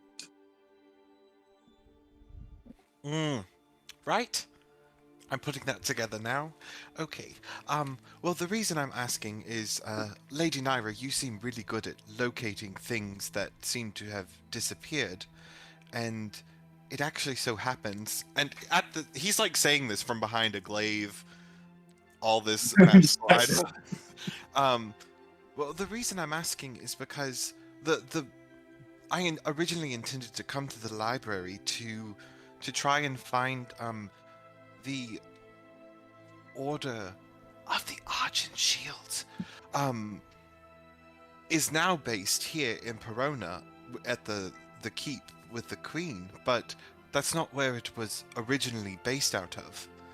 And I was hoping to maybe locate the original location, but, you know, not a lot of that is known except for those inside the Order. He sort of straightens for a moment and, again runs his hand through his beard, the clanging of the beard rings on various braids, becoming a very familiar sound that seems to accompany all of his thinking. The Order of the Argent Shield. Indeed, they have come far from their origins. I believe originally they roamed the northern reaches, near the peaks themselves, ranging out toward the desert. Beyond that, I cannot say for certain myself. My areas of interest lie elsewhere. But when your name is cleared, Myra, I have no doubt that your insightful mind shall be able to find the records relevant to your search in the Grand Library.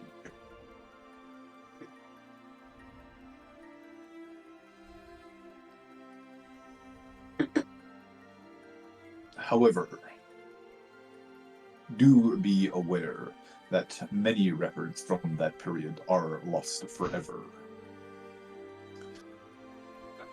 Both the interregnum and the orders themselves have been unkind to objective truth. Well, forgive me, sir, but a lot of history was lost forever until it was found. Well said indeed.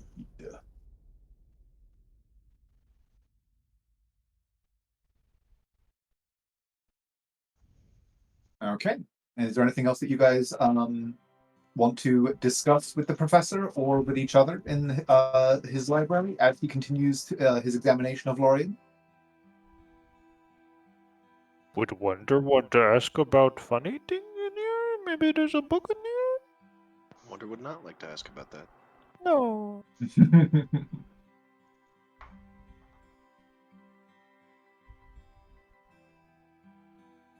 Sounds like the answer is no. I have no further questions, Your Honor. Your Okay. Honor. Sire. Then, for some time more, Professor Gundor seems to become absorbed in his work with Lorien.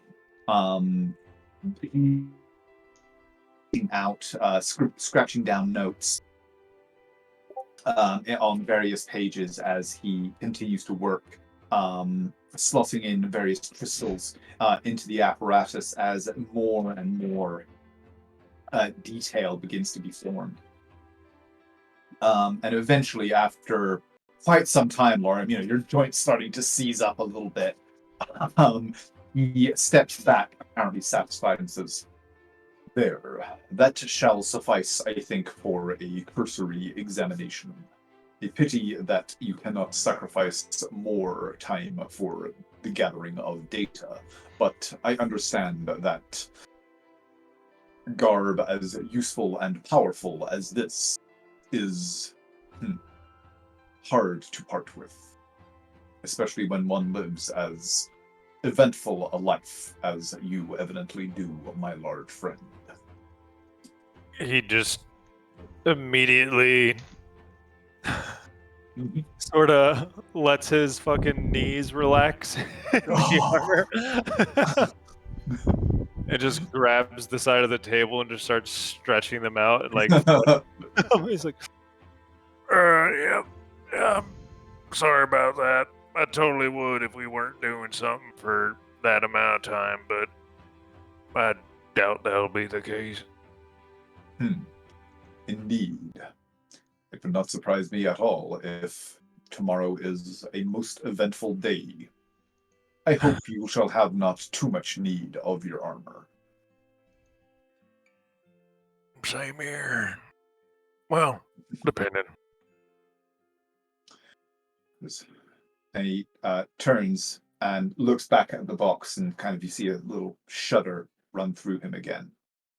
He says, "Thank you again, Naira, and all of you, for bringing this to me, giving me a chance to expunge more of this past evil from the world. If you find any other evidence of its existence, any other leads, I implore you to bring them to me. How do I shall you be most grateful."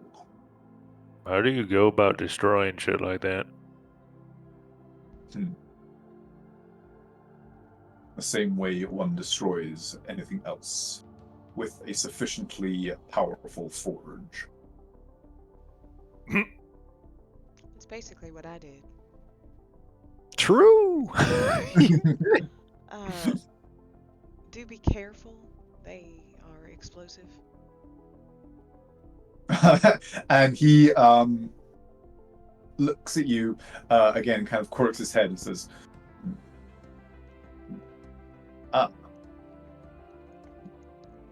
"Thank you." Actually, they released a sort of poison gas, didn't they?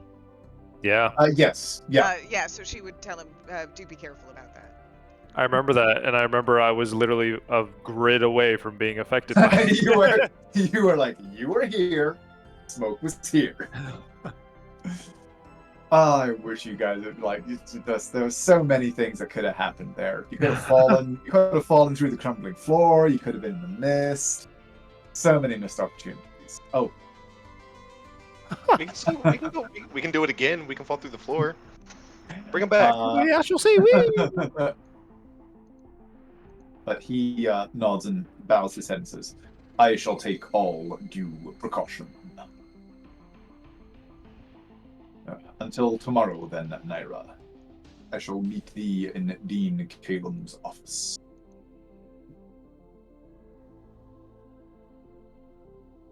The Thank you clerk for your from help, the sir. cathedral shall be summoned, and your testimony shall be well received, I am certain. I appreciate your help, sir.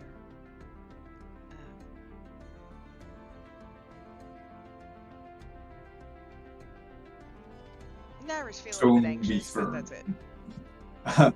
He kind of nods and bows, and then says a dwarvish phrase that only Uther understands as, "May the stone be firm beneath thy feet."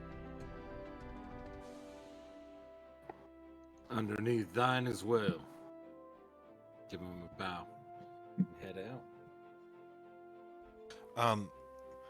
As Tristan goes to leave, he'll hand all the stuff back to Lorium. Jesus.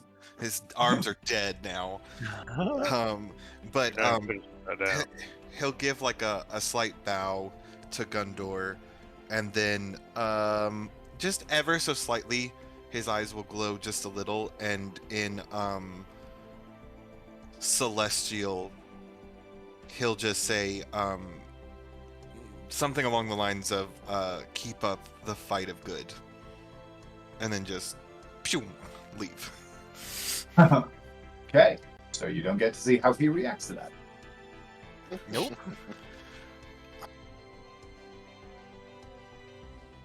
He doesn't understand the Celestial. All he heard was, "Ah!" He left.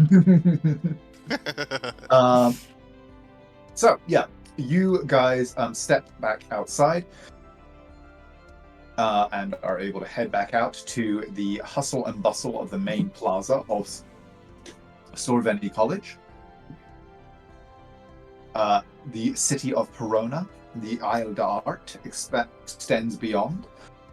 What else are you going to do? As at this point, the sun has begun to set. Evening is definitely drawing in. the music of coming from the main plaza, the cafes and taverns beyond it, is turning to that sort of more nighttime rhythm of just entertainment. People beginning to wind down, enjoy their evenings as the sun sets, the shadows begin to lengthen, and night closes in. How are you six, in fact, going to choose to spend your evening? Quick question: would standing still for 4 hours relate to a short rest? Yes, I would say that definitely you guys would have taken a short rest whilst within the. Oh wait, I didn't need to roll anymore. That was good.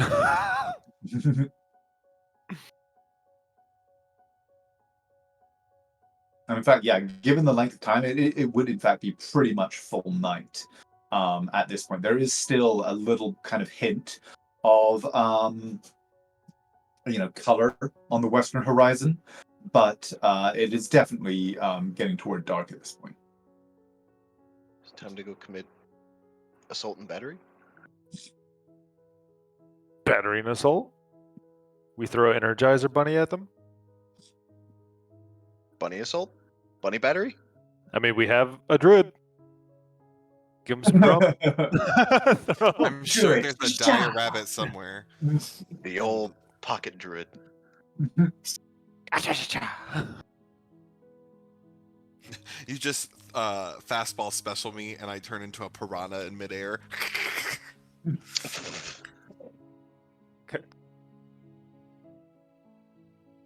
Oh God, my mind immediately went dark.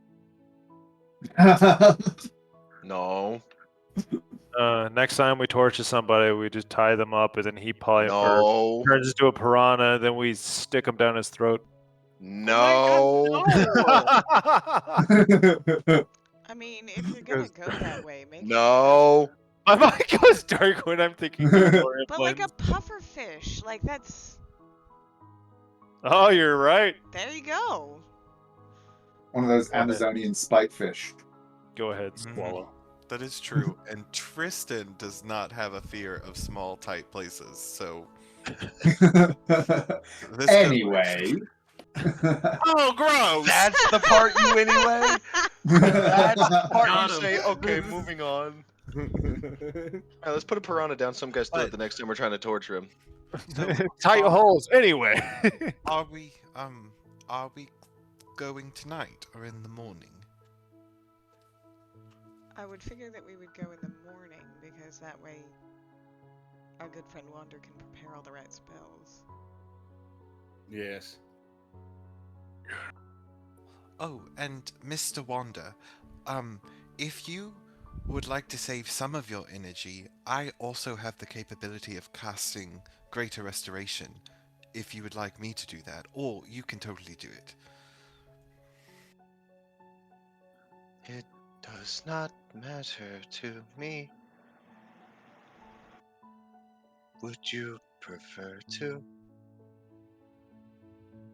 He just shrugs. I will do it.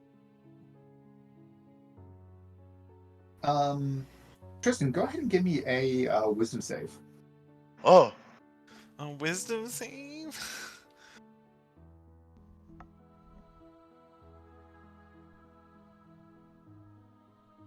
no, he's fine. Okay. You do feel when Wander asks, do you want to? You do feel a flare of presence in the back of your mind, but you are able to remain firmly in control. Like Argent wants to? With 27, I'll say that you can interpret it well enough. Yes, essentially, Argent is kind of you feel an impulse from Argent that this essentially would be a chivalrous act that it wants to pursue. He'll start to shrug and do that thing where he looks over his right shoulder, listening for a second, and then turns back and says, "Actually, yes, I would, if that's all right." Oh, okay. finger guns.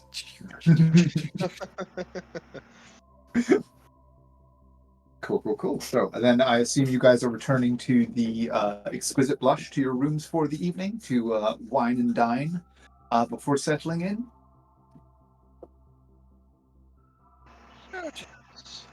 Definitely. Okay. Then it being 1 a.m. for me, that seems like a pretty decent place for us to leave it for tonight.